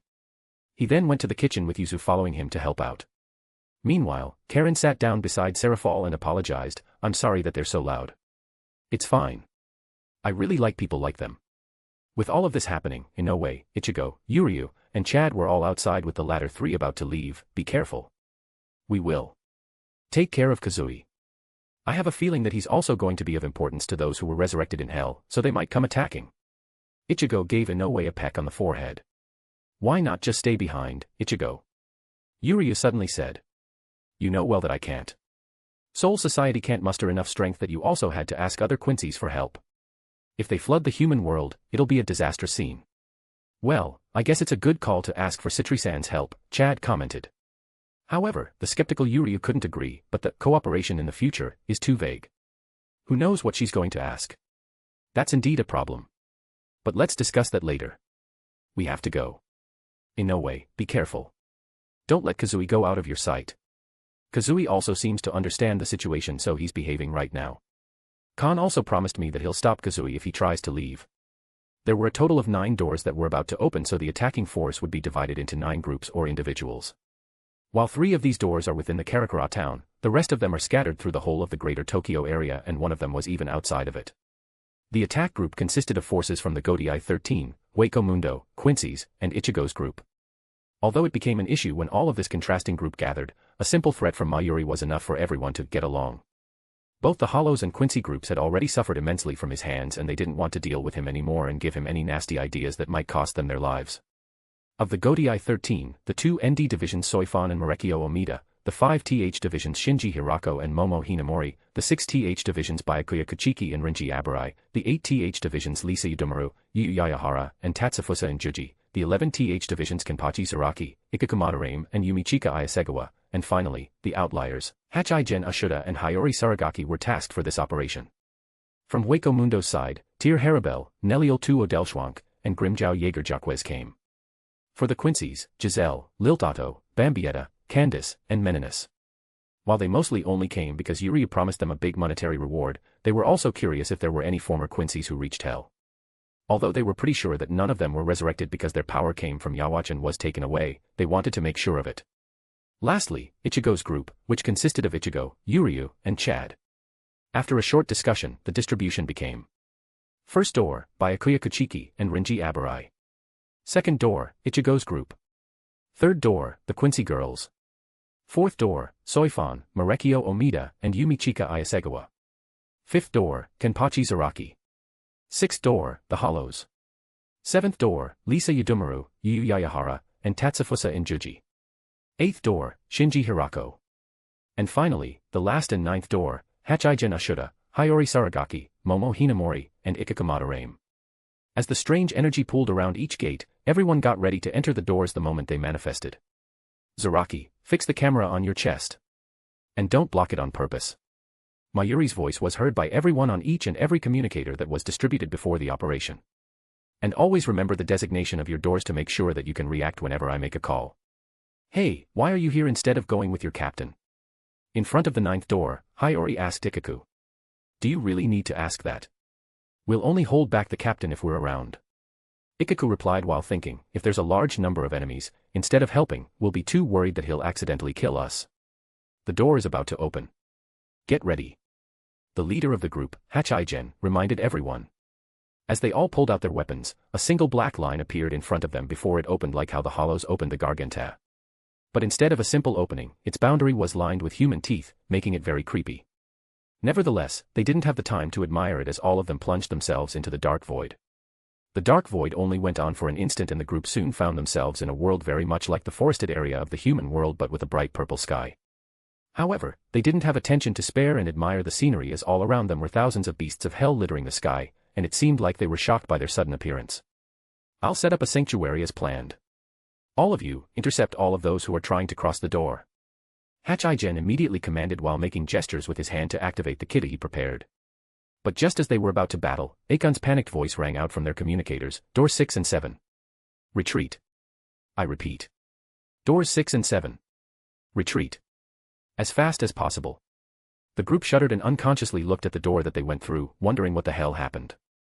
But as they did, they saw the door slowly shut and disappear, trapping them in a foreign world with thousands of hostile enemies around. Chapter 1137, Chapter 1137 Requesting for Reinforcement. Through the eighth door, Shinji entered alone for a very good reason. It's because his ability is one of the weakest blades with comrades around, but one of the greatest weapons when uncountable foes surround him. The moment he found himself in the foreign world, he couldn't help but smirk at himself. My, isn't this convenient? In front of a legion of hollows with holes outside of their bodies, also known as beasts of hell, a stage set just for me, huh? Placing his Zanpakuto in front of him, his Ryatsu rose up to the highest level, making the surrounding beasts more aggravated. Bankai. Sakashima Yokoshima Hapafusaguri, Reversed Evil 8 Treasure Blockade. The moment he finished muttering the release incantation for his Bankai, his Zanpakuto instantly transformed into a staff with its front end turning into a large ring while a flower construct bloomed under Shinji's feet and its petals covered his body as if to protect him from any outside harm. In an instant, the atmosphere around changed and the hate-filled air became even denser. But unlike earlier, none of it is now directed at himself as the beasts turned against each other and started devouring their comrades, turning the whole place into a bloody feeding frenzy that no normal person would be able to stomach. Sakashima Yokoshima Hapafusaguri is a wide-area Bankai that targets opponents and allies alike without discrimination and without exception. It inverts the perception of friend and foe across anyone within the vicinity of his Bankai, with Shinji himself being the sole person unaffected. As a result, all allies become enemies while all enemies become allies for the duration of the Bankai. As such, it's one of the best weapons against the current situation and the reason why he's alone. But while he's being protected from the rain of blood and flesh by his petals, a panicked voice of Akon from his communicator rang out, Door 6 and 7. Retreat. I repeat. Door 6 and 7. Retreat. As fast as possible. At the same time, Shinji watched the door he went through close. What's going on? While the groups who entered the 9th and 8th doors met thousands of beasts of hell, and it could even increase from that since more are gathering around, the 1st through 7th doors are vastly different with only hundreds of beasts of hell in them, and sometimes, none at all. But in exchange, there were, chained, individuals waiting for them. Through the first door that Byakuya and Renji had entered, the one who's waiting for them was the sole Yami Largo. Although they were already expecting to meet an Arankar, his presence still couldn't help but elicit a frown from both of the most vital members of the 6th Division. Be careful. If he retained the amount of Ryuryoku he used to have, he's already dangerous, but if he gained any other abilities apart from his brute strength, it's going to be a problem. Byakuya warned Renji. Renji took his warning to his heart but also said, It's all right, Captain. It's not just you who's improved, but also me. Ichigo's group entered through the 2nd door and immediately came across hundreds of beasts. However, what caught their attention is the detestable man wearing a disgusting grin. Welcome, Ichigo Kurosaki and his merry friends. To my kingdom of special beings. Just our luck. Yuryu muttered to himself while staring at the thin man with shoulder-length pink hair, or maybe not. Sailaporo grin grew larger. Correct, Ishida Yuryu. I knew that you guys were going to come, so I made it so that any door you take will lead you directly to me. Yuryu fixed his glasses while returning his provocation. That's awfully confident of you. Do you really think you can take the 3 of us? We're not the same ones you met years ago in Hueco Mundo. Nevertheless, Sailaporo was unperturbed and immediately noticed Yuryu's actions and intentions. That's just like you, Quincy, looking for what looks like traps and setting up your own. You really haven't changed as much as you claimed. From there, the Quincy's met Noitra Gilga and Zamari Ruros past the 3rd door, Soifon, Marekio Omida, and Yumichika Isegawa met Baragan Luzenbaron past the 4th door and Zaraki Kenpachi met Kanami Tosen and the former Kenpachi, Kiganju, past the 5th door. However, Akon's panicked voice who was watching from the monitoring room was caused by the people waiting at the 6th and 7th door. As the hollows entered the 6th door, they were instantly welcomed by a massive Ryatsu pressing down on them, and it was the same situation with Lisa Yatamaru, Yu Yayahara, and Tatsufusa and Juji when they entered the 7th door. Since the people in the monitoring room studied to prepare for eventually meeting the people of the past, Akon immediately issued a retreat order after identifying the people waiting for them. From the 6th door, they were the former Kenpachi, Kuroyoshiki, and one of the founders of Godai 13, Saizu Sakahon. The 7th door, on the other hand, also had founding members of the Godai 13, Nabitsuna Shigyu, and Chijiri Shijima. Akon immediately judged that the 2 groups would just be throwing away their lives if they fight them now. However, his retreat notice was a tad too late as all the doors closed on their own. Realizing this, Akon slammed the table in front of him. Fuck. They were already expecting this. To all units available. Gather around the gates and do everything in your power to reopen them. Where's the captain? One of his subordinates immediately answered, he's already on his way to the human world. Akon took a deep breath to calm his nerves. I see. At least make sure we don't lose our connections with them. Increase the power output to supplement the negation thread's integrity. Someone contact the Arankar, Roka Paramia, and ask for her assistance in case we can't keep the connection open. The entire 12th Division immediately jumped into action the moment things went awry. Nevertheless, they weren't the only ones watching it in real time, as Mayuri also provided each division monitoring equipment to watch the whole operation, though it's mostly for the captains who can't leave the Soul Society to secure it. Seeing the situation, Shunsui immediately took out his phone, which was modified some time ago to contact someone. As he placed the phone on his right ear, its special function of silencing everything around him immediately activated. He heard his phone ringing a few times before it was answered. Just those 2 doors. Please save them. I'm on my way. But is it possible for you to delay Kuratsuchi-san for a bit? No. He'll immediately be suspicious of me if I do that. Oh well, that's fine. It'll be a bit easier for me if I don't need him now. Chapter 1138, Chapter 1138 Doors to Hell. Sailaporo stopped provoking Ichigo and company and frowned a little bit. How weird. Hell's punishment should have gotten hold of you the moment you entered through the door. I know that disgusting captain should be able to do something about it, but I didn't expect that it would be to the point of complete nullification. Did I underestimate him once again? Ichigo, Uryu, and Chad immediately felt weirded out by his statement. They knew for sure that Sailaporo had a way of watching the human world since he was able to identify Rinji's daughter without actually meeting her, but he didn't know about Kazui and how his little ritual made them safe from Hell's punishment. They all looked at each other to confirm that they were thinking the same thing but refused to say anything. At that moment, they heard Akon's panicked voice and subsequently, the door closing behind them. Upon seeing that, Ichigo, Uryu, and Chad immediately put some distance from each other while pulling out or manifesting their respective weapons and abilities. So it's a trap all along. Uryu gritted his teeth as his high leg bogan extended from his right wrist. Chad's right and left arm became covered by black and white liquid respectively before they hardened and formed differing armors for each arm. Do you think Citri-san is part of this? After all, she's the one who hinted that we should directly intercept the enemies before they came out of the doors. Sailaporo, who was intently listening to their conversation, suddenly snapped his fingers. So her name is Citri, that strange woman with the unknown ability. I can finally hear her name. It's amazing how she could block Hell's eyes, even though it's just her name, which, honestly, is pointless. Well. From the looks of it, she's not. Uryu replied to Chad before a certain idea dawned on him. She's really amazing, being able to stop Hell's punishment. Thanks to her, we could cross safely. Ichigo and Chad looked at him surprised, but Uryu ignored them and just intently watched the grin from Sailaporo disappear. It's not that disgusting insect. Sailaporo started contemplating what this all means. There's a big hole in my information network. But soon enough, his grin returned to his face, and said, Kukuku, it doesn't really matter. It doesn't change the fact that you people who are alive can't set foot in here. No matter how strong that strange woman's ability to block Hell's authority, that can't last forever, and sooner or later, these chains will take hold of all of you. Sailaporo swung his arm and the hundreds of beasts of hell around him started running and flying toward Ichigo, Uryu, and Chad. Who knows? Maybe after you've accepted these chains, we'll get along very well. That's the most disgusting thing I've heard in a while. Ichigo visibly recoiled when he imagined the possibility. He raised the 2 black blades he was holding and crossed them. Getsuga. Jujutsu, Moon Fang cross-shaped piercer. The cross-shaped blast of massive energy was the signal for the battle to begin. Meanwhile, their conversation was also being relayed to Mayuri, who's making his way to the human world. Good thinking, Quincy boy. All this time, the only information they had about their enemies is when they were alive, so the fact that Sailaporo didn't know anything about Kazui and Serafal despite claiming an all-seeing ability put a smile on his face. Is it because those with the same or similar power are immune to his eyes? The moment he got out of the Senkaman and entered the human world, Mayuri immediately gave out his directive to all attack groups. We'll try to reopen the doors from this side, so do your best to stay alive. If you know you're going to die, inform me too. That way, we'll be able to prioritize the other doors. Also, if you can kill them, bring their bodies back.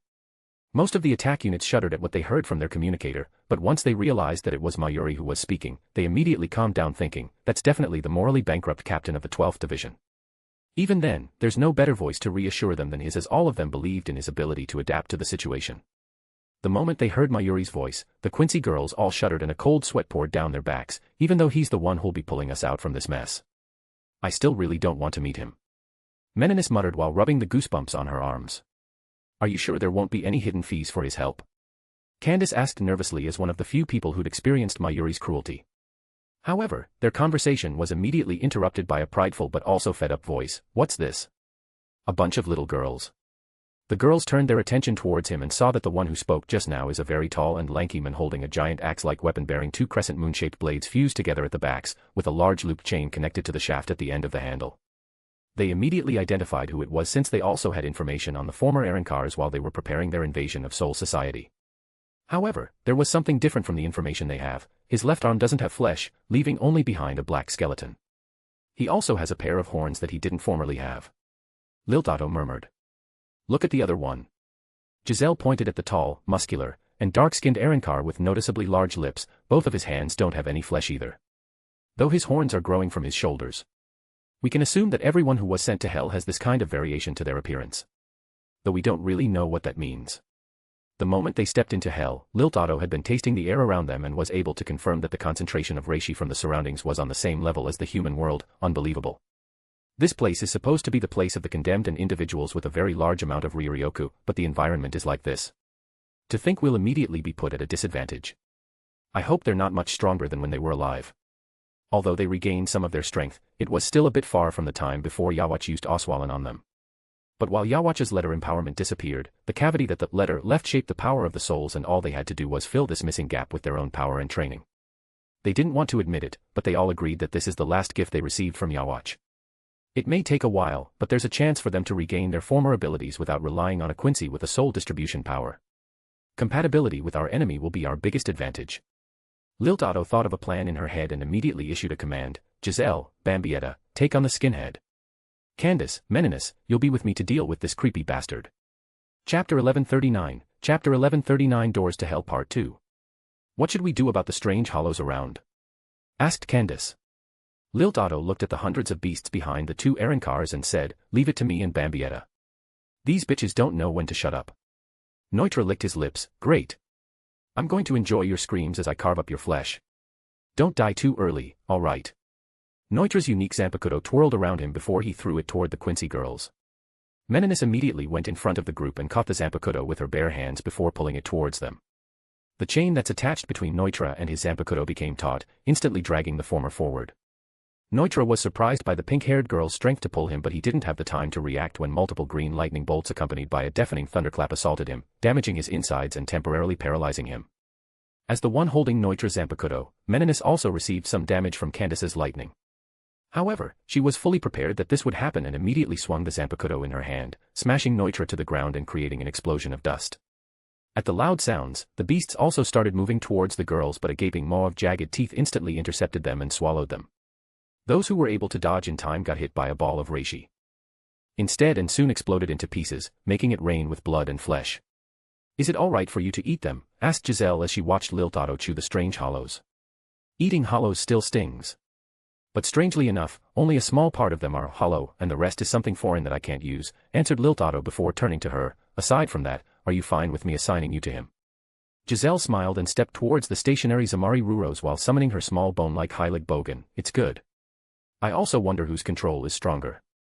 Bambietta, who's currently intercepting the beasts, hurriedly turned around when they heard their conversation. Oh oi.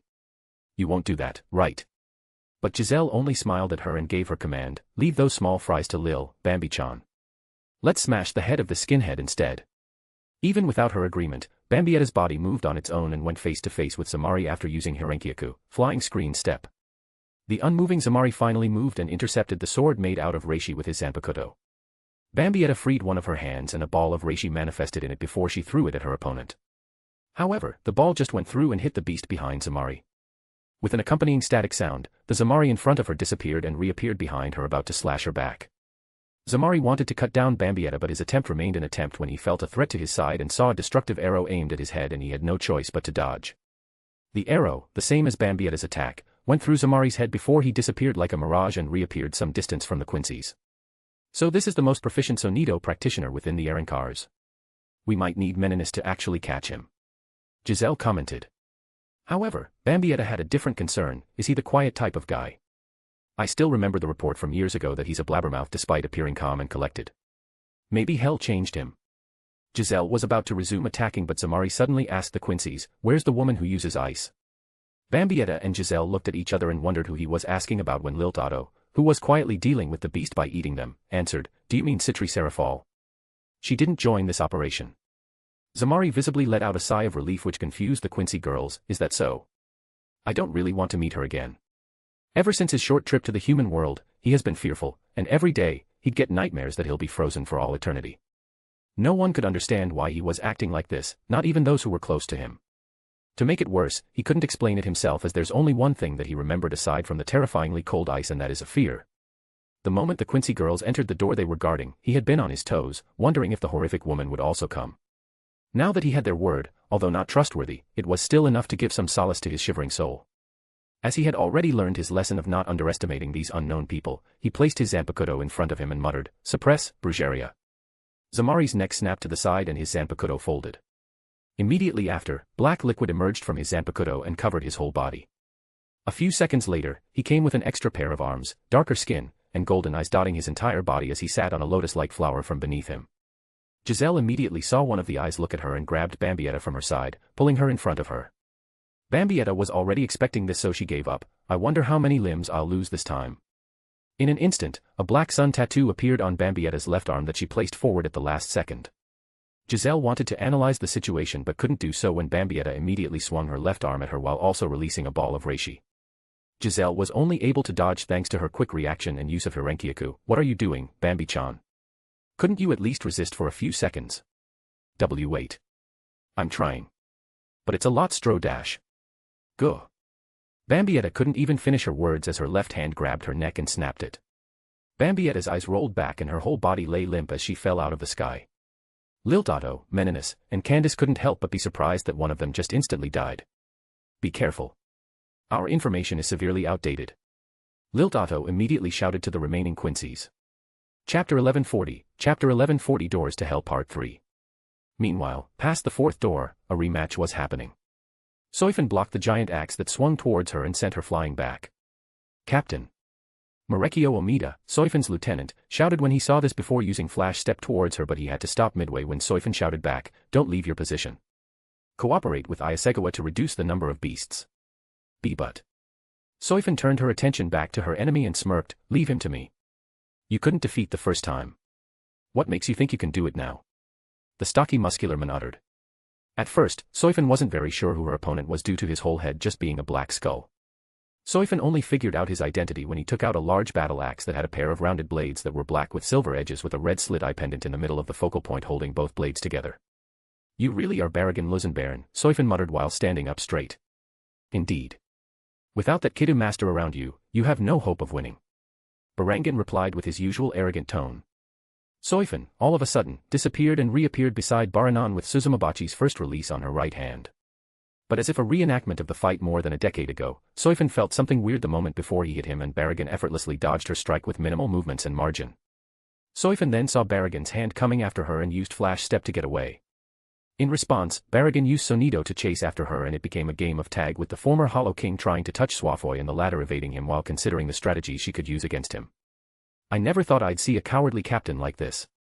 Barragan started taunting Soifin, "What's wrong? Did the war against the Quincy scar you so much that you're unable to fight with your usual courage?" Swafoy's expression immediately changed as anger surfaced on her face, "You bastard." Using her flash step to appear behind Barragan and stabbed him with Suzumabachi. But just the same as before, Barragan was able to dodge with ease and was even able to grab Swafoy's right arm. How disappointing. But the moment his ability of decay activated, Soifin popped like a balloon and Barragan suddenly felt a sting to his right flank. Immediately using Sonido to get away, Barragan saw Soifin calmly standing where he was standing a moment ago. Despite not being able to tell what expression he was making, Soifin was able to make out his confusion. "Portable Jigai. You must have heard of it. It was that detestable man's favorite trick. But I must say, it's very effective." The faces of the man and woman who disappeared in the war more than a decade ago resurfaced in Soifin's mind and she couldn't help but be a bit melancholic. A lot of things had changed for her these past few years and she's very glad about these changes as she was not as close-minded as before. Soifin immediately shook these useless thoughts out of her head and continued speaking, "Don't forget that we had all the time to study you from our previous encounter. You can deploy a field that slows down time for you within your immediate vicinity. It's the reason why we couldn't hit you no matter what. However, I found 2 limits to this ability of yours." Soifin disappeared once again and reappeared behind Barragan. However, Barragan already heightened his senses and was able to feel another and weaker presence at his side. Slashing his axe towards this weaker presence, Barragan saw Soifin as expected. But the moment his axe hit her, Soifin once again popped like a balloon and he felt a similar stinging feeling on his back. Barragan hurriedly escaped with a Sonido again and clenched his teeth, so the first one was the real one. Soifin ignored his words and continued her explanation. "The first one is that you obviously can't dodge wide-scale attacks that will hit you regardless of your reaction. The second one is that you can only slow down time for the things you are aware of. Soifin then smirked at him. The second one is the main reason why you lost against Sasuke Aizen so easily. For the first time in a long while, Baragon became angry. It is his lifelong regret that he was not able to get his revenge against Aizen, and now the silly Shinigami was now mocking him for it, regret ever uttering that name. Rot, arrogant. Baragon immediately became covered with deep black-colored Ryatsu, and sure enough, his form changed to what Soifin was expecting, but this time, his whole skeleton is ink black. Baragon then raised his skeletal arms and called, Respira. And a cloud of black and purple miasma radiated out of him before that started making its way toward Soifin. By releasing his true form, he didn't just erase Suzumabachi's marks but also made Soifin not be able to approach him anymore to continue her stings. As far as he knew, Soifin's expertise lies within close combat and didn't have many long-range attacks like Kidus that could reach him aside from her very rigid Bankai. However, Baragon was surprised yet again when he saw Soifin still calmly staring at him, unmoving from her position. Did you think I didn't prepare for this too? Soifin's Ryatsu then shot up as if she was activating her Bankai. While you were rotting here in hell, I never stopped improving. A tornado made out of her own Ryatsu covered her before saying, Makushanku, tireless flash war cry. Soifin's rushing green and golden Ryatsu then formed 4 elongated vortexes on her back. The 2 vortexes on top were larger than the 2 below it and formed what looks like 2 pairs of wings. The miasma finally arrived, but it couldn't approach Soifin herself as they were sucked up by the vortexes. Of course, its effect of decaying anything it touched was still there, so the wind that deflected it slowed down. However, the vortexes made out of Soifin's Ryatsu were a self-feeding system. The slowed-down wind would return to the center and would be sped up again before returning to the edges. The miasma was consumed, but Soifin's wind continued to move. As long as Soifin had enough Ryoryoku to fuel it, these winds would never die out. Now then. How would you like to die? Soifin lowered her body before punching out. Wind gathered around her arm, forming a tornado and blasting away the rotting miasma in front of her, creating a clear path to her opponent. Baragon panicked and immediately summoned his Zanpakuto, Grand Kata. Sadly for him, Soifin was also a lot faster than before, so before he could even swing it, Soifin had already arrived in front of him using an advanced flash step technique called Senka, Flash Blossom, stinging him twice. The marks Soifin left on Baragon started shining brightly with her own Ryatsu before they began growing in size. Thanks to Aizen, Soifin knew the limits of her Suzumabachi. However, Baragon was not Aizen, and she had been improving the amount of the Ryoryoku she could hold, and she just injected a majority of it into her marks. Soifin could hear Baragon's groans and she could feel his Ryatsu destabilizing and knew that her ability had taken effect properly this time. But at that moment, her communicator resounded again, to all units, beware. Your opponents can't be killed. I repeat, your opponents can't be killed. Soifin's eyes widened in surprise, and at the same time, she felt a threat behind her and immediately used Flash Step to get away. And when she looked back, she saw that Baragon had just swung his axe with concentrated miasma at her former position. However, what bothered her the most was that most of Baragon's body has already disintegrated, but it was being put together back. Black Chains. Chapter 1141, Chapter 1141 Doors to Hell Part 4. Not what I was expecting. Zaraki commented as soon as he stepped into hell. Soon enough the door behind closed and Zaraki just looked at it with an unconcerned expression. I'll eventually find my way out of here, but if there are strong people here, I also don't mind staying for a while. Well, look who it is. It's the illustrious captain of the 11th Division, Zaraki. Zaraki turned to the voice that called him out and saw a big man, with a dark complexion, dark hair, and dark eyes. He had 2 spiked piercings below his lips and had a very rough appearance, with chipped fingernails, facial hair, and body hair. But instead of him, Zaraki's eyes landed on another man beside him. So you're also here. Zaraki is talking to the dark-skinned man with dark brown braids and blindfolds. However, the man, Kanami Tosen, didn't utter a word and stayed back. It was then that Zaraki finally gave the already fuming muscular man attention and asked, "Are you my opponent? And who are you?" With that sentence, the muscular man finally loses it. "I'm Kenpachi Kiganji, you damned brat." Sadly for him, Zaraki is still clueless about who he is. Kenpachi. I've only met 2 and I enjoyed fighting both of them. Zaraki genuinely doesn't know who this bulky man is and thought that he's a Kenpachi of even further generation than him. After all, the only Kenpachi he met were the 1st and 8th. In the first place, he didn't really have a good memory, and he especially doesn't even bother remembering someone who's weak unless he could see them multiple times or they had a funny ability. Tosen immediately took his distance the moment he heard that, and the man who introduced himself as Kenpachi Kiganju almost had his veins pop from anger. "Looks like I'm going to have to educate you and take what's rightfully mine." Holding his Zanpakuto, which looks like a single-edged greatsword that has a large, black ring inlaid with gold on the end that was roughly the size of his palm, he shouted with his towering voice, "Bankai." From the ground, a column of lava suddenly erupted, engulfing Kiganju. At that scene, Zaraki's memories were rattled. He finally remembered that the two, Kenpachi, that he met were not the people he took the title of Kenpachi from but another person who he forgot until now. Ah. You're that boring guy who only had brute strength and nothing else. The lava disappeared, revealing Kiganju holding a 5-meter-long and 1-meter-wide rock crystal and magma in the shape of a single-edged greatsword, Onamaru, Fire Demon's Flower Blossom. The greatsword then started extending further by disassembling itself to be longer while also making flames break out of it. You only won by a sneak attack. I'll make you regret being alive. Although Sailaporo released the information about the current state of affairs to those who followed his instructions, Kiganju never listened to him in his boring strategy meetings, all while believing himself to be the strongest captain aside from the captain commander due to him gaining the top seat of the 11th Division. As such, he really had no idea what he's talking about and the only thing in his mind was taking his revenge against Zaraki who cut him down while he wasn't fully ready.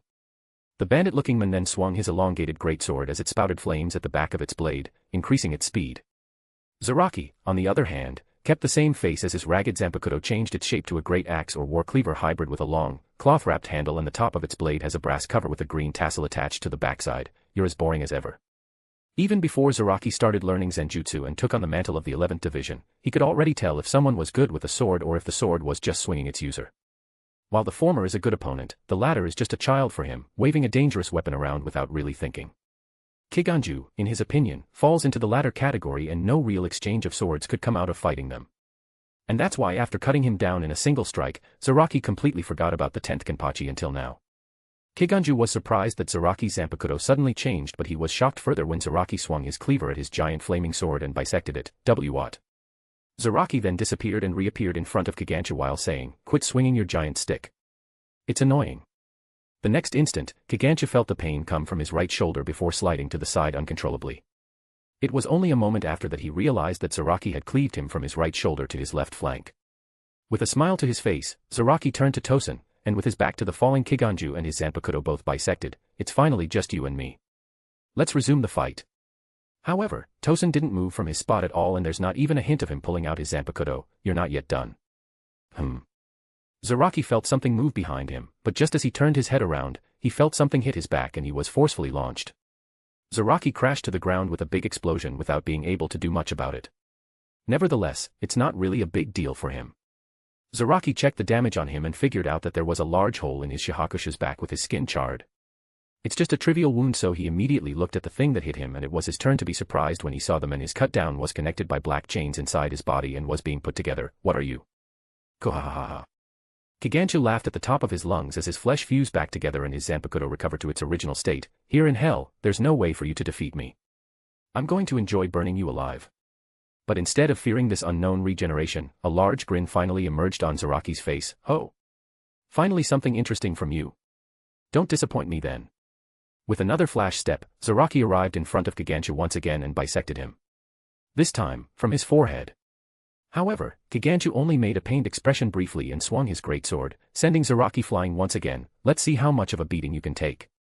Zaraki's stomach became charred from the hit but the grin only went wider. "That's my line.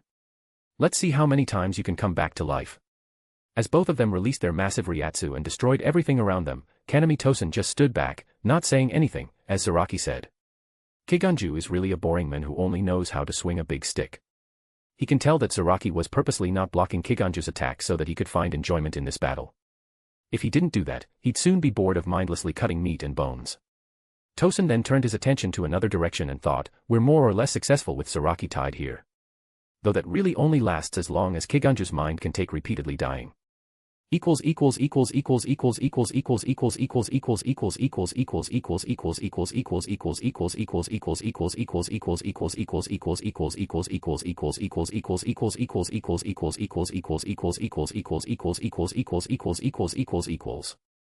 Announcement, January 8, 2024.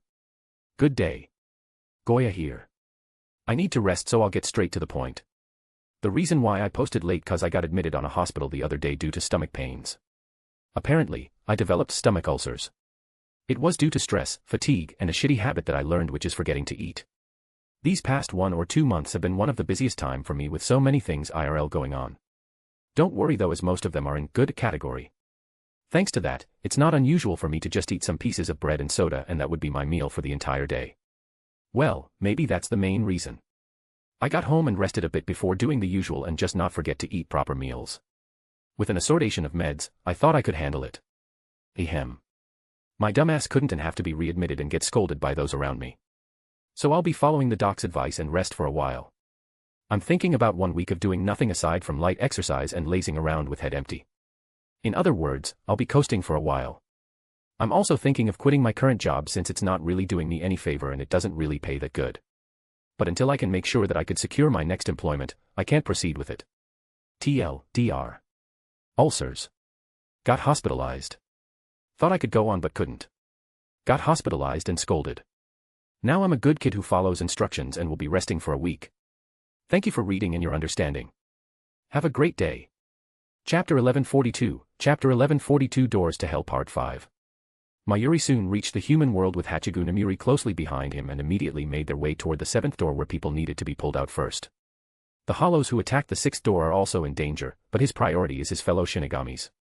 On the way here, Mayuri saw how Zaraki had instantly killed his opponent but they immediately revived after. At first, he was disappointed that there is probably no chance of him getting a corpse from hell to study.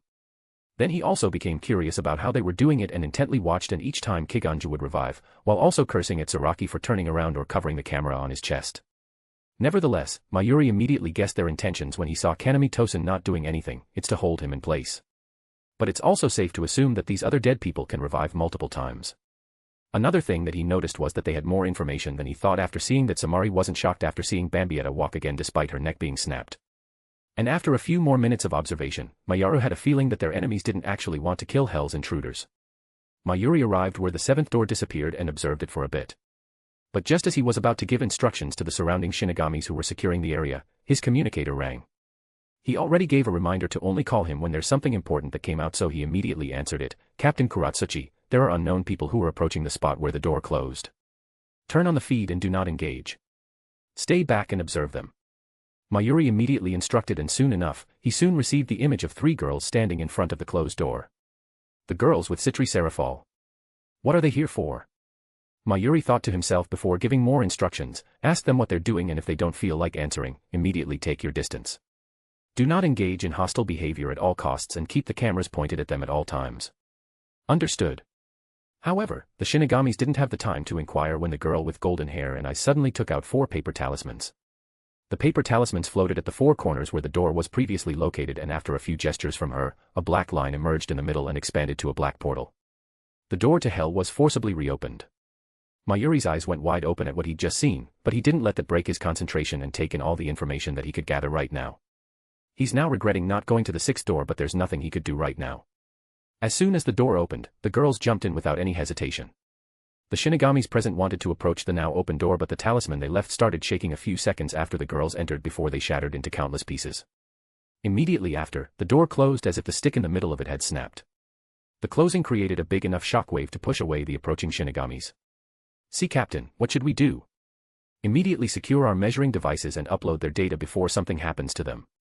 Mayuri wanted to make his way to the 6th door when he was stopped by a subordinate. See, Captain.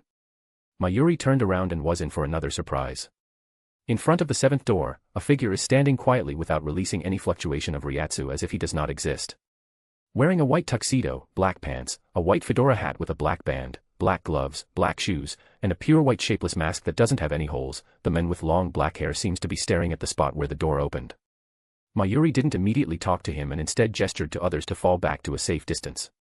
The unknown man, on the other hand, put forward his hand towards the space where the door is, and a green magic circle instantly manifested and its unknown characters rotating mysteriously. How are you related to Citri Serafal? This is the first question that Mayuri asked. The strange man didn't stop what he was doing but took some time before he answered, brother-in-law. Mayuri was not expecting to receive any answer, so he was glad that he could continue talking. What are you trying to do? The man took back his hand and the mysterious circle disappeared. You should have already guessed. The man then took 8 pieces of 1 by 1 inch black cubes out of nowhere and started tinkering at them. That tinkering took little time and the man tossed 7 of the 8 cubes to Mayuri's direction. The one who responded was the small Nimue, who ran in front of Mayuri to catch these cubes. Nimue inspected the cubes first before giving them to Mayuri. This is keys. The man briefly answered before tossing the last one that he had in front of him. The black cube became suspended in the air after it reached the exact spot where the door closed. A second later, it released a strange noise before disintegrating into dust. Immediately after, a black line appeared and the door reappeared once again. Gather the magic power around the spot where the door appeared and pour them in those. If you can't do it yourself, ask Sarah-chan to do it for you. Without waiting for a reply, the men went through the door. Unlike what the strange girls did, the door the strange man opened remained open, but Mayuri knew better not to follow him and instead just sent some of his surveillance bugs. Immediately after, Mayuri turned his back to the door and issued additional instructions: watch the door and record everything that's happening to it. Aside from that, don't let anyone approach it. Also, ask the Siriidii for more reinforcements in preparation for the personnel pulled out from hell. The Shinigamis around him saluted and only eased themselves when Mayuri and Nemu disappeared with a flash step. Claire, Kunu, and Tanis warily and nervously entered the door to hell. Despite that, the three of them were excited because this is their first real battle after their extensive training within the Ouroboros Academy. As soon as the light returned, they saw a devastated land that was ravaged by intense battle. The atmosphere around them felt awfully similar to the underworld and they were taken aback but immediately focused back on searching for their target. A few seconds later, they found their objective, but all three of them were bloodied, unmoving, and on the verge of death. With a quick glance, Claire immediately figured out what was going on and matched it with the information they had: poison. Tanis, secure our rescue targets first. Understood. Right away, Tanis removed her disguise and her appearance returned to that of a Vuivra. Releasing her draconic aura, she immediately caught the attention of their opponents, but she ignored them for now and spread out her wings before diving within the poison-filled land to snatch the three hollows who were conscious, but couldn't move. Chapter 1143, Chapter 1143 Doors to Hell Part 6. Tanis dived into the area where there was almost an indiscernible purple fume and grabbed the downed Erincars, carrying Nell and Harabel within her arms and grabbing Grimjow with her tail before taking to the air once again. One of their opponents, a wrinkled, hunchback and bald old man with sunken eyes, swung his right black skeletal arm towards them and the purple fume chased after Tanis and the unmoving Erincars who had their resurrection already cancelled. Tanis took a peek at the purple fume before strongly flapping her wings in an attempt to blow it away. However, as if they were there in the first place, the fumes were unaffected. In an instant, Tanis decided on another way and somersaulted in midair to face the fume. She took a deep breath and a blue flame sparked at the corner of her lips. Opening her mouth, Tanis let out a deep blue breath of fire and it expanded enough to engulf the entire fume. But her dragon breath didn't stop there as it continued to expand and made its way towards the two Shinigamis riddled with black chain tattoos. The Shinigamis were shocked at her sudden large move and both of them could feel the extreme heat that this fire possessed even though they still hadn't touched it. As the breath approached, the Shinigamis used flash step to dodge and get away, creating a large distance between the two groups. Kunu immediately created a translucent platform in the sky for Tanis to land the patients. And after they were lined up, Kunu immediately concluded that they were suffering from severe poisoning, but it was not what was killing them. Their bodies were crushed after they were immobilized. Ughai. Who are you? Grimjow tried raising his body but he couldn't feel anything aside from pain running through his entire body.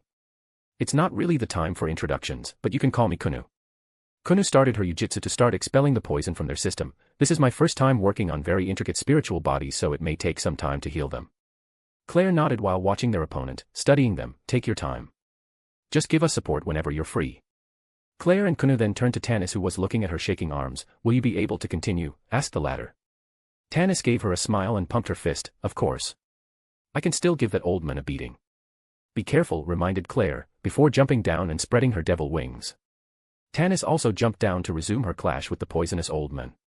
As Kunu watched them approach their enemies, she couldn't help but think, that was such bad acting. I don't know if they're going to fall for it. She then heard the tanned Erinkar groaning before saying, be careful. The old man's poison works on anything aside from a Shinigami. Kunu gave her a smile and said, don't worry. I don't think it works on a dragon either. The moment Kisuke entered the door, the first thing he saw was a very thick mist that severely limited his senses, including his ability to sense magic power. This Ryatsu.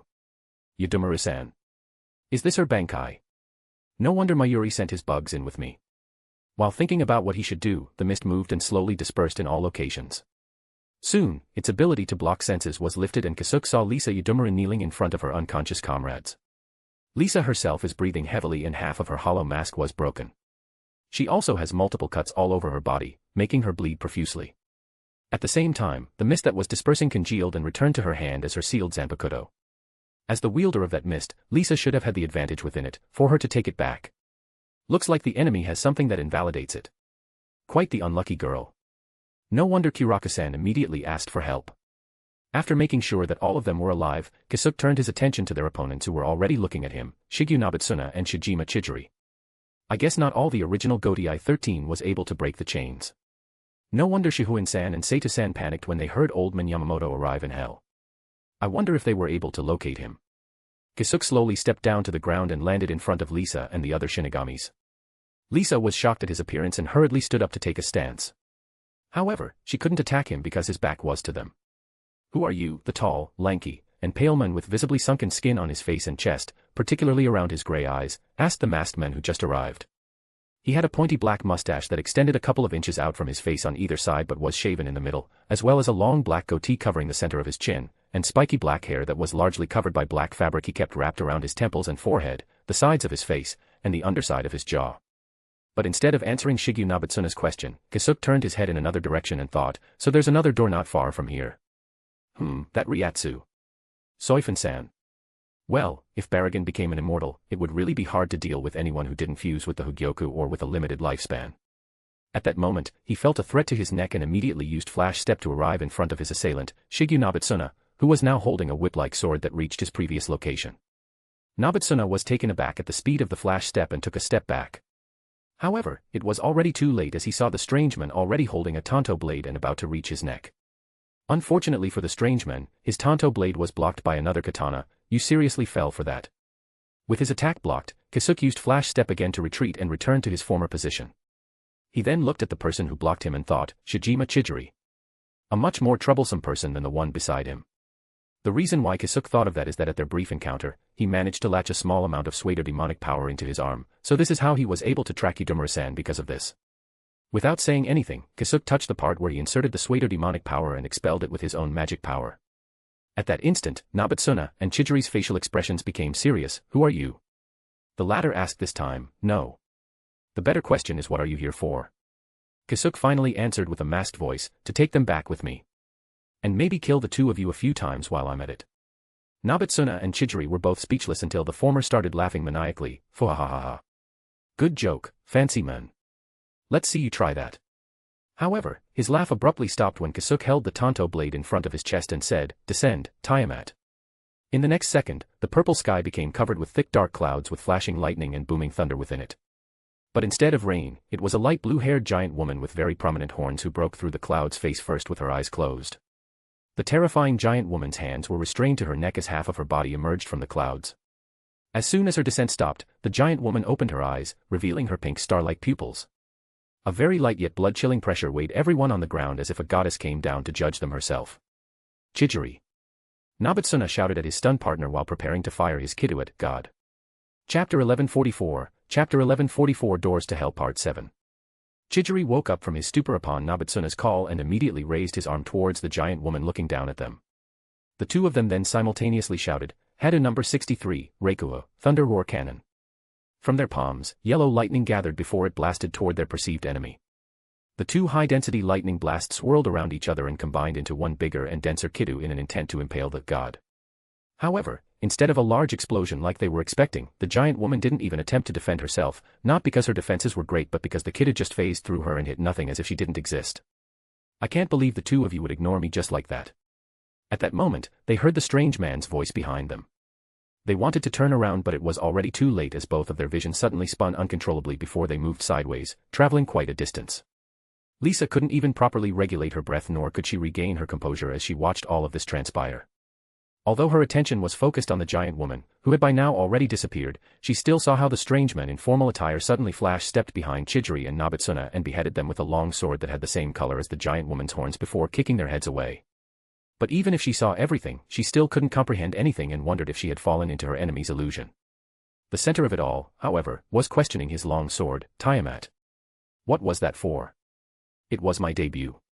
It's only right for me to show myself in such a fashion. Kisuke knew for sure that she wasn't like this the first time she met her. Just what have you been learning from Benihime? She taught me the household chores that she didn't want to do. Aside from that, she also gave me these literary arts called manga and I've been enjoying my free time with them. Kisuke was utterly speechless. Do it again on another occasion. Just tell me when. Kisuke stopped talking to Tiamat when he saw that the bodies he just beheaded had started crumbling, turning into dust, before disappearing into nothing. And he turned his attention his heads he just sent flying, he saw black chains ejecting out of their necks, forming a skeletal framework for their bodies, and soon enough, they regenerated their whole bodies. Unlike the beast of hell that I acquired, their bodies are purely of magic construct. But how are they doing this?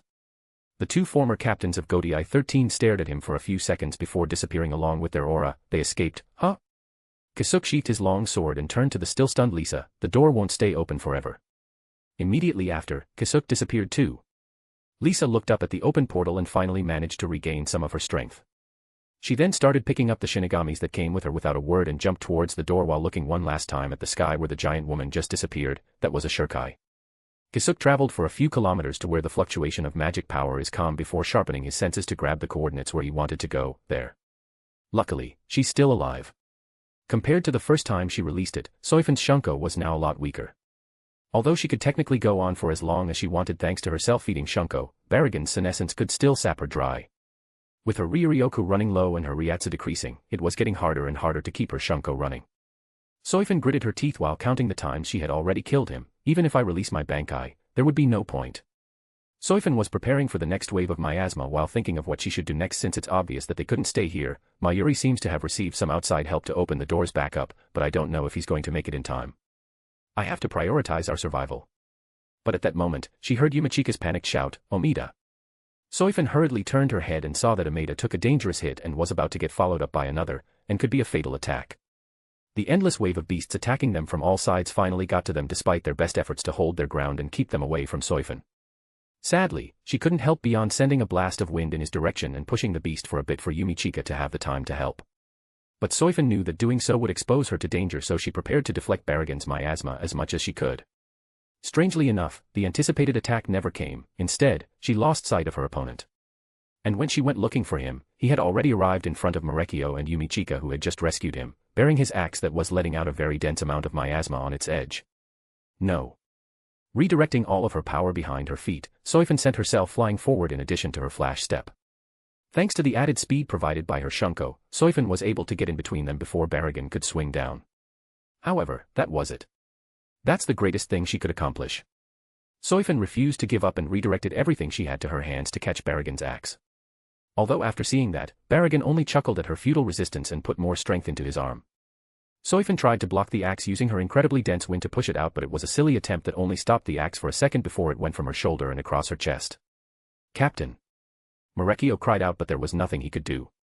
Soifan's blood spurted out for a second before it turned black and crumbled away. And from her wound, the dense miasma from Baragon's Zanpakuto started eating through her flesh, revealing her bones and organs that had also started to turn black. Baragon knew that there was no way for him to take her alive anymore, but he was still wary that she'd create a miracle to fight back. So again, Baragon raised his axe to finish her off for good. Run. Soifan tried to turn her head to her subordinates. "Run. There's no escape," were Baragon's words before he brought death down upon the Shinigami. But without knowing when and how, Baragon's axe stopped mid-swing as a hand with black gloves caught his axe. "Looks like I'm a little bit too late." A voice that he couldn't tell if it was a man or woman resounded in front of him. Baragon saw that the strange man's hand was decaying, but it was a lot slower than he had ever seen it. In fact, it would seem that his miasma would need an entire day to go through his hand. What? Seeing his ability almost fail for the first time, Baragon pulled his axe back to immediately retreat. But when he thought he got away, a black snake with purple glowing eyes lunged at him. Without thinking much about it, Baragon sent his miasma forward.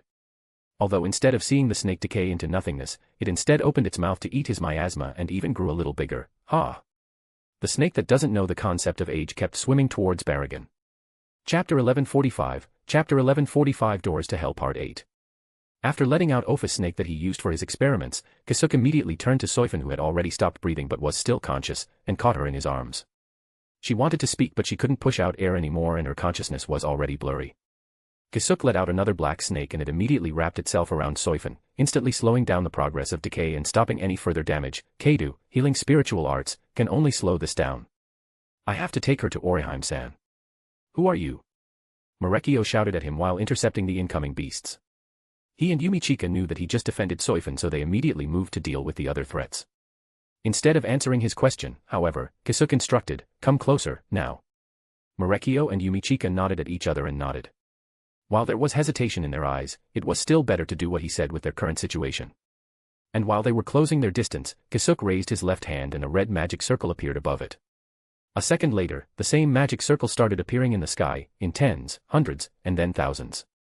The magnificent view took everyone's attention and awe, until balls of fire started emerging from them and raining down on everything. Painting the world for what it actually was, a hellish landscape emerged with the screams of agony from beasts drowning everything aside from the ringing explosions that were happening everywhere. What are you doing? Move. Kisuke woke up the stunned Shinigamis. Marekio and Yumichika almost forgot where they were and what they had to do, so they immediately scrambled to the strange man's side while watching their surroundings descend into chaos. While each ball of fire could kill the beast by itself, with thousands of them raining down like shooting stars, there was nowhere for them to hide, which only increased their suffering. Kisuke stood up while carrying Soifin, and another magic circle appeared under them before they disappeared within the motes of light. Baragan, after the snake disappeared, watched them as he lost sight of them and thought, far better manipulation of hell's blessing. Who is he? And what was that snake for it to be not affected by my power? Kisuke and the group of Shinigami reappeared where the door he opened was located. What was that? Marekio shouted while looking at himself. Yumichika also started checking himself and wondered what happened, but he had to stop when he discovered something more important. The door. Is that the door leading back to the human world? Let's hurry up. Kisuke replied, that path is about to close. As Kisuke jumped up, Marekio and Yumichika immediately followed suit. But midway through it, Kisuke abruptly stopped. What's wrong? Yumichika asked with concern, thinking that something was wrong somewhere. Kisuke didn't immediately answer and thought, the RGD, portable rating game field deployer, that I gave to Serafall activated. Kisuke resumed his steps while answering, it's nothing. Let's go. As they go through the door, Marekio and Yumichika sighed in relief when they came out to the human world and some familiar faces surrounding them. Sir Omida. Sir Yumichika. How did you come out of this door? One of the Shinigamis approached them and asked them frantically. That's not important. Help Captain first and take her back to the Soul Society. Marekio shouted back, and members of the 4th Division immediately started approaching when they saw Soifin in Kisuke's arms. She won't make it like this to the Soul Society. I'm taking her with me. Marekio blanked out for a moment, and the only words he could say are, what do you dash?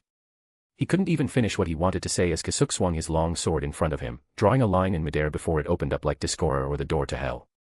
But instead of darkness, what Marekio and Yumichika saw is a kaleidoscope world. It's only when the strange man carrying Soifin stepped into the colorful world did Marekio finally react and tried chasing after them. Wait. Too bad for him, the space mended and the window to the kaleidoscope world disappeared as quietly as it appeared, and no way. See Captain. Captain was kidnapped. He dropped to his knees as he shouted. While Kisuke navigated the dimensional gap that the two dragons had created, Kisuke wondered who went to Serafall's side. If Sarachan thought of locking themselves up to face them, they should be quite the characters. Nevertheless, I won't be able to reach them easily while inside that field. I'll have to take her back to the base for treatment. Rewinding time to about 15 minutes beforehand, Serafall and the Kurosaki family were casually having tea and some snacks. The former's eyes suddenly sharpened, and said, we have guests. Ishin's eyes also became serious and grabbed Khan before sticking his hand into the teddy bear's mouth. Gua. After grabbing the mod soul from the teddy bear, Ishin immediately popped it into his mouth and revealed his Shinigami form. Khan, stay close with everyone.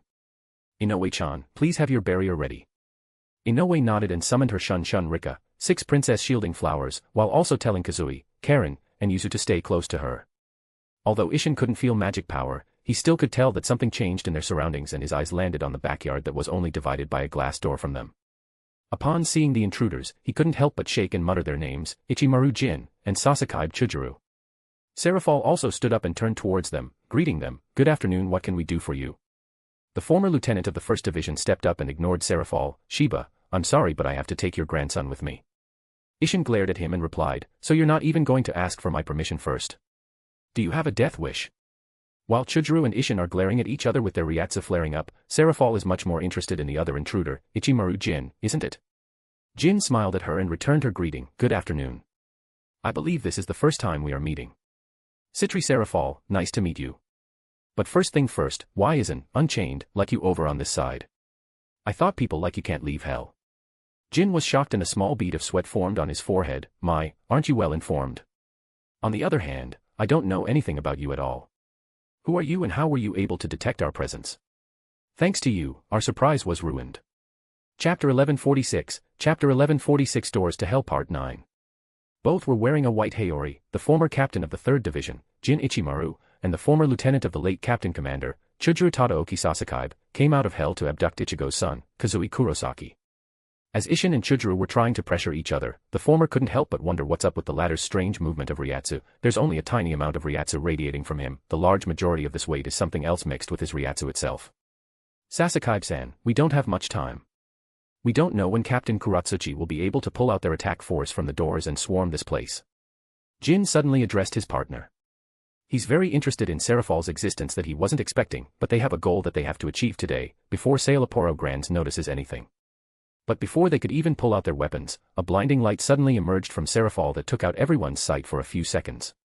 Jin gritted his teeth and pulled out his Zanpakuto before swinging it in Serafal's direction.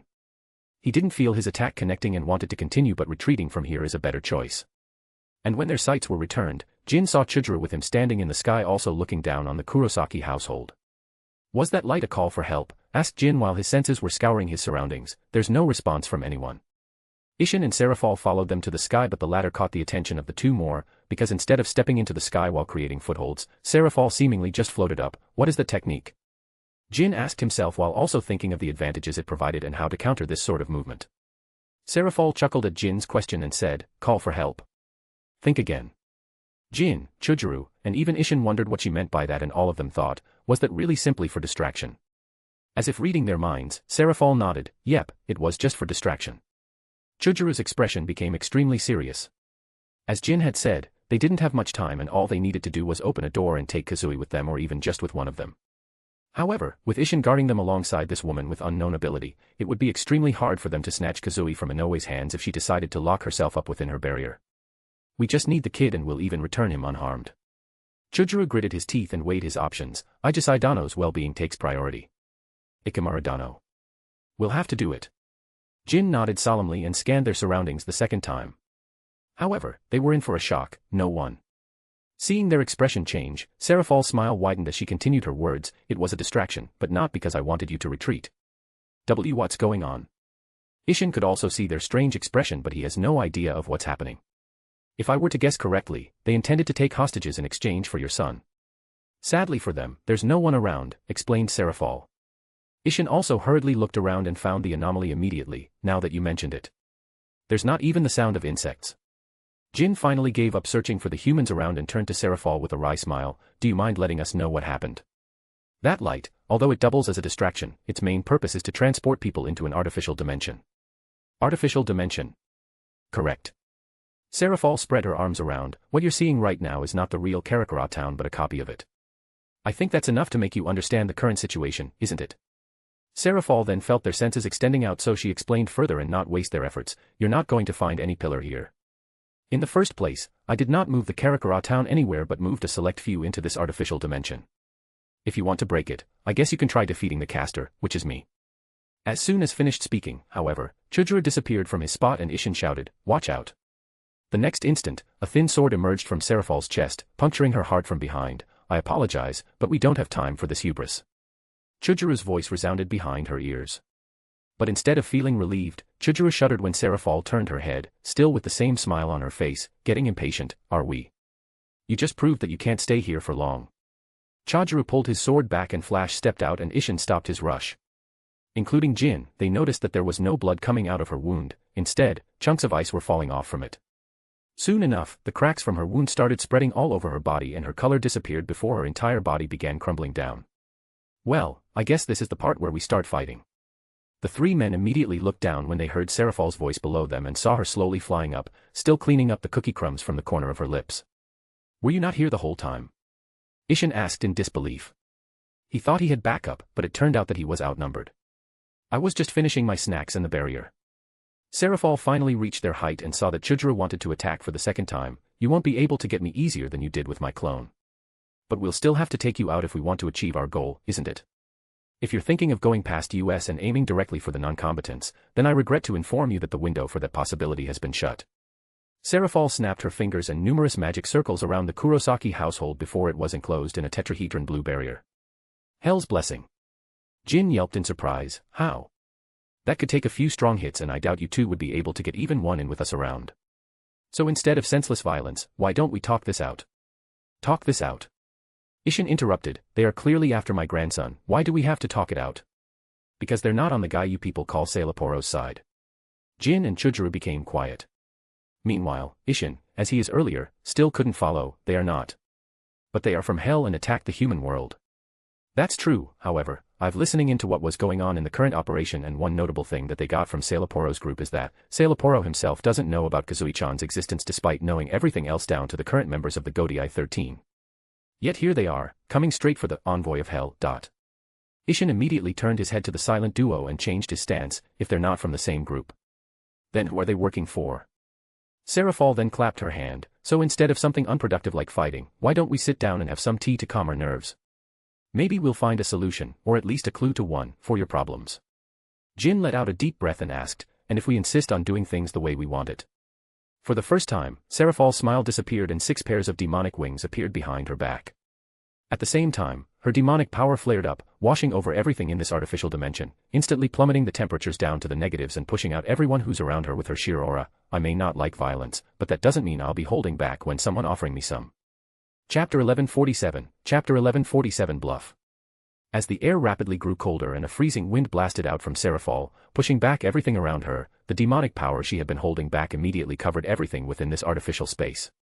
Although it didn't have the same weighing effect as this world's Ryatsu, the aura Seraphol was emitting is enough to give everyone a premonition of death. Just so you know, I didn't erect that barrier just to protect them from you too, but mostly so that they won't freeze to death once we started. Seraphol explained as crystals of ice started forming in the air itself and breathing became harder and painful. Do you still want to continue? Ishin, Jin, and Chujuru could protect themselves from the cold thanks to their own Ryatsu. However, they were still frozen in place because they had absolutely no idea what she was truly capable of. This is on par with Shirokuin's Bankai in its final stage. Yet she's only excluding this strange pressure and is not yet doing anything substantial, Jin thought to himself and started weighing his options. Jin then looked at Chujuru, who had been impatient until now. Looks like he'll be easier to reason with now. Well, it's hard to control one's emotions because of those chains. Sasakai-san. I think it's better to sit down now than not return at all. Jin softly said, let's prioritize our goal. Chujuru tightened his hold on his Zanpakuto and clenched his teeth hard, but... How much time do you have? Seraphol suddenly asked. Jin turned to her while shaking his head and sheathing his sword. We don't know. It could be a month from now on or even this instant. Then there's no point in thinking about it more than you should. Seraphol's demonic power immediately returned back to her and the rapidly dropping temperature of the surroundings stopped and began normalizing. She then snapped her fingers and a magic circle appeared in between the two groups. A second later, a 15 feet by 15 feet tatami floor with a table and 4 cushions on top of it appeared in place of the magic circle. Seraphol led by example, flying towards the floating floor and sat down on one of the cushions.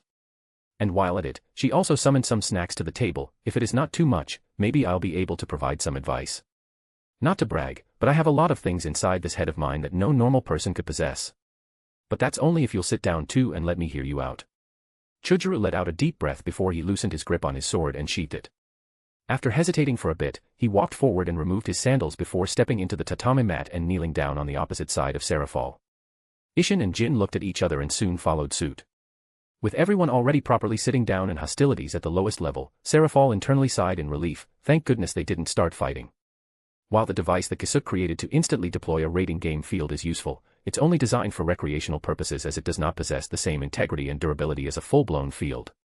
Seraphol secretly checked the status of the field and found out that she almost broke it just by releasing her demonic power. Besides, Seraphol took a peek at the men beside her staring daggers at the visitors from hell. He easily dispelled the freezing air.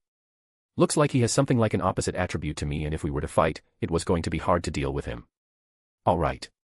Since we don't have much time, let's get to the main topic and hear it. Although Jin knew why they were there, he let the men beside him explain it since the request came from him. Ijasai. Yamamoto Dano needs his chains to be taken off. If not done soon enough, he'll lose control of himself and destroy everything around him. And that destruction might reach the human world. And you think Kazui-chan will be able to do that? He's the one who protects those who entered hell from its punishment, isn't he? Jin answered. So you've been in the human world for quite some time that you're able to spy on their activities? Jin didn't answer. I'm interested in how you were able to hide yourself, how you were able to leave hell despite being unchained, and how you were able to find out about Kazui-chan, but I guess your issue comes first. Seraphol tapped the table and another magic circle appeared. The next second, a holographic image of those inside the Kurosaki household. Kazui-chan, you there? The image of Inoue, Yuzu, and Karen appeared to be shocked, but Kazui immediately appeared in view. Saranichi. Are you calling for me? Yep. I just have a question. Do you think you can remove those black chains from the bad guys? Without hesitation, everyone saw Kazui shake his head. No. Chujuru immediately slammed the table upon hearing that, sending the snacks flying all around and demolishing the table. That can't be. But Seraphol just nonchalantly ignored him and waved goodbye to Kazui. Is that so? Then that's all. Continue to behave and stay with your mother, all right? I'll give you special snacks later. Without asking any further questions, she immediately closed the connection and their image immediately disappeared, and there you have it. He can't do what you want to happen. Chujuru stood up in a rage, but he hasn't even tried it yet. How do you know if he can't do it? Ishin placed his hand on his Zanpakuto and got ready to pull it out any second, and that's the same for Jin. Still remaining calm, Serafal answered with an unhurried tone, that's because that's just how the kid operates. He doesn't even know when he's capable of what he's doing nor how he's doing it, yet he knows he can do it. Somehow. Don't you think it's fair to assume that he can't do what he knows he can't do? Then we don't have any choice. Chujuru also placed his hand on his Zanpakuto. But before he could pull it out, Serafal suddenly turned to Jin and asked, this Yamamoto Dano that you're talking about, is he the former captain commander? Jin nodded silently. Then did you hide him? Jin and Chujuru's eyes widened at her question, and that's enough to answer it. No wonder there's no progress on their side, Serafal muttered to herself. What do you mean? Serafal casually stood up and snapped her fingers again. The next instant, a flash of light blinded everyone again and everything went to normal before they were all transported back to the real world. Jin, Chujuru, and Ishin were startled when they found themselves standing in the yard and inside the house respectively, while Serafal nonchalantly made her way toward Kazui and met his eyes at the same level. Kazui-chan, I have another favor. Could you open the door to that town? But I need to go to the shrine. It's fine. I already connected the place to here. All you need to do is perform the ritual. Serafal patted his head. If my conjecture is true and my setup is correct, he should be able to open it. And if he can open it, then that would mean, hell, is of divine nature. Chapter 1148, Chapter 1148 Trigger. Kazui looked at his surroundings and his eyes widened in surprise. I can really do it here. How did you do this, Saranichan? Trade secret. Serafal then turned her head to Jin and Chujuru, see what I mean? While Kazui turned to a corner of the house and prepared his ritual, Chujuru asked, what are you trying to do? Helping you. Serafal answered while sensing the surrounding energies and their movements. Instead of asking a clueless kid, you should ask the people who know more about your problem than anyone else present here. The next moment, multiple eyeballs appeared and went to stare at everyone. Since this had already happened this morning, the members of the Kurosaki household were not surprised. Even then, they were still perturbed by their uncanny glances that seemed to judge their entire being. Those who came out of hell, however, shuddered and broke into cold sweat. Hell's eyes. Jin muttered loudly as if trying to hide his nervousness. Do you mean those eyes that Sailaporo used to look into the human world and sometimes, even the Soul Society and Hueco Mundo? Chujuru asked Jin. Since he has been in hell longer than he is, he still has many things to learn about. Yes. But that's not their real purpose. They are the ones that judge a soul if they should be taken to Soul Society or hell. Jin answered while thinking, thankfully, Sailaporo doesn't have control over that, yet. The path to hell soon opened and Serafal urged them to go through it. Chujuru glared at Serafal, are you asking us to return? But we're not done yet. No. We're done. You can't get what you want from us. Instead of insisting, you should talk to people who actually care about your captain commander, in a good way of course. Chujuru couldn't control his emotions anymore and touched his Zanpakuto once again, no. It's obvious that you just want to send us away. Well, there's that too. While Serafal was contemplating if she should just chuck these two into the door, Jin raised his arm in front of Chujuru to stop him from assaulting anyone. Who are these people who care about the captain commander? Shihuin Chika and Seita Furufushi. Those should be familiar names to you, right? Chujuru was surprised. They aren't just familiar names, but they are people who he has fought with in his younger years. Sadly, those names don't invoke any sort of relief but hate and trepidation instead, as he already met some of the found members of the Godii 13.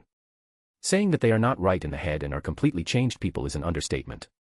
Serafal guessed what he was thinking after today's fiasco, so she continued, they are both unchained and they have been looking for your captain commander the moment they received the news that he and some captains came down to hell because they know how dangerous it is once powerful people like that succumb to the chains of hell. Chujuru was still processing what he just heard when all of a sudden, someone grabbed his collar and he uncontrollably flew towards the door. He hurriedly looked back to see who threw him and was shocked at the slyly smiling man, Ayakamaru. Since Chujuru wasn't able to prepare himself, he went through the door without much problem. So you finally believe what I'm saying, but was that really necessary? Serafal asked Jin, who was slowly walking towards the door without any signs of doing anything else. Chained people like him are not very open to reason. That's the only way if we don't want any further incidents. I see. Serafal shrugged her shoulders. I already informed the other side of the arrival of dangerous individuals, so they're probably going to be hostile. Jin stopped walking and the corner of his lips twitched. You probably should have told me that first. It was you who took action before I could. Serafal grinned. Oh well, just tell them that Belial sent you over and they should listen. Jin sighed as all the plans he made were thrown out of the window just because of a weird woman's appearance. Belial, is it? Noted. Let's meet again on another occasion. Hopefully, not threatening each other. That's up to you. You can start by telling me how you were able to leave hell. It's my currency for negotiation, so no. Jin stepped into the door and after making sure that there was nothing else, Serafal asked Kazui to close it. Yep. That's done. Serafal stretched his arms upwards. Now we can rest easy and just wait for everyone to return. Ishin also sighed in relief, to think we could go through that without fighting. I'm really grateful that you're here with us. I don't know what could happen if it's just us. Just treat me to a good lunch and we're even. Besides, I also got something useful from that exchange. Inoue also sighed in relief that everything turned out alright and the situation didn't turn violent. I'll prepare the best lunch. Please wait for a moment. But just as Ishin returned to his jigai and Serafal sat down on the couch to relax, a particular wave of familiar aura suddenly washed over them and it startled Serafal so much that she hurriedly stood up and expanded her senses to limits. What? Holy power. Where is this coming from? At that moment, a magic circle appeared beside Serafal's ears and she received a telepathic connection. Sarah-chan, are you free? I'm done on my side. Serafal immediately answered back, still trying to find the source of the power that shouldn't exist in this world. Great. Something happened on Claire's side. Since you're much more experienced in holy power than me, I think it's better for you to take a look at what's happening. I don't think it's something very dangerous, but she might need your assistance. Serafal gestured to Ishin and others to tell them that she has to leave before flying off. I'm on my way. At the same time, there was a big commotion erupting in the western part of the world because gold and white motes of light suddenly started drifting throughout the entirety of Vatican City. But the most surprising thing is that there's a pillar of gentle golden light emerging from St. Peter's Basilica that pierced through the sky and the sound of horns came from above. Many immediately referenced this sound to the 7 trumpets from the Book of Revelation and dropped down to their knees, crying and repenting of their sins. Chapter 1149 Trigger Part 2. Turning back the hands on the clock a little bit, Claire's group came face to face with one of the Godai 13 founders, Sakahon Saizu, and one former and legitimate Kenpachi, Kurayashiki. Instead of directly attacking after the rescue of the Arankars, Tanis landed not far from the 2 Shinigami who seemed to be observing her too. Claire, on the other hand, flew past them and took some distance from them. The tall, muscular Shinigami with dark messy hair turned in Claire's direction before muttering something to the wrinkly, old Shinigami before following her. Claire already expected this because she knew that fighters of their caliber would always want a one-on-one battle. But even if one of them didn't follow her, it would be her disadvantage because she'll be able to support Tanis from a distance and will even be free to observe their abilities for her, worthless. The old Shinigami watched his partner leave before turning his attention back to Tanis who was scratching her nose while shaking his other limbs. You're not a hollow. Tanis looked up at him while trying to shake off the poison in the air. What gave it away? If you're one, you won't even be able to move around like what you're doing right now unless you have significantly more Ryatsu than me. Tanis turned her head to the Arankars who were being treated and muttered, I see. So this poison is tailored for specific use. And what are you? The old Shinigami wasn't exactly expecting her to answer his question because that's her current advantage, so he used the time he had to study her physiology in greater detail to find out what could take effect. But contrary to that, Tanis stood straight up, placed both of her hands on her waist, and with shining eyes, she gleefully announced, a dragon. The old Shinigami was startled for a few seconds before he smirked, understood. That explains the strange flame that doesn't contain any Riryoku. I never thought the likes of you could speak or come in humanoid forms, though. Although they don't really affect the cycle of souls, just them touching a human is enough for them to go berserk and destroy things around them. So unlike on the other side of the world who chooses to rear them because they don't have enough power and resources to fight against hollows, we saw them as pests and chose to annihilate them instead. The old Shinigami that his story would rile her up and that would allow him to see some openings, is that so? I'm Tanis Belial by the way. Contrary to his expectations once again, the young lady dragon just brushed off his statement and instead, introduced herself. Sakahon Saizu. Pleased to meet you. The old Shinigami also introduced himself. And when he heard the explosion from far away, he asked, shall we start? Tanis lowered her stance and Saizu also put forward his Zanpakuto in anticipation. The two of them were silent and unmoving for about 10 seconds until the ground under Tanis' feet cracked. The next second, Tanis' face was already in front of Saizu. Saizu hurriedly raised his sword to block the punch aiming for his face. But since he was taken by surprise, he wasn't able to secure his footing and went flying. While trying to adjust his posture, he found Tanis suddenly appeared on top of his head. He gritted his teeth and bent his neck as fast and far as possible. Tanis missed by less than an inch and wanted to follow up with another attack, but her target suddenly disappeared and she missed again. Saizu was able to land on his feet and despite the awkward position he's in, he was still able to flash step away. Saizu reappeared a few meters away and slid his feet across the ground. After confirming his location, Tanis gathered her strength in her leg once again to pursue her opponent. But just as she was about to kick the ground, she felt something amiss and hurriedly raised his scaled left arm.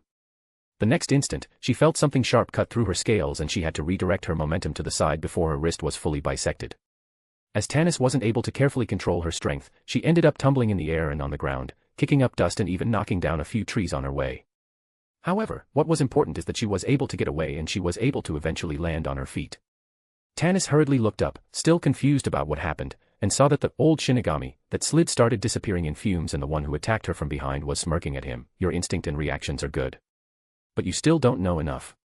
The next moment, a sharp pain attacked her left leg and when she looked down, she saw a blade sticking out of it and already disintegrating into fumes. Without any hesitation, Tanis gathered her breath again, but instead of aiming at Saizu, she directly aimed downwards even with the risk of burning herself. Saizu saw what she was trying to do and immediately jumped back with the smirk disappearing from his face. She really does have good instincts. Tanis' dragon breath hit the ground and lit up all of her surroundings in blue flames, creating a flashy explosion that scorched any standing plants and turned the ground into lava. But along with the natural environment, Tanis also burned away all the poison in her surroundings. The flame finally disappeared and left Tanis standing on a puddle of lava with some scorched marks all over her body. Good call. Saizu complimented as he landed not very far away from her. I'm indeed creating my clone and blades through the poison in the air. He then looked down at her feet before continuing, but you really are one strange being. You have an incredible defense that you can even dip your feet into a molten rock yet you don't have that much resistance against Ryatsu. At most, you're below the lieutenant level. If you were at least captain level, I would never be able to create blades that close to you. Tanis didn't say anything and just jumped away from the puddle of lava.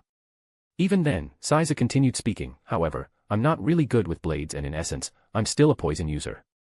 At the same time, Tanis lost the feeling in her left leg and her knee buckled, making her kneel on the ground. It didn't stop there as her left arm also dropped limp without any indication of it moving. You're an interesting young lady. Saizu suddenly appeared not far from her, but I don't need to take more baggage. Be a good girl and drop dead. Chapter 1150 Trigger Part 3. While Tanis was breathing flames at her feet, the communicator on the Aaron suddenly rang and a voice came out of it. You there, the girl with animal ears. Can you hear me? This voice. That Captain Kuratsuchi. Kunu turned to the source of the voice and said, yes. Good. Warn your friend over there. Sakahon Saizu is a poison master and he can even solidify his poison to form various things. Not only that, his presence is masked as long as he's within his poison field but he can also choose to manipulate where his presence would appear. I see. So that's why he could fool Tanis' senses. His weakness is that he's not as good as his peers with swords and he's the weakest in terms of strength. Finally, he's also affected by his own poison so for him to be safe against his own poison, he had to modify it so that it won't take effect on a Shinigami. Open the door again and let me through. He's weakest against his fellow Shinigamis and I'd also like some samples of his poison. And what? And snatch these weakened ladies and gentlemen amidst the confusion. Mayuri is silent because he's really intending to do just that. Sadly, it may be too late. Aren't you going to help your friend? Saizu had already approached the immobilized Tanis and was ready to bring down his sword on her neck. Captain Mayuri Kuratsuchi, was it? Tanis is a dragon. And what of it? Dragons, unless it is specifically tailored for them or it has dragon slayer properties, no poison could ever affect them. The next instant, blood sprayed out, but not from Tanis who was paralyzed. What? Saizu was looking at the smirking Tanis who suddenly sprung into action with the fastest speed she has ever shown today and pierced his chest and through his heart using her hand. Of course, it didn't just stop there as multiple golden chains suddenly sprouted out of the ground and tied around Saizu, stopping him in place. Finally, Tanis opened her mouth and unlike before, she didn't breathe in and just expelled blue flames from it in an instant. So she was holding back and pretending to be poisoned all this time. Mayuri commented as Tanis jumped back and carefully watched the burning old man while also preparing some sealing techniques to finally cripple him. In terms of experience, it is very obvious that we can't match them. However, it's also obvious that he's a prideful and overconfident one. Good thinking. But don't expect this to work the second time. Kunu felt weird that Mayuri was being amicable and was about to say something when she felt something weird and hurriedly stood up while turning to Claire's direction while taking some distance. Mayuri on the other side of the line also went quiet but the camera on Nell's body transformed and grew bug wings and turned to the direction Kunu was facing. Kunu couldn't be bothered with him right now and trying to understand what's happening. She also noticed that Tanis became distracted and her sealing slowed down. Tanis, continue the sealing. I'll watch her. From Claire's position was a massive amount of holy power that she shouldn't be capable of releasing. When the muscular man started following her, Claire took further distance. Since his ability is very well documented, she knows exactly what he's capable of, and Claire doesn't want him to give Tanis a hard time or target Kunu, who was treating their rescue targets. After creating a suitable distance, Claire finally stopped flying away and turned to the muscular Shinigami. "I'm offended that you think that I'll assist the old men and target the non-combatants," he first said when he stopped running. "Why wouldn't I? It's clear that you attacked those Arancars after they were paralyzed. But that wasn't even a fight. They just dropped down and my job was to capture them." Just as the Shinigami stopped speaking, the space behind Claire suddenly became a jaw with giant rows of teeth, opening and swallowing her in one swift motion. That easy? The Shinigami questioned himself, but suddenly felt a threat behind him, so he used Flash Step to dodge. When the Shinigami looked back, he saw the girl who was just swallowed holding a knife. How did she escape my senses? Claire, on the other hand, thought, it's now certain that they can't feel ki. Even then, he was still able to dodge. She immediately figured out that she'll lose in a straight-up fight against him. Then my only chance, for now, is a surprise attack. Another set of teeth appeared behind Claire, but she was able to dodge it by flying up a bit. However, it didn't end there, as another jaw opened on top of her and she had to immediately change her direction. The Shinigami just watched from the side as he kept spawning these jaws that could prove fatal for his opponent. Nevertheless, the Shinigami still wanted to observe the girl and figure out how she was able to suddenly appear behind him. The Shinigami was very cautious of doing any big movements that would open up opportunities for counterattacks. How is she moving this fast? And there isn't much movement from the Hell's Blessing to support her.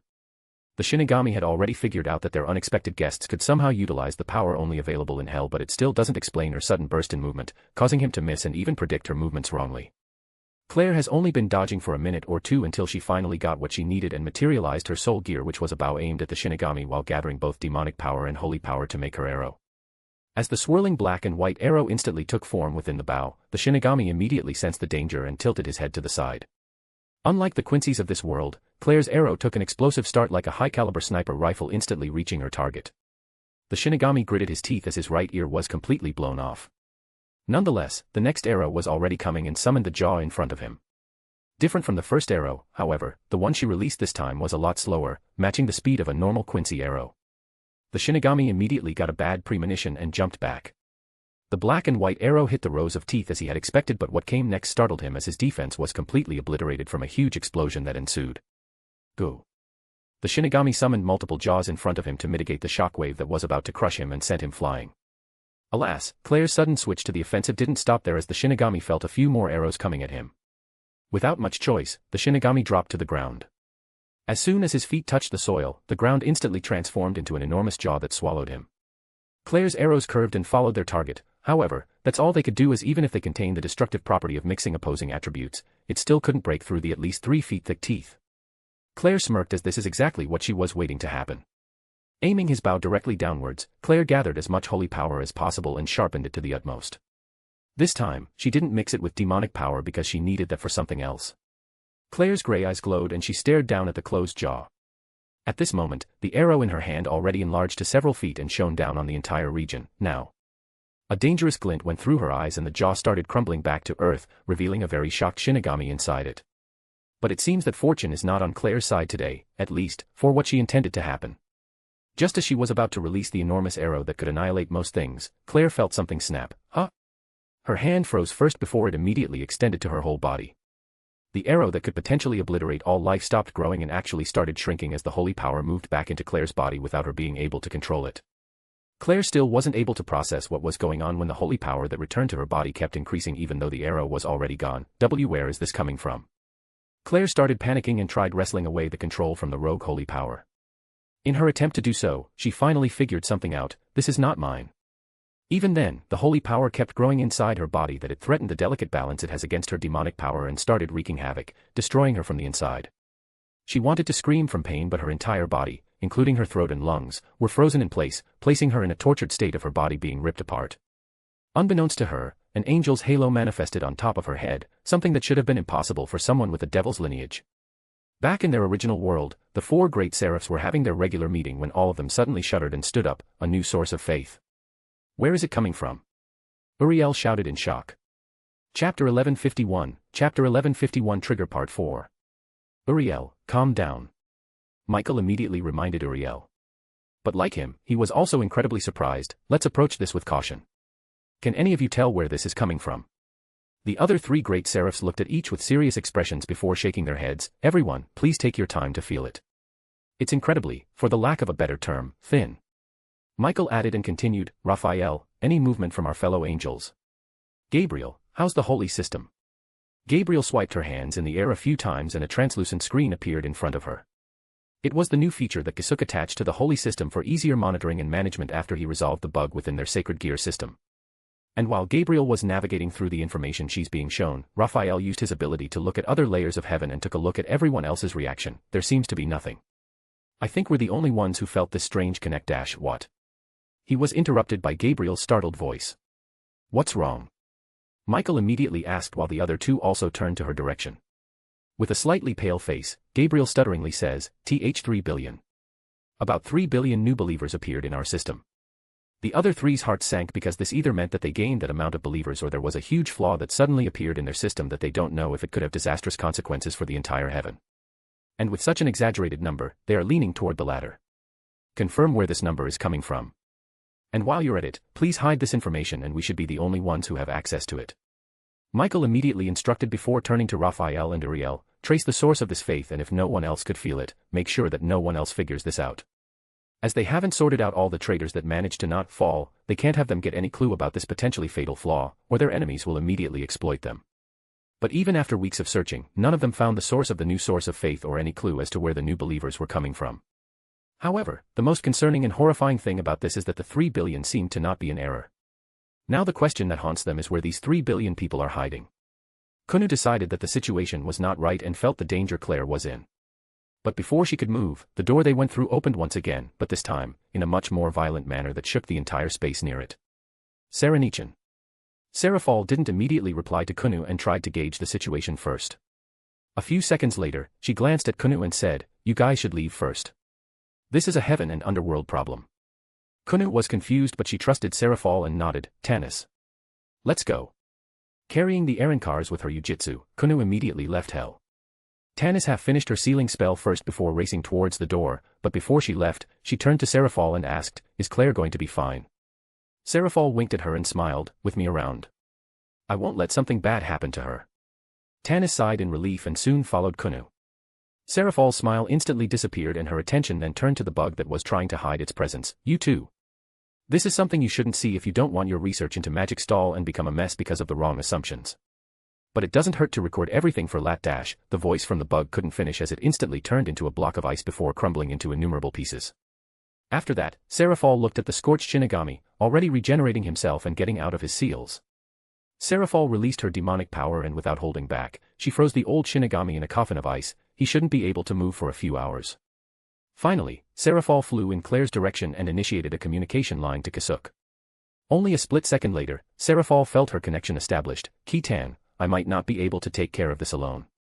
This is way bigger deal than I expected. Despite the confident look she gave Tanis earlier, she was very nervous right now. I'm looking through the news right now. It seems that the entirety of Vatican City was bathed with holy power. How about Claire? What exactly happened to her? She probably triggered something and right now, she's transforming into an angel. Kisuke was silent for a second before saying, I'm teleporting to your side. Please make sure that she doesn't die. I'm on it. Seraphal was able to focus on monitoring Claire's state because her opponent had stopped attacking. While she's thankful, she didn't understand what's on his mind. Seraphal finally reached Claire's side and started containing the berserk energy rampaging inside Claire's body. And while at it, she asked, not going to use this chance to attack. The muscular Shinigami shook his head, I already lost. Lost. But you're currently an immortal. How could you lose? No. In the face of that power, my immortality is meaningless. Then all the more reason to use this chance to attack, no.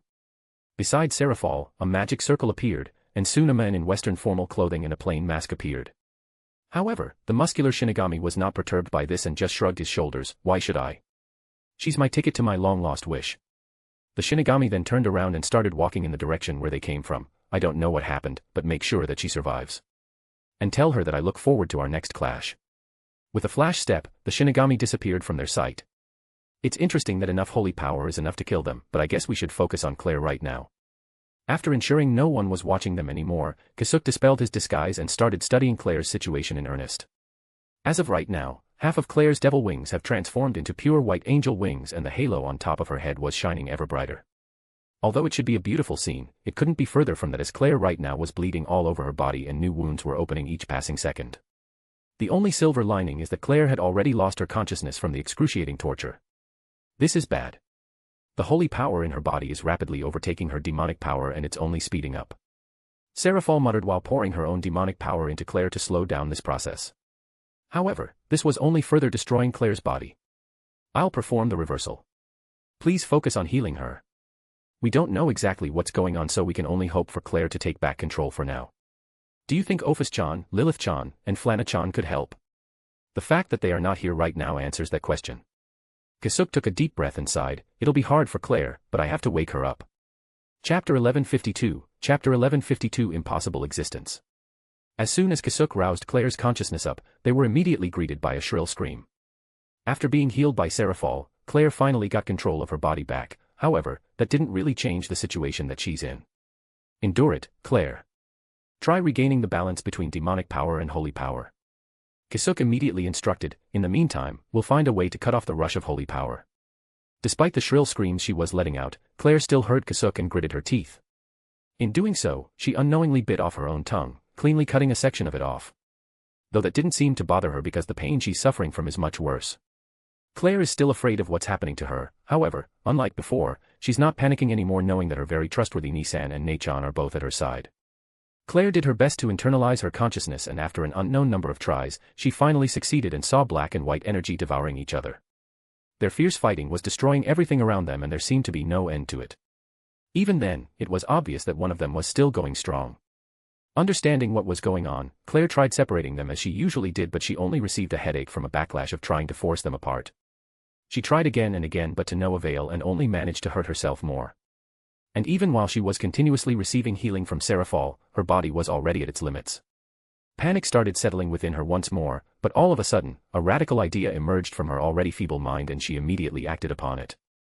Claire regained her focus and instead of trying to force them apart like before, she pushed them together further. Of course, this immediately resulted in a ticking bomb like how she was doing it when combining both demonic power and holy power to create a destructive arrow. This attempt of hers was immediately noticed by Kisuke and Seraphol making them both shout, Claire! What are you doing? Claire ignored them and continued pushing the two clashing energies together. But in addition to that, she also began spinning them as fast as she could. The clashing energies still continued to grow unstable but Claire didn't give up, spinning them even faster. At some point, Kisuke and Seraphol stopped calling Claire out for what she was doing and went quiet to observe because both of them concluded that she should have exploded into minced meat by now if the forced fusion continued. And finally, there was a hopeful result. As Claire uses all of her focus to increase the speed of spinning, the two clashing energies began to miss each other and started chasing each other's tails instead of bashing head-on. An equilibrium had been achieved. At the temporary peace, Seraphol and Kisuke didn't let go of this chance and immediately started helping Claire balance the energies out while also cutting off the seemingly unlimited supply of holy power by redirecting it back into the world. Slowly but surely, Claire could feel her aching body finally ease up and once again and her consciousness drifted into dreamland. Stepping into Claire's shoes, Kisuke and Seraphol substituted her to keep these energies spinning as fast as possible and while they were at it, returned to their home base to try and find a permanent solution for this problem. That was nerve-wracking, Seraphol commented while wiping away her sweat. I think we're past the dangerous phase, but just in case, let's have Tanis continue the healing and Kuno set up an isolation barrier so that we can focus on stabilizing her demonic power and holy power. Kisuke immediately started planning their next steps. Seraphol nodded then looked at Claire's current state, in any case. She has become an impossible existence. While still bleeding heavily, that didn't take their attention from her 6 pairs of alternating devil and angel wings and the gray halo on top of her head. From here on out, both of us know nothing about her. Seraphol added. Soifan slowly opened her eyes while her misty consciousness wasn't helping the headache she was having. What? Where? She tried to sit up and as she did, her mind became clearer and the last thing she was able to remember all came rushing back to her. I'm alive. Omida. Ayasegawa. Along with shouting their names, Soifan's sudden movements made her realize that she was not on the battlefield anymore. After that, Soifan hurriedly touched her chest where she was cut across by Baragon. What she saw was her bare chest and ripped shihakushu. Blushing a little bit, she instinctively pulled her clothes and covered herself before looking around. A laboratory. Am I in the 12th division? However, she has this uncanny feeling after looking around a little bit more, this arrangement of equipment. No, it can't be. It must be a coincidence. Soifan then looked back down to her chest and saw that there was no wound. Even then, she could still feel Barangan's miasma inside her making her extremely lethargic. She then saw a glimpse of something attached to her left arm, a tube. She followed the small tube and saw a purple-colored drip hanging at the end of it. Soifan's initial thought was to rip it out but felt that it was a bad idea. She looked around more and the uncanny feeling she had only became stronger. She lifted up her heavy body while using the stand the drip is attached as a support and got off the operating table. Where are the people? She wondered to herself while holding the drip stand with her left hand and using her right hand to cover her chest. I really need some new clothes. Soifan carried her almost strengthless body to the door. Thankfully, she didn't have to open it herself as it automatically did. However, that was not the thing that froze Soifan on her spot but the view beyond it. What is this? She met a Western-style hall. While she's wondering if she's really in the 12th division, a door not far from her also opens and a red-haired young lady comes out. Who? Wait. Why does her face look familiar? The red-haired young lady also noticed Soifan and stopped walking. Who are you? That's my question, Soifan replied without thinking.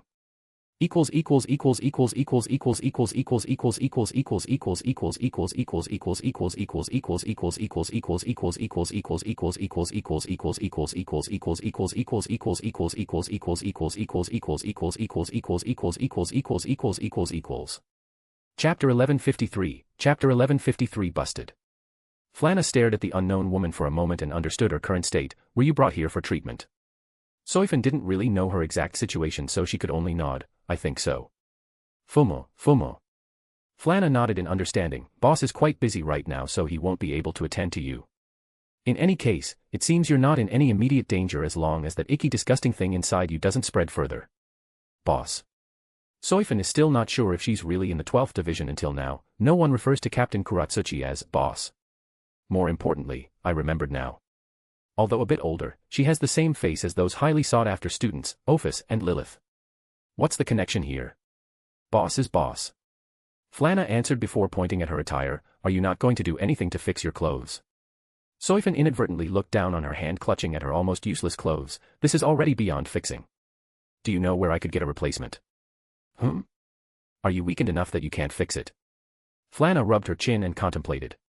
Soifan, on the other hand, was quite confused at her words. Can't fix it. Well, maybe if I had half of Shitara's ability.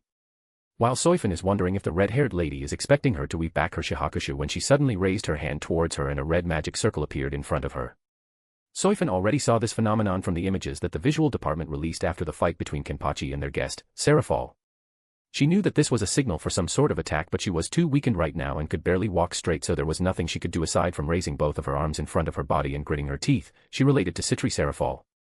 And why all of a sudden? I've been very careful with what I've been saying. But after a gust of wind, nothing happened. And when Soifan looked at the red-haired lady, she was making a confused expression. What are you doing? Immediately after, however, realization dawned on her face. I forgot that this world doesn't know about magic. Don't worry, that's just a simple restoration spell. Flana added while pointing at her clothes. Soifan looked down and was shocked to see that her shihakushu was fully restored. How? Flana ignored Soifan's question and approached her before grabbing her arm. Follow me to the dining room. What you need right now is food to restore your strength.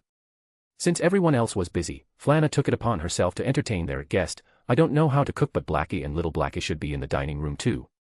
I think they learned how to do it from that strict elf. Flana thought to herself while dragging along the confused Soifan. Soifan is afraid that she might become hostile so she let herself be dragged and on their way to the dining room, Soifan saw a window and peeked through it, a barren wasteland. Where am I, really? A minute later, they reached their destination, and Flana, without any warning, kicked the door open. Blackie and little Blackie. Prepare something. It's our turn to entertain the guests. Ophis and Lilith, who were very worried about Claire, couldn't do anything but skip their classes. In order to comfort themselves, Ophis and Lilith took out their precious bananas and were even prepared to share them with the detestable Red who suddenly returned from the west after hearing their current situation and keep her from interrupting Kisuke and the others who were all working very hard to stabilize Claire. While they were thinking hard about what they should do next, the detestable Red kicked open the door and the two of them were about to throw the banana they were eating into her mouth to shut her up when they saw who she brought with her. At first, they thought that she was quite familiar but it only took them another second to realize who she was, and at the same time, Ophis and Lilith turned their heads away from them and continued munching on their bananas, trying to ignore them and hope that Soifan didn't notice them. Of course, that was only wishful thinking on their part as Soifan muttered their names with an unbelieving expression, Ophis and Lilith. Ugh. Ophis and Lilith groaned and were trying to figure out how they could escape this. Oh. You know them. The oblivious Flana, meanwhile, innocently asked Soifin. Ophis and Lilith slowly turned to Flana and glared at her before saying at the same time, "Stupid red." The two of them really wanted to inform Kisuke or Serafal about this turn of events, but they were very afraid that they might accidentally make a mistake and put Claire's life in jeopardy. And as always, Flana brushed off their glares and entered the room with Soifin. "Blackie, little Blackie, could you prepare some food?" Flana saw that their glares became worse, so she immediately added, "Please." Ophis and Lilith couldn't help but sigh, and Flana mistook that for them agreeing, "Great. If possible, something filling and nutritious. This lass here needs it." Soifin wanted to say something to them, but they were obviously avoiding eye contact with her, and as if escaping, they went to the kitchen on the side. "Jay, just what are they doing here? And how are they related to Citri Serafal? Could they be spies who are trying to infiltrate Goti 13? Although she only met them one time, she'll never be able to forget how they released a Ryatsa that could almost rival a captain and their utter incompetence in controlling said power. Flana then suddenly turned to Soifin, feeling the disturbance in her demeanor. "You don't have to worry about them. They're good kids." Meanwhile, Ophis and Lilith started preparing food, and they chose to do something simple and easy, a congee and some side dishes. After years of studying and trying to not make a biological bomb, they were already capable of making much more complicated dishes. However, they opted for a simple one so that they could focus their attention on the room not far from where they are. They intended to inform Kisuke and Serafal of what happened the moment they came out of it. Thankfully, they could still rest easy because there's no way for Soifin to leave this isolated space. Chapter 1154, End of Volume 16. Chapter 1154 Busted Part 2. Ophis and Lilith managed to finish their cooking without any incidents and brought the dishes out of the kitchen. Seeing that the two of them still won't make any eye contact with her, Soifin already assumed that they won't be answering any of her questions. "In the first place, I'm not in a position to ask any questions. It's great that they haven't killed me to silence me." She only hesitated for a moment before grabbing the spoon. "Thank you." What she needed more than anything right now was to replenish her strength so that her range of action could widen and put the grip of her life back to her hands. It was a normal congee. Even then, it's very filling for Soifin, and glad that it wasn't poisoned, even though there's no reason to believe otherwise. Of course, she wasn't just eating and continued observing her surroundings. The first thing she found out is that the building they were in right now is not made out of reishi but with physical matter. However, she's not sure if she's in the human world either, because the concentration of the Ryoryoku in the air was on par with Soul Society itself, way more than places designated as concentrated spirit zones like the Karakura town. Another thing that she noticed was that Ophis and Lilith are too innocent and naive to even do any spying activities. She had this impression when the two of them kept glancing out of the window, towards the other part of the mansion that could be seen from the dining room. Or are they just baiting me? Meanwhile, the big sister seems to be nonchalant about everything, and Soifin couldn't get any proper reads on her. Soifin sighed as she only got more questions instead of any answers. Fortunately for her, she didn't have to wait long to discover something big. Just as she was about to finish her meal, Ophis and Lilith suddenly stood up from their seats, and Flana raised her hand and conjured a barrier. The next instant, the place that Ophis and Lilith were stealing glances from suddenly exploded. Ophis and Lilith both made a nervous expression, and the smile on Flana's face disappeared while muttering, "Did they fail?" Soifin was about to ask what's happening when unexpectedly, a strangely familiar figure walked out of the smoke, dust and debris, dusting his strangely familiar green-themed shihakushu and white and green striped bucket hat. Well, that was an explosive ending. Redirecting that stream of holy power back into the world was a lot harder than I thought. Immediately after, a dusty, twin-tailed beautiful woman followed him out, must be because of the attraction to Claire-chan's holy power system. Do you think heaven noticed this? I'm not sure, but I'll try to find that out. Kisuke slowly turned towards Serafal, but midway through it, his head slowly halted when a certain person came into his view and his voice trailed off. "Shit. I forgot about her." Not even a second after that, Kisuke received a telepathic message from both Ophis and Lilith. "Kisuke, someone from school saw us." Kisuke appreciated the heads up, but it was a little bit too late. Serafal also turned to the direction he was looking and saw a very shocked Shinigami staring at Kisuke. "Oops. Wait, why is she here?" Kisuke scratched his head. "I brought her in to be treated since you trapped the Kurosakis within that field. I forgot about her until now." He then slowly walked back into the room before saying, "I'm sorry, but I'll have to leave her in your care for now. My current priority is to make sure that Claire won't explode like that again." Serafal followed him with her eyes and saw him pick up several storage devices. "The earlier it's resolved, the better, right? Thank you for the hard work." "Thank you for the hard work too." Kisuke replied and turned to the sleeping Tanis, Kunu, and Claire. "I guess we have to ask the school for a week off for them." "I'll take care of it." "Thanks." Kisuke then left the room and went straight to his laboratory. Serafal sighed and smiled wryly. "Can't take a break, huh?" She then turned to the sleeping girls and teleported them to their rooms after cleaning their bodies. Serafal also wanted to restore the room but decided against it because Kisuke might need some information from the room itself. And after making sure that everything was taken care of, Serafal finally turned her attention to the most troublesome thing. Soifan was still making the shock-stunned expression she'd made earlier, so she didn't immediately fly to her side and instead went back to the destroyed room and took the hallway. Now then. How should I deal with her? If I remember correctly, she's Yura-chan's trusted subordinate and a big fan of her according to Kitan. She considered lying but threw that idea away immediately. We have the upper hand and she can't leave this place without our permission. If done right, we could have her help the Captain Commander maneuver inside the Siri. Although Shunsui Kuraka was helping them, there wasn't really much he could do with just him, with the eyes of the Central 46 mostly on him. But can we really convert someone who's very loyal to the Siri? Serafal thought to herself, but if we bind her using a curse or contract, the most we could expect is her silence and non-involvement. That's too much of a waste. She already knows Kitan's existence, so it'll be very detrimental if she suddenly finds a loophole. Serafal concluded that she didn't know enough about the person called Soifan to establish any negotiation table. I guess I'll have to keep her in here for now until Kitan is finally done with his work. Serafal reached the door to the dining room and opened it. Soifan-chan, isn't it? It's our first time meeting in person. Nice to meet you, I'm Citri Serafal, you can call me Sarah-chan. Soifan was still looking at the destroyed room, and when she heard Serafal introduce herself, she slowly turned to her and asked, was that Urahara Kisuke? Serafal calmly walked towards the table and patted Ophis and Lilith's heads, who were looking guilty and thinking that it was their fault that Kisuke was discovered. Yes. And to make things clear, he didn't come from hell and is very much alive. The same could be said with Yura-chan, Yuruchi-chan, but she's not here right now. Soifan's eyes widened further and she almost tripped while approaching Serafal. Please. Please tell me everything you know. And where's Urahara Kisuke? I want to talk to him right now. Slow down, girl. I obviously can't tell you everything and you probably heard our conversation earlier. Kitan is a bit busy right now, so you'll have to settle with me for company. For now, why don't we sit and calm down? Chapter 1155, Volume 17, Chapter 1155, 2nd Division Captain. After 2 days of research, Kisuke finally figured out what happened to Claire, or at least, a part of it. It all had something to do with faith and Claire's connection to heaven in the previous world. In this world, the God of the Bible, angels, fallen angels, and devils don't exist. Even then, there's an existing faith. Outside of unique abilities, one of the most powerful and mysterious moving forces is the congregated will of countless people that could even create a being that would later split up into the God of the Bible and the original devil. But for this congregated will to come to fruition, it needed substance. Ki follows only the will of one. Magic power is almost non-existent in the plane. Lastly, spiritual power is solely managed by the Soul Society and any abnormalities in it are immediately corrected.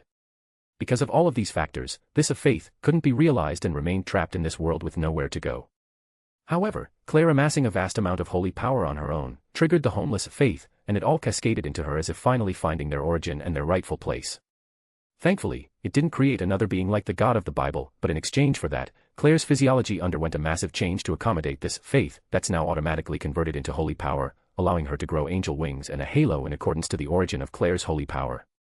Naturally, her devil side wouldn't allow that change and fiercely fought back, and that started the massive conflict inside her body that almost took away her life. Thanks to the reversal technique that Kisuke and Serafal learned from Grigori, they were able to balance things out since both of them felt it would be disastrous if either side won that contest. As Claire managed to find a way to balance and stop these two sides from clashing head-on, Kisuke and Serafal immediately moved to stabilize Claire's condition, or more specifically, keep her alive as her whole body changed because of this faith. Kisuke and Serafal didn't want to take chances, so they asked Kunu and Tanis to help out, which turned out to be a very great idea as the former was able to expel the excess holy power and the latter with her great healing prowess. And after 3 days of non-stop care, Claire's transformation finished and the confirmation that the faith exploded its last brilliance of holy power before returning to nature and calming down. As expected, this faith became temporarily connected to the previous world, creating a pathway between the worlds. Although it's too small for it to be of any use right now, the only thing that could go through is this faith and nothing else. I wonder how they are taking it on that side. Kisuke thought to himself while doing the final check on the ring that could restrict the sudden and unbalanced growth of both her demonic power and holy power. Although the transformation was finished, Kisuke guessed that it's still just in its initial stages and Claire would have to get used to it if she wanted to grow normally. Whether that's a stunted growth or an accelerated one, I still don't have any idea. In any case, a half angel and half devil should provide more insights into the inner workings of these opposing but interchangeable attributes. Kisuke wondered if demonic power and holy power were at both ends of the spectrum. Is it possible for something completely in the middle of it to exist on its own? Kisuke sighed and kept the ring inside his shihakushu. Now that all of that is out of the way, I have to deal with this troublesome situation. He thought about how he should face an old friend who saw him as an enemy or a rival most of the time. There's no point in delaying the inevitable. Exiting his laboratory, Kisuke did a quick scan of the surroundings and found that everyone, except for Flana, who was nowhere to be found, was in the living room, including their guest. How long have I been in my lab again? 2 days. So Soifan-san should have fully expelled the miasma and recovered a considerable amount of her strength. Kisuke prepared to be attacked as he made his way to the living room. But upon arrival, instead of the usual hostility, Kisuke could only feel awkwardness from Soifan, which threw him off a bit. What the hell? Though before he could greet anyone, Claire came running and hugged him. Ni-chan. Seeing that, Kisuke's expression immediately softened and patted her head. Don't push yourself too much. How are you? Claire rubbed her face on his chest and he could see some tears forming in the corner of her eyes. I'm all right. Ni-chan. I'm sorry. Kisuke was quite confused about why she was making a sad expression but finally understood that it was from guilt. What are you talking about? None of that was your fault. In fact, it's me who should be sorry because I put you in that situation. Kisuke replied as he continued patting her head. No. Claire looked up to him with her tears threatening to fall down. It was I who became too reckless. It's not Ni-chan's fault. Kisuke chuckled and patted her head while also covering her eyes before looking towards Serafal, Tanis, and Kunu, who shrugged their shoulders in confusion. So they also don't have any idea why she's acting like this. Must be some after effect of that transformation. I'll need to do another full checkup on her. Kisuke took his time to console the very sensitive Claire and was only able to walk forward when she went behind and climbed him like a koala refusing to leave its tree. Kisuke ignored them and let Claire do whatever she wanted for now. And finally, he was able to greet Soifan. It has been a while, Soifan-san. It's great to see you're doing all right. However, Soifan wasn't able to reply and only looked at him strangely. Ah. Are you worried about my cousin? She's just a bit on the edge today, but she should be all right. Instead of returning the greeting, Soifan asked, are you really the same Urahara Kisuke that I know? Since Kisuke couldn't sit down on the couch because that would squeeze Claire, who was attached behind him, Kisuke took a stool out of his inventory and sat on it. Am I really that different? You feel like a completely different person to me. Kisuke chuckled again, and since you haven't started attacking me, you also feel quite a bit different from my memories. Are you really that hot-headed, Soifan-san? Chapter 1156, Chapter 1156, 2nd Division Captain Part 2. The moment she saw Kisuke walking out of the destroyed room, Soifan felt like she was hit by a hammer on her head and time momentarily froze for her. And even after Kisuke disappeared from her view, she continued to stare at a blank space until the door to the dining room from the hallway opened. Soifan-chan, isn't it? It's our first time meeting in person. Nice to meet you, I'm Citri Serafal, you can call me Sarah-chan. Soifan broke her magnetic gaze from the destroyed room and slowly turned her head to Serafal. Although she heard her speak, she didn't really understand what she just said and just asked, was that Urahara Kisuke? Serafal calmly walked towards the table and patted Ophis and Lilith's heads, who were looking guilty and thinking that it was their fault that Kisuke was discovered. Yes. And to make things clear, he didn't come from hell and is very much alive. The same could be said with Yura-chan, Yoruchi-chan, but she's not here right now. Soifan immediately forgot the state of her body and almost tripped when she tried to run over. Only with her body's instinct that she was able to regain her balance. Please. Please tell me everything you know. And where's Urahara Kisuke? I need to talk to him right now. Her voice cracked, but she certainly wasn't even able to notice it, much less her current demeanor right now. Serafal smiled wryly. Slow down, girl.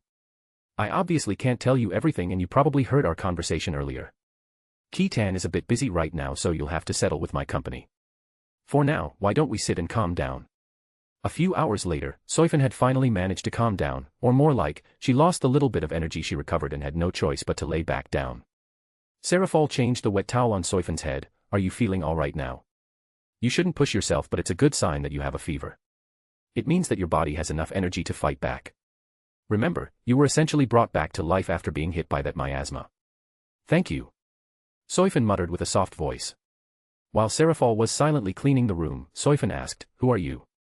But instead of answering, Serafal replied with a question of her own. Can't contain your curiosity. I'm sorry, but I don't think I will be able to rest properly like this. Serafal chuckled. Yura-chan did tell me that you wouldn't be able to let go of it once you got curious about something. Soifan's heart jumped, but this time, she managed to keep her calm. Yura-chan. Do you mean Yoruchi-sama? Indeed. I heard that you were a precious aid in her younger days. Serafal finished disinfecting the room and sat on Soifan's bedside, though I didn't really understand her stories when she told me about it. No wonder her tales don't match the number of years she's alive. While they were exploring the entirety of the dungeon world, Yoruchi would sometimes recite stories of her younger years when she got drunk. Although she couldn't understand it fully because both Kisuke and Yoruichi hadn't made it clear that they were from another world, they were fun stories to listen to, and a number of those stories were about the individual named Soifun, Yoruichi's close aide and has an antagonistic relationship with Kisuke. While Soifun is very curious about what sort of stories she hears about her, she's more obsessed with another thing. Where is Yoruichi-sama? I think you wanted to know more if she's doing okay, and yes, she's doing fine and living a good life. But if you really wanted to know where exactly she is, that's going to be tough since it's not a place where we can currently reach nor connect. Soifun stayed silent for a few moments before replying while closing her eyes. I see. Thank you. After that, Soifun went back to sleep and Serafal exited the room quietly while also secretly adding alarm magic through the entire room so that she could immediately react if she ever exited the room. For the next 2 days, Serafal was surprised that Soifun didn't ask anything and just passively observed everyone. And when she recovered half of her strength, she even started helping out with the chores. While it's obvious for Serafal what she's trying to do, she didn't do anything to stop it and even allowed her to snoop around the mansion and outside of it unattended. Serafal thought that this would allow Soifun to trust them a bit easier. And then it was the time she came to meet Kisuke face to face. Soifun wanted to talk to him immediately, but she saw the teenage girl called Claire come running to Kisuke, so she stayed seated and continued to observe what was happening.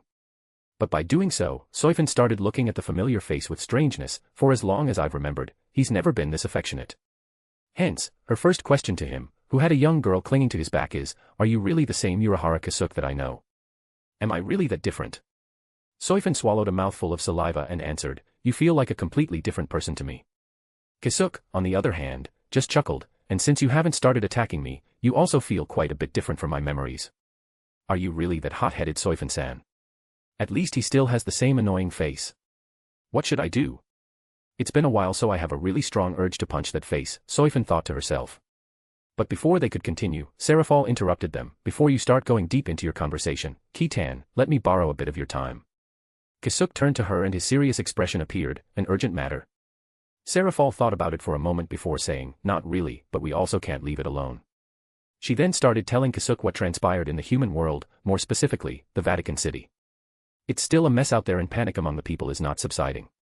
The number of people trying to convert is also increasing, which is normally a happy occasion for the said faction, but in this case, might be a bad occurrence if not properly controlled and guided. Worst case scenario, holy power will once again erupt, and no matter how good aligned that power is, it still could cause a massive destruction that could wipe countries off the map. Kisuke stayed silent for a few seconds while rubbing his chin. Did the amount of pseudo-demonic power in the human world increase? Serafal nodded. It's as you've guessed. I don't have any measuring instrument, but it increased tenfold and in some places, 50 to 100 times. Although it isn't much due to the initial amount, I surmise that every time the door to hell opens, the quasi-system that the holy power created to maintain itself will keep pulling that pseudo-demonic power. Thankfully, all that power is being neutralized and being converted into the more common magic power. I'm not sure how that happened, but that's the result of the clash. Neutralized. In that case, it might really be true that holy power could kill the chained. But it's dangerous for that amount of power to circulate without proper goal or centralization, so instead of leaving it alone, it's better to teach some people to harness this power to put it under control. After some more contemplation from Kisuke's side, he asked, Sarah-chan, you know more about this than me, so you don't really need my permission to take action. Serafal crossed her arms and grinned at him. What are you talking about? You're obviously the leader of this expedition. Regardless of my knowledge, I still would like your final word. Kisuke sighed. Still, you're being too careful. So when needed, I'd like you to take action on your own discretion. I think I'm doing a good job in balancing that. Is that so? Kisuke surrendered. Then please make contact with the Pope, and while you're at it, bring Flana with you. If I recall correctly, Vatican City is under the Wing Bind's influence. Serafal stood straight up and playfully saluted. Understood. I'll be on my way. With that, a magic circle appeared beneath Serafal's feet, but it wasn't just her. Under Claire, Kunu, and Tanis is a similar magic circle. I'll also bring them with me. I think they need a breather. Kisuke nodded and waved goodbye to the girls. But before they completely disappeared, Kisuke and Serafal were shocked that Soifun suddenly spoke. The current pope answers to the current leader of the gallows, Wolfgang/Oat. The surprised Serafal immediately returned to her usual expression and said, thank you. Before disappearing, leaving behind just Kisuke and Soifun. Chapter 1157. Chapter 1157. Sitting down together. Now that Claire had been teleported away, Kisuke was now free to move. But instead of asking Soifun why she provided them with a piece of valuable information, he first stood up and went to the counter in the corner of the living room to prepare some drinks. Were you able to get all of Barragan's miasma out of you? At Kisuke's question, Soifun clenched her fists tight as she recalled the battle she had with Barragan and remembered the strange man who saved her and her comrades. Was that you? It was my disguise, yes. Kisuke promptly answered while pouring the tea into the cups. He can also hear the frustration in her voice and continued, due to several reasons, I can't reveal myself right now. I made a mistake and allowed you to see me, though. Is that so? Soifin muttered before becoming silent. She then saw a cup of tea placed in front of her. What's this? You're being awfully meek. Soifin grabbed the cup and smelled the aroma whiffing out of it. After almost half a minute of staring at it, she took a small sip before saying, I just hate myself. Kisuke didn't say anything as he watched Soifin continue staring at her cup. The first time I faced Barragan, I lost and needed help. Even if anyone didn't say anything, I know that it was you who sent former Vice Kid Chief Ashuda to my side. 12 years ago, I lost my Bankai and it was you who helped me to regain it, saving my life. Kisuke could see that her hands were slightly shaking.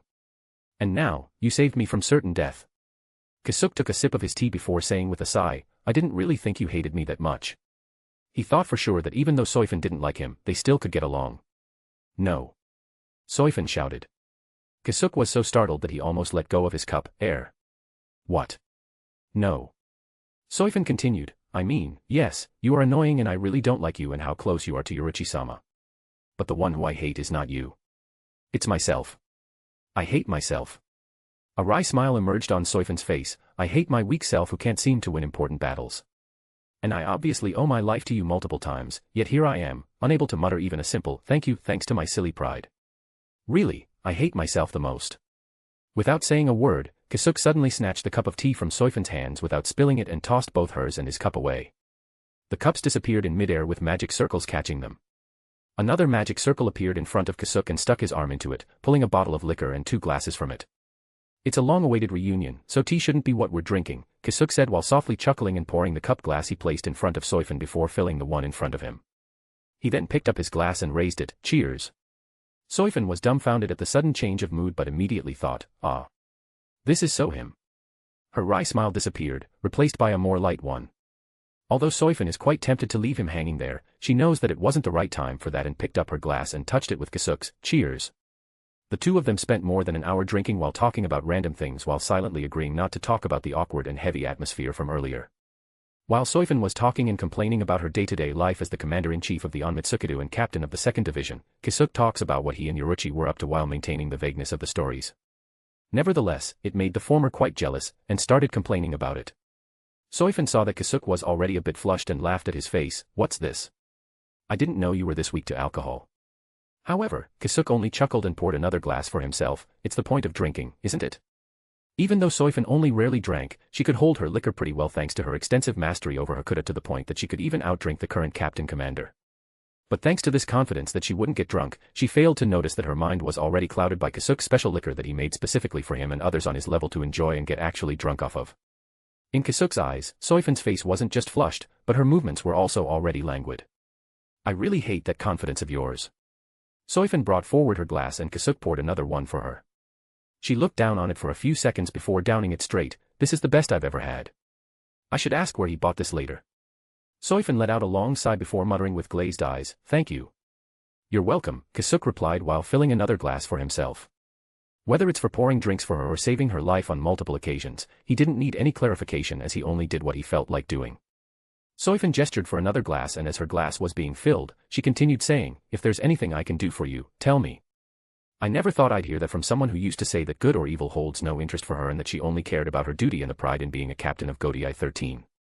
Soifin flashed him a grin and continued for him, all who prevent me from doing my duty are my enemies. Enemies to be slain. That is all.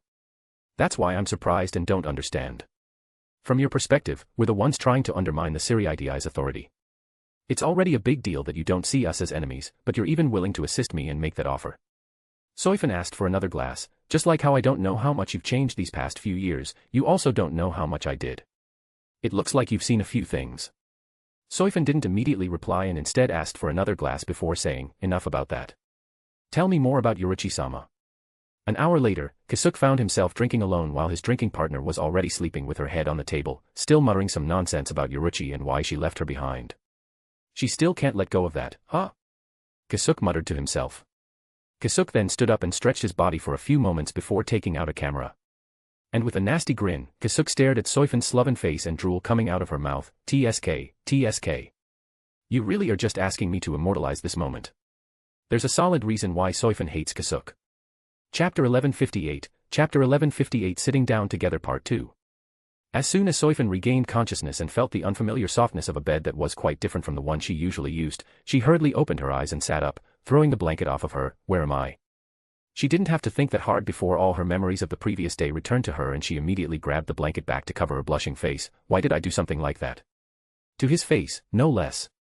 She now realized that she got incredibly drunk and started fangirling about Yoruchi. He didn't record that, did he? She didn't even want to imagine how she got to her bed when she was drinking with Kisuke in the living room. As soon as she asked herself that, however, she also answered it for herself. No. He obviously did. No way he'll let go of that chance to blackmail me. Soifan grimaced in regret and turned multiple times on her bed. But after getting tired of doing that, she received enlightenment. I can't give him any more. Ignore him and don't display further weakness. That guy thrives on others' misfortune, so I should be careful on how I should react. Soifan calmed herself down and got out of her bed. Before she exited her room, she tidied it up a bit and stretched her limbs. Amazing. I have mostly recovered even without extensive care. Does it have something to do with this place or that medicine he gave me? She then turned to the direction where two familiar Ryatsu were emanating. Now the question is how to leave this place. I doubt he'll allow me to go, will he? It was already early in the morning and it was just before Ophis and Lilith's classes, so they were having breakfast with Kisuke. Unlike Claire, Kunu, and Tanis, they didn't have the freedom to easily skip class and join their impromptu vacation. After all, the Spiritual Arts Academy was still technically a military school and it's already a privilege for them to leave the academy grounds when classes were over. When they felt Soifan arrive at the door to the dining room, both of them looked at Kisuke with concerned expressions. Guessing their fears of being separated from the friends they'd made in their school life experience, Kisuke chuckled and reassured, "It's fine. I won't allow her to leave this place if I can't be sure that she won't mess with the two of you."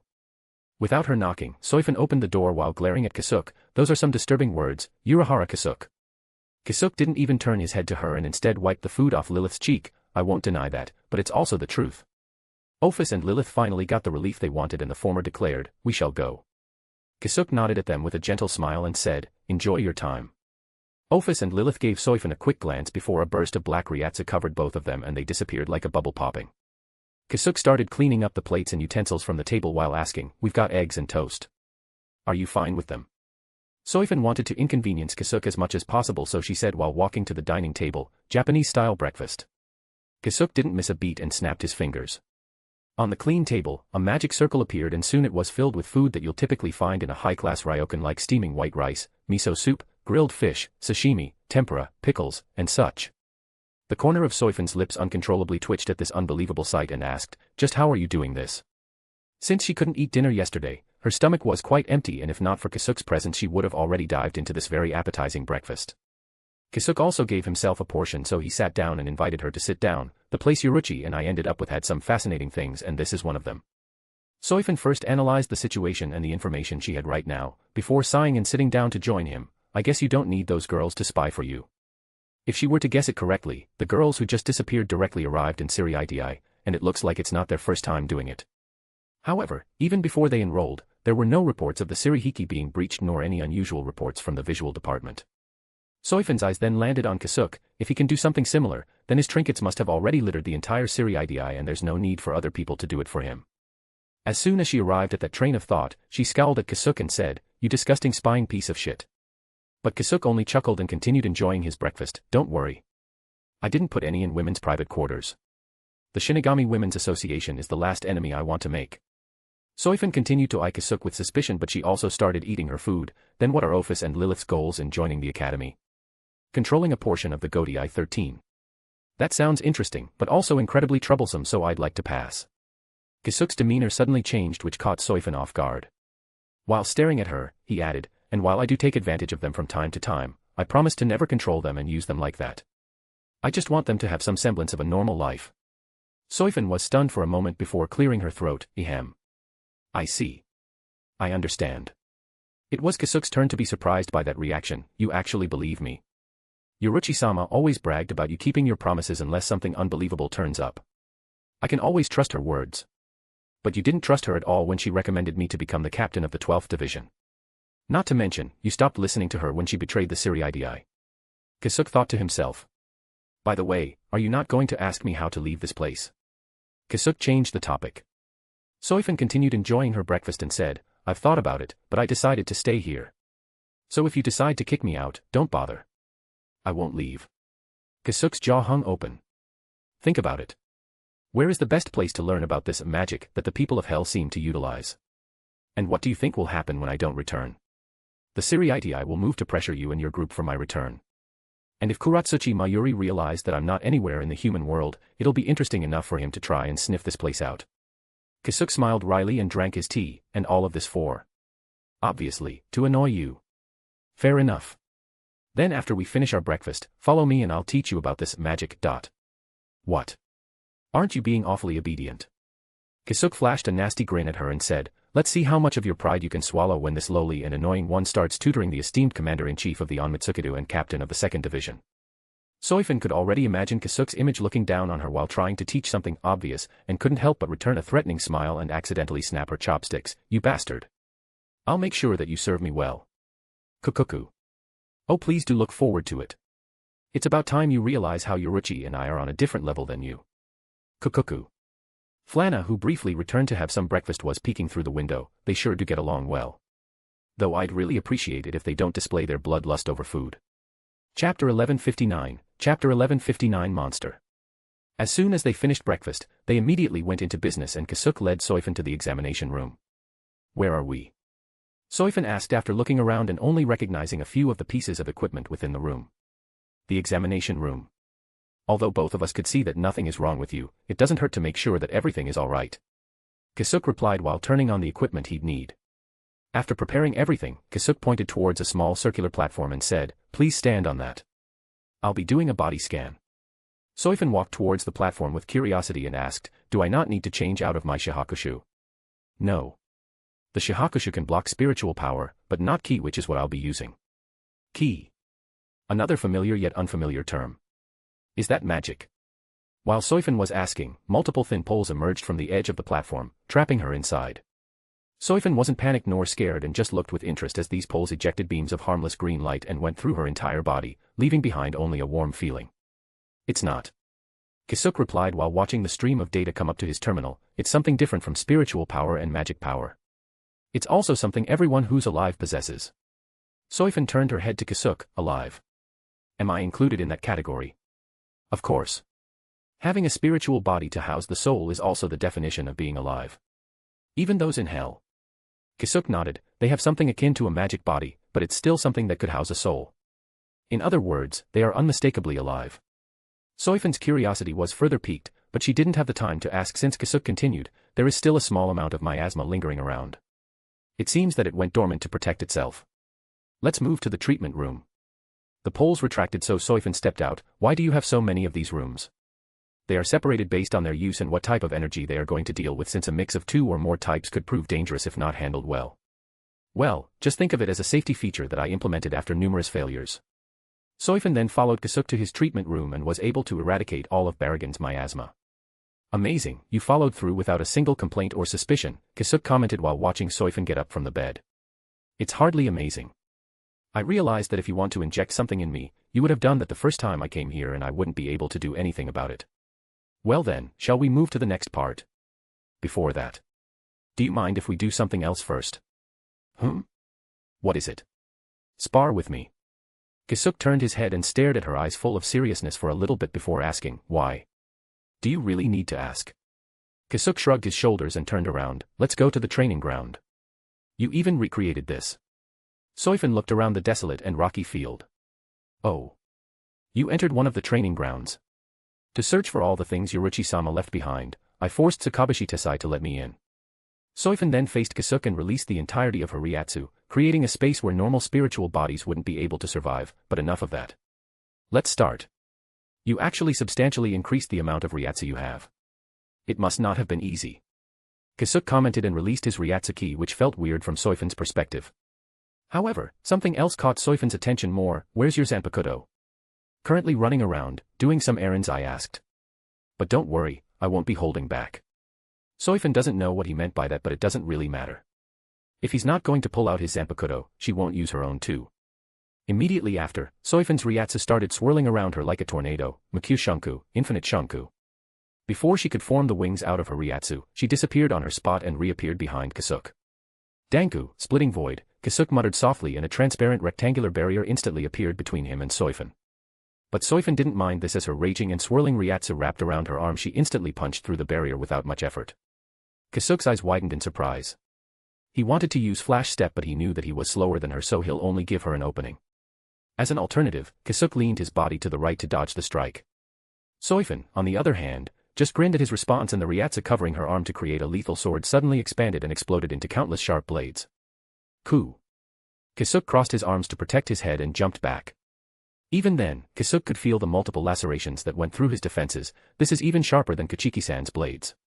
Of course, Kisuke knew that Soifin won't let him recover but he already guessed her next move and twisted his body to turn around. Well, if I'm wrong, the worst I could get is a hole in my stomach. Though just as he expected, Soifin reappeared where he expected her to and already threw out the same punch that bore a hole through a strong barrier. Soifin smiled and thought that she finally got him. Although she was surprised that he received way fewer cuts than she thought and he even predicted what she'd do, Soifin already trapped Kisuke into directly receiving one of her attacks. Or so she thought. Soifin was correct that Kisuke had no choice but to receive the attack but the latter suddenly flashed a grin and stretched out his right hand to catch her fist. She didn't know what he's trying to achieve by essentially touching the blades of a meat grinder spinning at full force but it was an invitation she wouldn't refuse and further increased the intensity of her shunku. Knowing him, he should have the technology to restore a lost arm. Kisuke caught Soifin's fist and the latter's Ryatsu immediately went crazy and started mincing Kisuke's arm. But contrary to her expectations, even though his arm was being cut up, it remained intact. What? Soifin audibly muttered. Kisuke's grin didn't disappear as he grabbed her fist before using her own momentum to swing her up and down, smashing her into the ground. Soifin tried softening her landing but the brute force behind Kisuke's swing was way stronger than she initially predicted. Koha. She coughed out all the air in her lungs and momentarily wasn't able to breathe. Naturally, that didn't stop her from thinking, and she immediately gathered her wind in front of her to block any further attacks. But to her surprise yet again, she felt him letting go of her hand and his presence moving away. Soifin regained her breathing and figured that she must have a cracked rib or two. However, she didn't care about that and glared at Kisuke as she got up from the small crater that her body created from being smashed into the ground. You bastard. You said you won't be holding back. Stop looking down on me. Ah, don't worry. I intended to keep my word.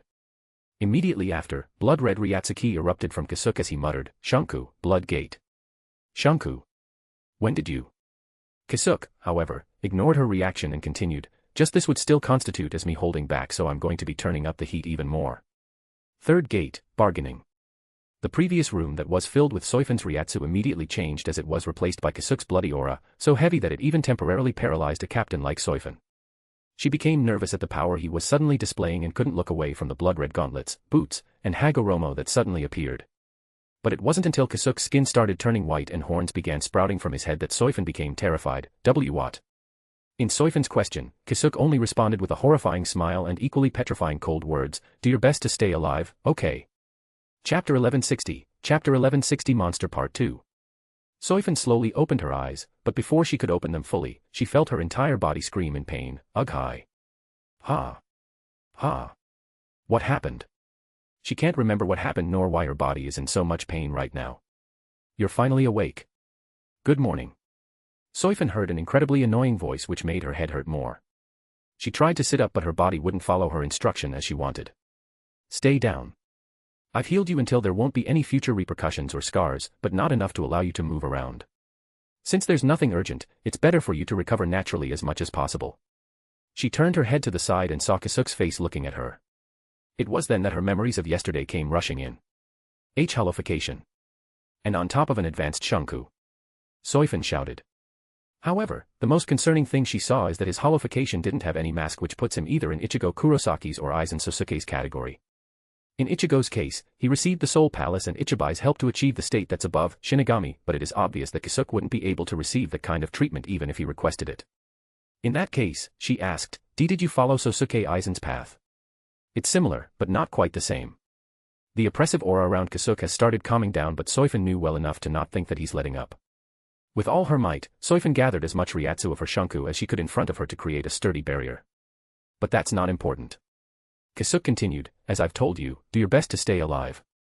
That's what I'm trying to do. Soifin internally screamed as she pushed her spiritual channels to their limits and gritted her teeth. Kisuke slowly took a step forward but on his next step, he quietly disappeared and reappeared in front of Soifin's barrier, throwing out a fist wearing a blood-red gauntlet. As soon as his fist touched the barrier, a massive shockwave that leveled and cut down the surrounding rocks and boulders exploded out, creating a thick dust cloud. But faster than the dust cloud could spread, Soifin was ejected out like an uncontrollable rocket. Kuh. Soifin continued gritting her teeth and did her best to recover her rattled Ryatsu. Thankfully, she wasn't injured and her shunku was not completely eradicated, so she's still able to fight back. However, she didn't have the time to celebrate and felt a massive amount of Ryatsu being gathered in a familiar manner. Zero. Soifin instead guessed and revived her dying wind while also shaping them into a thin blade. A beam of blood-red light exited the dust cloud and went straight towards Soifin. In response, Soifin waited for the right timing before swinging down the blade made out of her wind, cutting the incoming beam in half. But even after successfully defending herself, Soifin didn't stop her hand and continued the arc of her almost invisible blade until it reached behind her where Kisuke was already standing and ready to attack her. As she swung up, Soifin was thinking what she should do next, and while doing so, her blade reached Kisuke's flank. Only after the blade cut half of his body, Soifin realized that something was weird, and when she completely cut him, only then she understood what happened. Crap. It's a jigai. Nevertheless, it was already too late as she felt something like a hammer smashing her side. When she darted her eyes to her side, Soifin saw Kisuke casually standing on her side with his fist on the side of her stomach. Damn, why? Soifin's shunku dispersed and she couldn't even continue her words with blood flooding her throat. And it wasn't just from her mouth, but also all the available orifices were bleeding and numerous wounds sprouted throughout her whole body. It was then that Soifin lost her consciousness and started falling. Kisuke returned to his normal form and hurriedly caught Soifin before she dropped to the ground. What? Although I put a substantial amount of strength behind it, it shouldn't be enough to reduce her like this. Kisuke murmured to himself. Only after treating her and examining her condition did Kisuke realize that it wasn't just his reverberation that twisted her organs, but also her own shunku that resonated and cut her up from inside. That was dangerous. I didn't think it'd have an effect like that. Kisuke nervously wiped his sweat upon discovery. Kisuke helped Soifin sit up and the latter checked where her wounds were but found nothing. Why does it still hurt so much? Because the damage is internal, which is harder to heal. But even if I could heal it, I won't. You have to remember this pain and recover naturally. I didn't think you're such a sadist. I'm not. You only ended up like that because your own shunku went out of control and attacked you from inside. Soifin's eyes widened and she became silent. Figure out where it hurts and match it with how you control your shunku. If you're lucky, you'll be able to find the root cause and remedy it. If this keeps happening whenever there's a disturbance inside you, you're better off not using it if you don't want to accidentally die. Soifin was still silent, but only for a few moments. I know. She answered while slowly nodding and looking at her own hands. She sighed to herself while clenching her hands before turning back to Kisuke and asking, when did you become an expert in shunku? As part of learning various arts to expand our versatility, Yoruichi and I extensively researched it for years before having our own versions of shunku that's compatible with our Zanpakuto. And you have the same answer for your holofication. Kisuke nodded, but no one on your side seems to be using it. All research about it or attempts to do it has been forbidden by the Central 46. While there are people who are willing to undergo it, it's still frowned upon and the success rate isn't even that high. More importantly, Kisuke continued before Soifin could finish, they don't want another Hogyoku to be created, huh? Soifin nodded, if anyone is discovered to be researching towards it, it's an immediate capital punishment. Only those who have the hollow powers before the Quincy invasion are allowed to have it. It's a very strong addition of military strength if they could utilize holofication, but I guess they don't want another Aizen to be born. Kisuke thought to himself but couldn't help but scowl, those idiots. If they don't want it misused, they should have allowed it while under their control. Or maybe these power-hungry nobles are already doing it in secret and creating their own holofied Shinigami soldiers. He then glanced at Soifin, even if she is the chief of Onmitsukido and now handles the virtual department, it'll still be hard for her to see what they are up to. I only realized this thanks to this conversation. I should make my preparations just in case. Chapter 1161, Chapter 1161 Meeting the Pope. Since Soifin wouldn't be able to move much, Kisuke taught her about magic and more importantly, how to detect it. And after leaving a magic item that pulsed magic power at random intervals in Soifin's room to let her practice detecting it, Kisuke left her alone. As I've guessed, the most they could do is just detect it. Maybe Kuratsuchi-san could utilize it after modifying his own body, but it's almost impossible for others even with years of practice. In the middle of his thoughts, he felt Serafal's presence returning. While magic power is improbable, Ki should be easy. Or maybe I should ask Soifin-san for that experiment. He soon reached Serafal, who had returned alone in the living room. How was it? Serafal was stretching her arms when Kisuke arrived. It's tough. She then patted the seat beside her to gesture to Kisuke to sit beside her. Kisuke followed suit and Serafal immediately laid down her head on his thigh. I had to reveal that I'm a devil. Kisuke was surprised at her sudden bold action but didn't ask about it. You had to. Couldn't you just pretend to be some holy being? Nope. Seraphol immediately answered while looking up to his face, if I suddenly became a target of their faith, I might just start burning alive. The moment Seraphol and the girls left, they first tidied their home before making theirs to the airport. Same as before, when they found the flight to Rome, they stealthily made their way inside and created their cozy space on the top of the plane. More than 15 hours later, they reached the boundary of the Vatican City-State. Seraphol and her group didn't know this, but they were lucky to find a flight that directly landed in Rome because most civilian flights were cancelled and only government officials were allowed to go there right now. But even if they did, they wouldn't have cared. It would be easier for Seraphol to move alone for now, so she left the teenage girls on their own to sightsee, though it would be hard to do that because all sorts of people were flooding the city-state and the surrounding areas. Seraphol contacted Flanna, who should have been around the area after that explosion of holy power, and she was correct in her assumptions as Flanna immediately appeared in front of her. Sarah-chan. Are you here for that? Do you mean the holy power? Yes. I'd like to talk to the old man running this place. Which one? Looks like it's not just the Pope running this place, Seraphol thought to herself before bringing out her phone and searching for the picture of the Apostolic Palace, the old man who lives in this place. Oh. That guy. He should be in that place right now. It was late afternoon and just a few minutes before evening. The current Pope, who took on the name of Francis, was currently resting in his private quarters with large bags under his eyes on an already fully wrinkled face. As if that wasn't enough, the remaining white hair on his head had also started falling off from stress. It's a happy occasion. But it's too tiring for my already aging body. After escaping from the media and various government correspondence by leaving a body double within the St. Peter's Basilica, he returned to the Apostolic Palace to get some rest and think about what should be done in the next few days. Having said that, I don't really have any idea, nor the cardinals and archbishops. The Pope sighed to himself. It wasn't just the Roman Catholic Church having a massive influx of inquiry, but also the other Christian faiths, since it wasn't just them who received the light. However, they were the largest and most prominent. And there's not a word from Wingbind. They apparently don't have any idea how this happened either. The Pope continued talking to himself out loud to relieve his stress. They suspect it's one of the Americans who has the power over light who produced the phenomenon. But I really doubt it. He then looked down at his chest, still feeling the warmth of the light that enveloped him and the other members of the church. This isn't a dragon, that's what this feeling is telling me. He asked the opinions of the other members and they mostly have this kind of feeling. However, he could only ask it in secret because he's afraid of what Wingbind would do if they rejected the notion of this not being a dragon incident. In the first place, this place had been devoid of dragons a few hours before the descent of the light. Oh.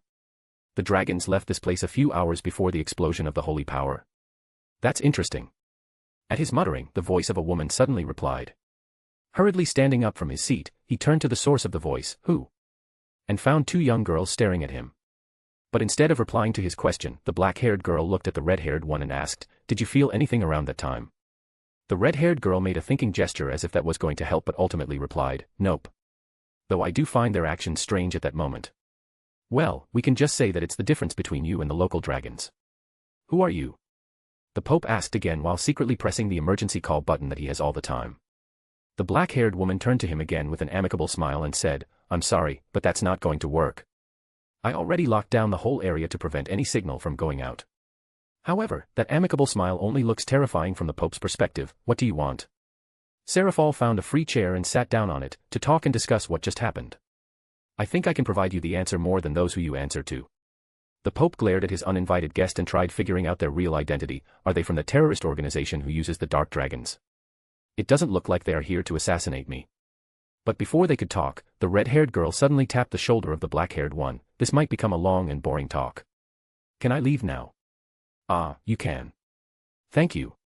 I'll call you again when I need you. I see. I'll return to what I was doing then. In an instant, the red-haired girl disappeared into thin air, scaring the poor Pope. Ghost. Seraphol was dumbfounded when the Pope suddenly screamed ghost, and didn't know what to think of it. Why are you afraid of ghosts when you know the existence of dragons that can't be seen by normal people? But no one disappears like that. The Pope retorted, but he immediately realized how bad his image was right now and cleared his throat. Though thanks to that little blunder, the Pope was able to calm himself down and think more. I probably don't have to introduce myself, but I'm the current Pope Francis I. Or do you want to hear my former name? Nice to meet you, Francis. I'm Seraphol Citri. You can just call me Seraphol. The Pope rubbed his beard and was about to ask what she was here for and how she bypassed his security when he heard something weirdly familiar. Citri. No. That can't be. With a smile, Seraphol interrupted his train of thought. You're not wrong. I'm related to one of the 72 devils. Chapter 1162, Chapter 1162 Choices. The Pope stopped combing his beard with his hand and could only stare at Serafal with wide-open eyes. On their flight towards Rome, Serafal contemplated how she should handle the situation and how she could have the Pope direct the current holy power. She thought that she could pretend to be an angel but immediately discarded it due to the high risk of the holy power rushing into her. As she's not someone like Claire who was already an irregular in the first place, only death awaits her the moment she takes the faith of billions of people no matter how strong she is. She could technically do it if she stopped being a devil, but it's just not realistic to be ice all the time and she'd hate to do that too. Without much choice, she decided to reveal her true identity as that would also indirectly prove the existence of heavenly beings. If only Irina-chan or Akino-chan were here with us, it would have been a lot easier. But after a moment of silence, the Pope suddenly started chuckling. Young lady, if you're going to joke around, pick a good one. But you shouldn't really joke around and just tell what you're here for instead of wasting both of our time. Serafal's smile grew wider. All right. Let's freeze him until he understands. Serafal slowly stood up and released her massive demonic power while manifesting her devil wings. The thick holy power was instantly triggered by the presence of demonic power, but without any direction, all it could do was push against it. In turn, that only gave a dreadful feeling that washed over the whole city-state like a tsunami. If the explosion of holy power from days ago was like a flame of hope, the current one reminded everyone in the vicinity of the flames of war and destruction even if they hadn't experienced it at all. At the origin of this wave, the Pope didn't speak, or more specifically, he couldn't. The suffocating feeling and the horrifying smile of the young beautiful girl in front of him only reminded him of one word: devil. He fell off from his chair and tried scrambling away, but soon enough, he found himself unable to move, and when he looked down, he was alarmed to see that his whole body, neck down, was enclosed in a thick sheet of ice. Although strangely enough, he didn't feel its coldness. What are you going to do? The Pope nervously asked the winged lady. It was Serafal's turn to chuckle. Nothing. But I'll return later. After saying that, the lady started turning into dust and disappeared with the wind blowing, leaving behind the immobilized Pope. A few seconds later, the Pope could hear his security shouting in the background and multiple footsteps approaching his doorstep. However, he couldn't care less about them right now as his mind raced to understand what the devil was trying to say. He had a lot of questions, but one thing that's for certain is that he can't disregard her claim of being a devil anymore. So you went and joined Claire's group after that? Asked Kisuke. There's nothing more I could do aside from waiting for them to get themselves together. Besides, Claire-chan's current state of mind is much more important. How is she, by the way? She's looking good right now and has mostly returned to her previous self, but it's better if I can watch her closely in case something else is up. And the real reason why you took Claire with you? Kisuke knew that it wasn't just because Claire was not in her right state of mind. He already guessed the reason, but he wanted to hear it from her directly. Serafal sighed and turned her head up to face Kisuke, who was looking down on her. The real reason is that Claire-chan could kill those from hell. Although it's just the two of us now from this side, that guy she fought is still a source of information, and soon that information would reach this side. We could defend against Soul Society who will seek to use her, but to what extent? Unless you can find a way to end them without relying on Claire-chan, I won't permit her to return to Japan. Roger that. Kisuke smiled and agreed with her. Soul Society was not really the problem but the all-knowing monk. I don't know what he'll do. I should do something to limit his range of movement. Seeing that smile, Serafal became concerned because it was the same smile he made when he was about to face chaos. Are you going to do something dangerous again? It's something that must be done. Can't you let me help you? Serafal asked. However, she already knew the answer. If she could help, he would have already asked for it without her offering. Please ensure the safety of the kids. More than anything, don't let Claire be scared of her own power. That's true, isn't it? It might even be the source of her current problem, or at least, a part of it. Serafal then sat up and waved at Soifan, who just arrived, and opened the door to the two of them. I need to go. It's about time I show Claire-chan what it means to be a big sister. She then stood up before teleporting away. As soon as she disappeared, a knife went flying towards Kisuke's face and he caught it between his two fingers. I was under the impression that you and Yuruchi-sama are together. But what is this? After bragging about your relationship with her to my face the other day, are you actually cheating on her? Soifan, with a glare that could kill, asked him. Kisuke laughed wryly before tossing the knife back and sighing. It's complicated. Without the people involved, it's futile for me to explain, so I'll spare you the ear rot. In an attempt to escape from him awkwardly explaining that he actually developed a harem, Kisuke immediately changed the topic. How did your practice go? Soifan glared at him for a few more seconds before walking and taking a seat on the couch in front of him. All good. I've been practicing ever since Kurasachi distributed the instruction books, but your instructions and device are way better. Why not just give this to them? For free? No way. It's one of the currencies we can exchange with Soul Society, so I'm not willing to be this helpful with them this early. Soifan immediately realized his intentions. So you fed us just enough that we'll ask for more. Well, that's the gist of it. Kisuke then stood up, going back on topic. You should have already noticed that there's no way for you to use this magic power. Soifin stayed silent. She tried controlling this newfound energy like she would with her Ryatsu but only hurt herself in the process. In fact, it's almost impossible for someone like you who has a spiritual body. That brings me to offer two choices to you. Learn how to use ki instead or join me in an experiment for you to use magic. The first one. Soifin instantly answered. Kisuke almost tripped on nothing. Hold on. Listen to me first. That's not even everything yet. Chapter 1163, Chapter 1163 Choices Part 2. Soifin gave Kisuke a fed-up expression and said, "Why would I give you a chance to experiment on me? That's equivalent to throwing my life away. I know I owe you, but I'm not ready to leave this world yet." Kisuke was about to refute her words but stopped himself just as he opened his mouth. I can't blame her for thinking like that, can I? He thought back to what he did when he was still in this world. I'm only a bit better than Kuratsuchi-san because I actually asked for permission. In the middle of his thoughts, Soifin continued, "If you know why, then give it up." Kisuke stayed silent for a few moments to think how he should go about this. It's the research that he had been developing for almost a decade now, so its importance to him couldn't be expressed with just a few words. And while he could ask and trick any Shinigami or Arankar to join him, getting a hold of someone on Soifin's level just isn't really realistic. "Soifin-san." Kisuke suddenly addressed Soifin, which made her jump slightly. "What? It seems that your senses have still not adapted to this place, but take a closer look at me. Examine me closely like how you would do in your stealth missions." Soifin wanted to smack his head but fought off the urge and just did as he said. What is he trying to say? As she noticed the strange anomaly, her thoughts started trailing off. Soifin hurriedly stood up and walked around Kisuke, trying to confirm what she was actually seeing. Do you have a physical body? It's indeed very well made, but why are you trying to show off your jigai? While muttering, her attention briefly landed on his clothing. Wait. Shihakushu. At that moment, realization dawned on her and she walked around Kisuke with wide open eyes. Did you have this jigai on when we fought? Kisuke shook his head and Soifin sighed in relief. If she was correct, that would be extremely weird and would open various possibilities, good and bad in the human world. While Fullbringers and Quincy's can use their spiritual power despite having a physical body, their organizations aren't large enough to cause a sizable ripple in the human world, except for that one Fullbringer with the support of the disgraced Tsuneyashiro clan. I'm not wearing a jigai. Not yesterday and not now. Kisuke continued. Soifin looked at him strangely. Did you give it a new name after changing a few bits of its features or production?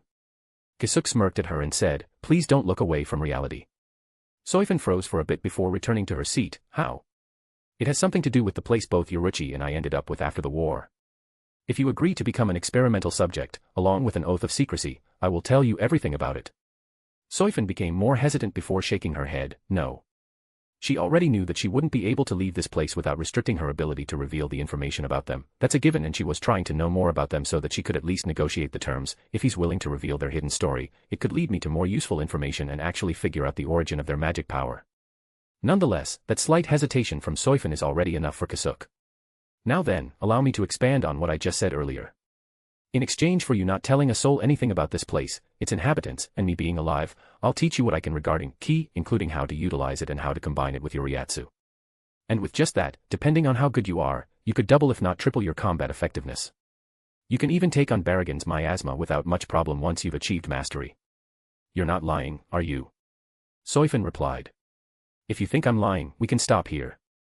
Please go on. Kisuke nodded. Your second choice is, including everything in your first choice, I'll also teach you about magic like how I would with ki. It could also increase your combat effectiveness, but I'm not sure how much due to its incredible versatility. In addition to that, I will give the Godii 13 detailed information about magic and ki, increasing the Siriidi's overall strength. Of course, this also includes my promise of telling you what Yoruichi and I were doing this past decade and where exactly we went. Soifin thought hard about it and asked, what are you researching? A jigai. No, I can't call it a jigai anymore. I want to see if someone from the soul race could have a physical body without limiting their characteristics or abilities while also opening up various possibilities in their future. Soifin glared at Kisuke, what for? But Kisuke was unaffected by that and answered, I'd like to keep that to myself for now. But if you really want an answer, all I can give you is that if things go the way I'm expecting, it'll be necessary in the future. Soifin became silent once again for a few moments before sighing and standing up, give me a day or two. And I'd also like to borrow the training ground. You're free to use it however you want. Without saying another word, Soifin left Kisuke and headed for the training ground. After making sure that she wouldn't be able to detect anything he would do, Kisuke immediately put up a barrier around him and answered the phone that had been secretly ringing since earlier. Kuraka-san, I'm sorry for not answering immediately. I was talking with someone. It's fine, but I'd like to ask first, how is our precious 2nd Division commander? It has been a few days and the guys concerned about her are getting restless. She's fine and she has already made a full recovery. Though there's just a tiny problem. Problem? What is it? Due to my carelessness, she saw me. Kurako on the other side went silent for a few seconds. I didn't think you'd make a mistake like that. Or is it really a mistake, Urahara-san? Please, it's a real mistake on my part. If I really wanted her to stay here, I could do so without risking myself. I see. What's her future like? I'm still trying to figure that out, but obviously, she can't leave without me making sure that she won't trash everything I'm working so hard for. But that can't be for too long. I know.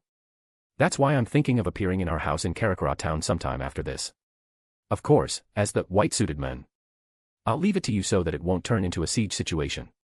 I'll do my best on that part, but I can't promise that it'll be totally peaceful after what you just displayed down in hell. Lisa-chan and the people who went with her are still having nightmares, you know.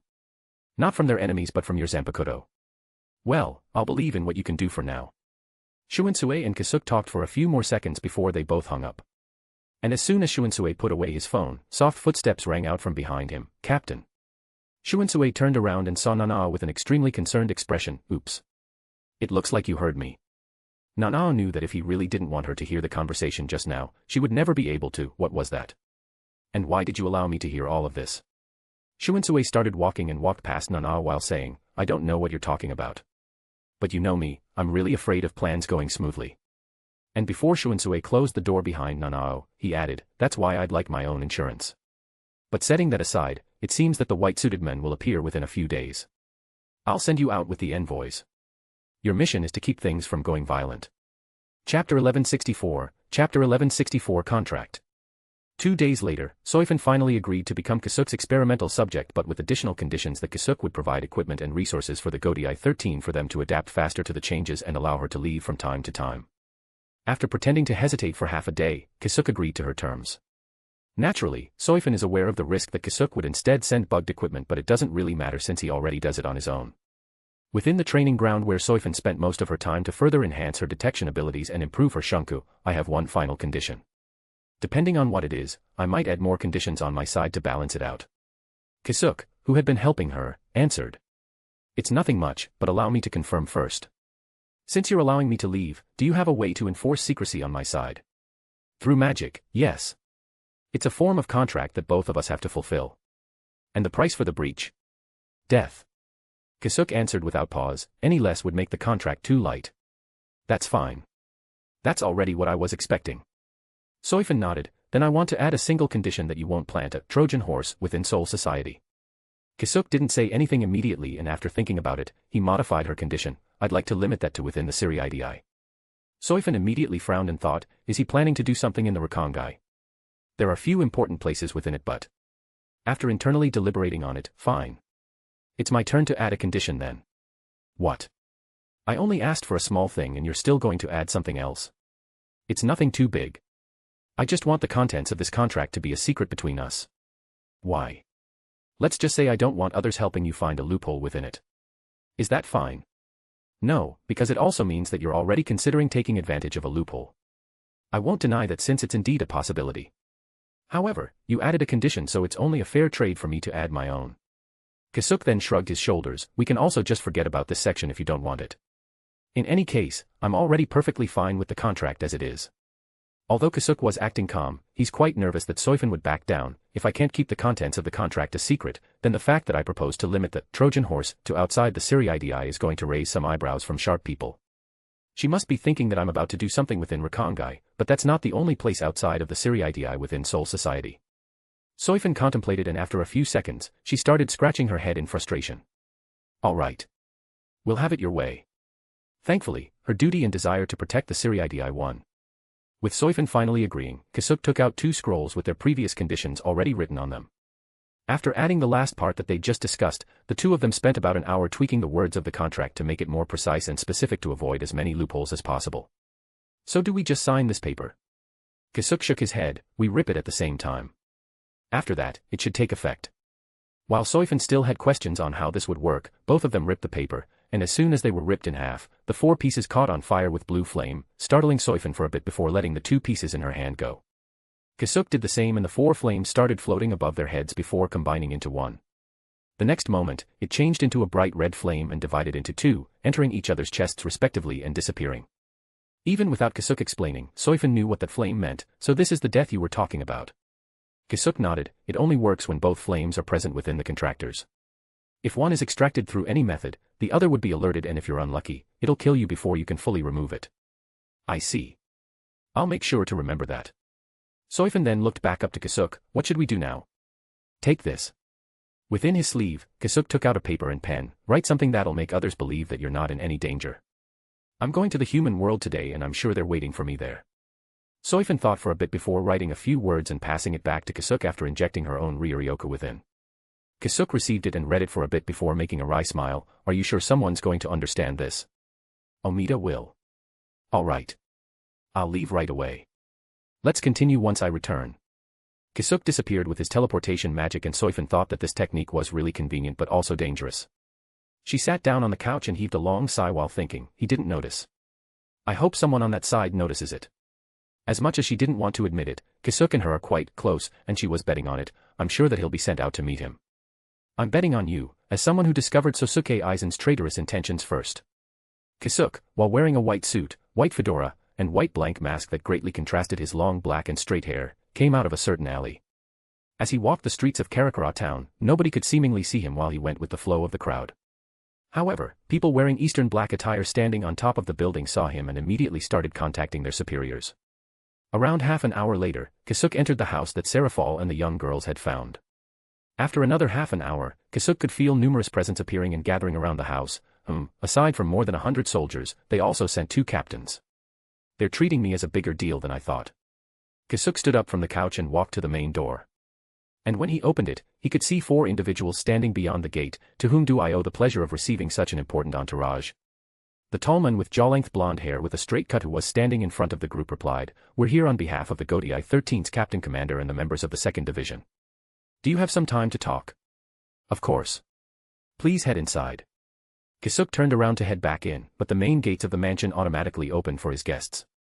Before entering, Shinji first checked on the people coming with him. Rukia, I'll do most of the talking. Make sure that you keep in contact with our men outside. If you lose connection, immediately alert me. Leave it to me. Shinji then turned to the other 2, Omida, your job is to observe the surroundings without being too obvious.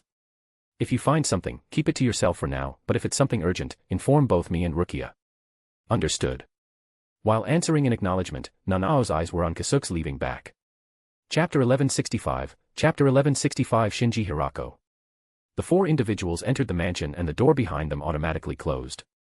Shinji and Rukia immediately observed their surroundings and when they found nothing unusual, the 2 of them looked at each other and nodded before following the strange man inside.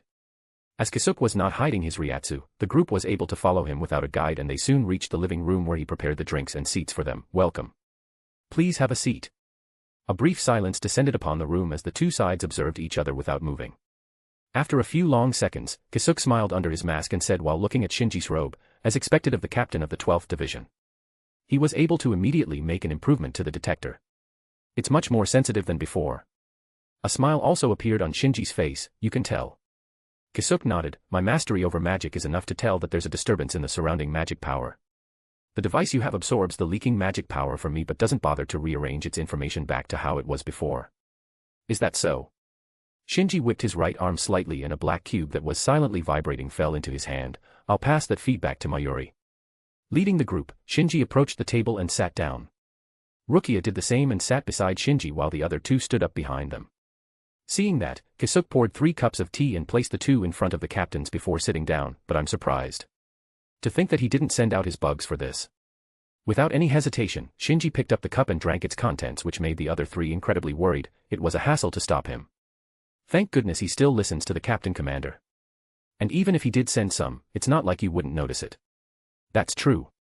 Kisuke also picked up his cup and the cup went through his mask as if it wasn't there to take a sip of his tea. He eyed everyone carefully if they were hiding something else but found nothing. However, a certain individual captured his attention. What's with her? The person in question was Nanao Ise, one of the 2 1st Division lieutenants. All of them are looking at me suspiciously, that's obvious. But what's that expression? Although very subtle, Kisuke noticed that there was something different in her demeanor that didn't match the other 3, it's as if she knows something. However, Kisuke didn't have any proof for that and it could be anything else. He set it aside for now and restarted the conversation. I apologize but I can't entertain the envoys of the Siriiti for long due to my busy schedule, so allow me to get straight to the point. What are you here for? Although I certainly have an idea, I'd like to make sure. Shinji drank the rest of the tea and put down the now empty cup. There are 2 main things we want to know. First and foremost, where's the captain of the 2nd Division and what happened to her? Kisuke didn't say anything and instead took out a piece of folded paper from his inner pocket and placed it on the table. Shinji and the others were confused and the former picked up and opened it up because he could feel Soifan's familiar Ryuryoku from it, only to become confused even more. I'll be out for a bit, but if I return and find the discipline within the barracks deteriorate even for a bit, I'll dunk you into a boiling water and you'll have to run around Sirihiki, pure soul wall, 10 times without rest. While listening to Shinji read the note out loud, Omida shuddered and the blood left his head. See Captain Hirako. See, can I see that paper? The confused Shinji first checked if there was nothing else on the paper before passing it to Omida. Omida hurriedly and rudely grabbed the paper and instantly stuck his head in it, reading it a few times each time. More blood drained from his face, making him very pale. There's no mistake. This is from Captain. Are you serious? Asked Shinji. Omida lifted his head up and down vigorously. I'm serious. And I might actually die. Right now, the important meeting in front of him flew to the back of his head as he was more concerned about how to maintain the 2 ND divisions' dignity and discipline. Knowing the captain, she'll really do it. He wanted to return immediately but had enough thinking capacity that wasn't an option. To supplement Omida's words, Kisuke added with a sigh, she intends to uncover my secrets so she doesn't want to leave. Shinji, Rukia, and Nanao turned back to Kisuke with strange expressions. Somehow, I can't deny that. Shinji commented. Well, she indeed discovered something and I can't really allow her to leave until I can make sure that she won't spill it. So she'll be staying at my place and will be treated as an important guest. However, I'll be sending you an official receipt later for her living and medical expenses. After all, treating her wasn't exactly easy or cheap. Shinji and Rukia couldn't tell if they could trust his words, but with Omida making a scene, they lost all the weight to question him. Shinji wanted to ask if she'd be able to return soon, but all of a sudden, Nanao spoke out of turn. Did she discover your identity? Another silence descended in the place, and although there were no holes in Kisuke's pure white mask, the captains could tell that he was directly looking at Nanao, or at least, his attention was on her. Nanao's body tensed up when she felt his gaze on her but continued staring straight at him without backing up. Soon, the oppressive stare disappeared and Kisuke picked up his cup again while saying, "That's correct." While that didn't surprise the others, Nanao felt conflicted, and most of this conflict stemmed from relief that Kisuke is the one who saved Soifan and the fact that he didn't return to Soul Society. What is he planning? Nevertheless, Nanao chose to believe what she'd heard from Shuinsue's secret conversation and finally realized how dangerous the man in front of them was if it turned out to be an enemy. Shinji and Rukia felt relieved that nothing came out of Nanao's question but really found it weird because Nanao normally wouldn't do something as reckless as that. Anyways, can we expect her soon? Shinji changed the subject. Probably. I just don't know when she'll be done with what she wants to do. Shinji nodded in understanding and chose not to pursue this line of questioning any further. Now on to the second main point. There was a small pause and Shinji's eyes narrowed at Kisuke before asking, "I'm sorry for this rude question, but what are you?" Chapter 1166, Chapter 1166 Shinji Hirako Part 2. I'm sorry for this rude question, but what are you? How should I answer this? Kisuke thought to himself while calmly sipping on his tea. Will you believe me if I told you that I'm a human? No. Shinji instantly answered. That's too bad because that's my real answer. But what made you ask that question? Shinji sighed and shrugged his shoulders a little bit. It's nothing much. It's just that the Divine General of the West came down to specifically ask about your Zanpakuto. Why are you making it sound like it's not a big deal? Kisuke chuckled under his mask, though now I understand why the Godi I-13 sent 2 of their captains. It must be quite a shock to hear about the God of the Sword asking about an unknown Zanpakuto. It truly is. You have no idea how long everyone froze when he asked all the details surrounding you when we thought we'd be able to figure out your identity with just your Zanpakuto. Shinji then looked outside while secretly signaling to Rukia to make the others retreat. Tiamat, was it? It doesn't even follow the conventional naming scheme. With each discovery, we have only opened up more questions. Hence, the simplest question to ask is, what are you? Even if you ask me that, I don't really have anything for you. Wouldn't it be better if you asked what my intentions are or if I'm an enemy or not? We could, but those are better answered by actions instead of words. Who knows what you'll say to hurt us? You say that, but what's Central 40SIX's true view on things? Shinji's next words made Rukia, Nanao, and Omida freeze on their spot. They want to capture you, and if that's not possible, they want you eliminated, and that extends to Citri Serafal and the young girls around her. Hirako-san. Rukia shouted, but Shinji ignored him. Immediately after, a dense amount of weird ryatsu that eclipsed most of the captains descended upon the whole area, which made Nanao and Omida momentarily stop breathing, and those retreating Shinigami hurriedly returned and pulled out their weapons while surrounding the whole mansion, ready to attack at any moment. I was already expecting it, but to say that to my face. Is that a declaration of war? Rukia became nervous and her hand automatically moved to the hilt of her Zanpakuto. She's wondering what Shinji was trying to achieve by provoking this unknown man, but when she looked to her side, she saw Shinji still had this placid expression, as if he didn't see the white-suited man in front of them as a threat. And just like Rukia, Kisuke wondered why Shinji is still very calm. He's sure that I won't attack. Shinji ignored their reactions and casually answered while leaning his head on his hand, of course not. While the majority of Central 46 did have that opinion, some of them are still cautious enough to not do something stupid. And with Captain Commander Kuraka weighing in, there was no way for them to pass a directive like that without a unanimous vote. Besides, it's undeniable that you and your group saved the members of the attack squad, and in addition to Citri Serafal's help, Central 46 would need to prepare to lose a chunk of their authority if they were to continue with that line of thinking. Shinji then stood up and lowered his head slightly, and before we forget, we thank you for saving our comrades. Rukia, Nanao, and Omida panicked at Shinji's sudden actions, but they couldn't let him do this alone, so Rukia also stood up and lowered her head. We thank you for saving our comrades. Naturally, Nanao and Omida did the same. A few seconds later, the oppressive and strange ryatsu ceased to weigh on them, making the nervous three sigh in relief. Rukia, return first with Omida and take care of the units outside. Ise-san and I will be following after you. Understood. Rukia knows what she has to do before it becomes a bloodbath. If you'll excuse us, we'll return first. Thank you for having us. You're welcome. Kisuke's previous jovial tone returned too. It was a pleasure to have you here. Shinji and Nanao watched Rukia and Omida leave.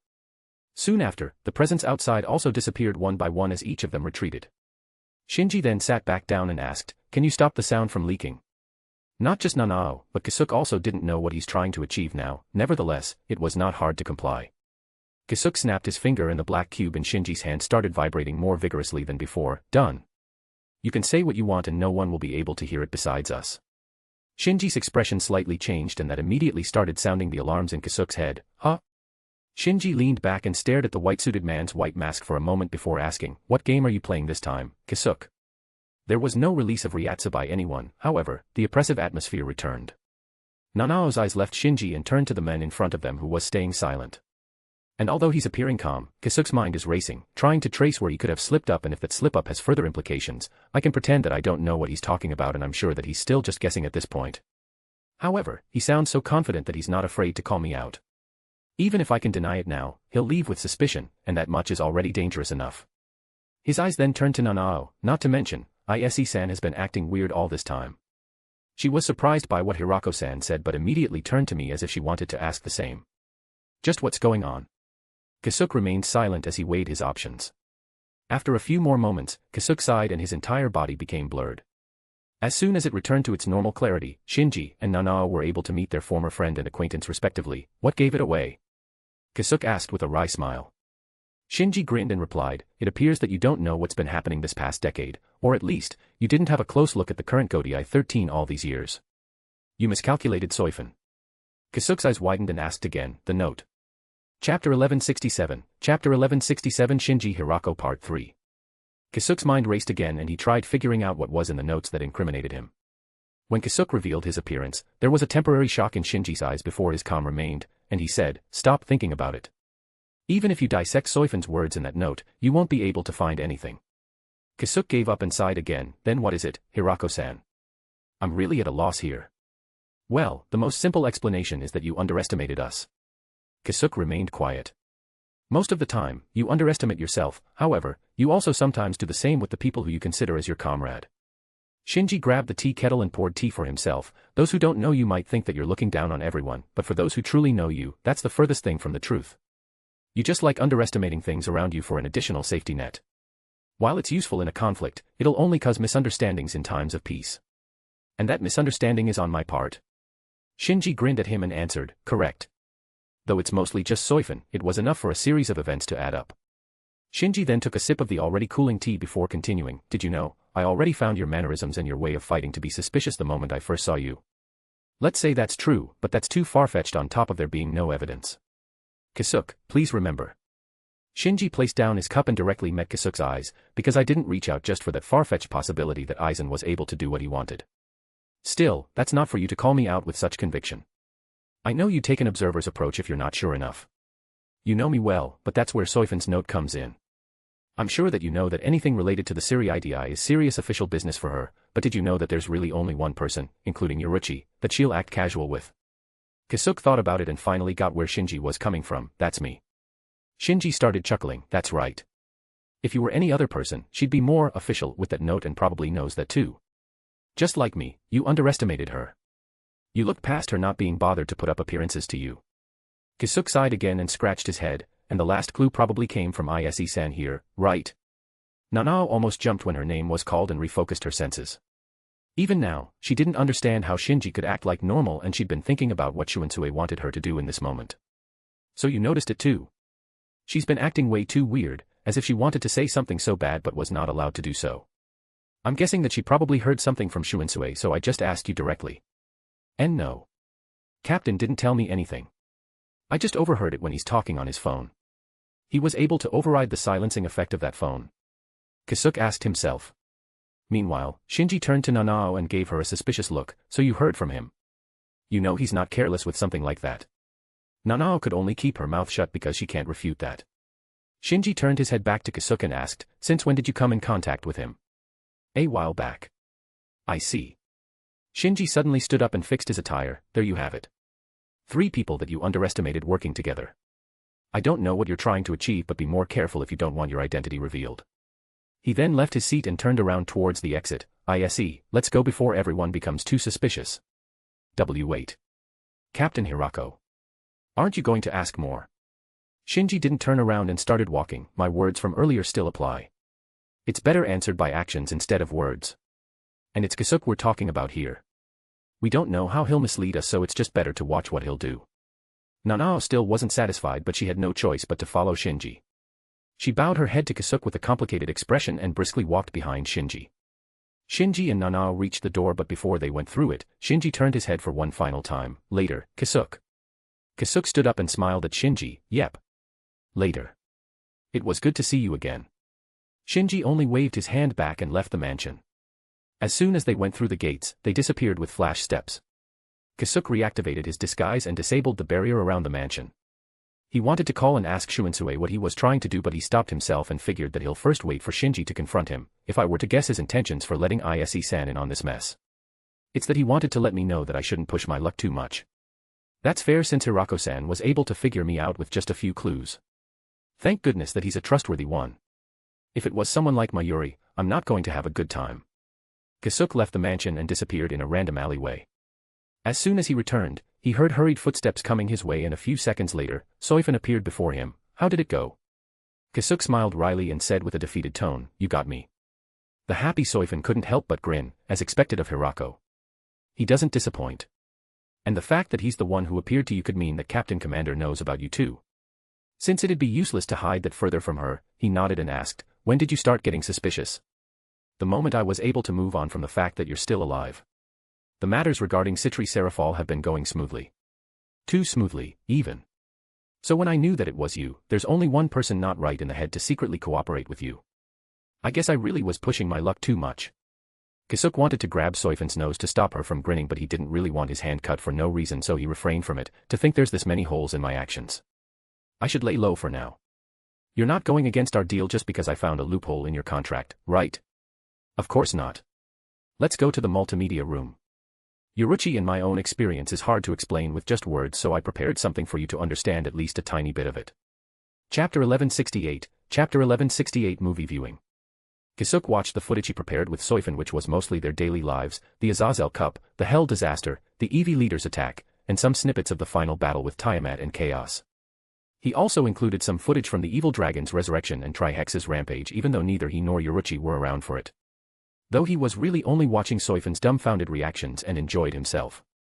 In every scene, Soifan could only be more and more confused, even though Kisuke was providing her some verbal context, and a few hours later, their movie viewing concluded. And that's the gist of it, Kisuke said while turning off the holographic device that turned the room they were in into the scene they were watching, making it as if they are included in the scene. Although Kisuke sadly couldn't recreate the intensity of the scenes, Soifin still managed to understand a bit of it, especially the large-scale battles that changed the terrains. What in the world just happened? These are Soifin's first words after a long while. Oh. You mean this? Kisuke asked while patting the crystal which was the source of the holographic images on the table. I created this after studying some illusion techniques employed by various deities and yokais. It became pretty popular on that side, for various reasons. And I don't think it'll take long before someone creates an interactable virtual reality with it. This won't affect the population count negatively, will it? At the end of his sentence, he started muttering after realizing what massive damage this could do, especially at the time when they need more people than ever to support and supplement the giant leaps in civilization on Earth. Then the place you two went to is really a whole new different world.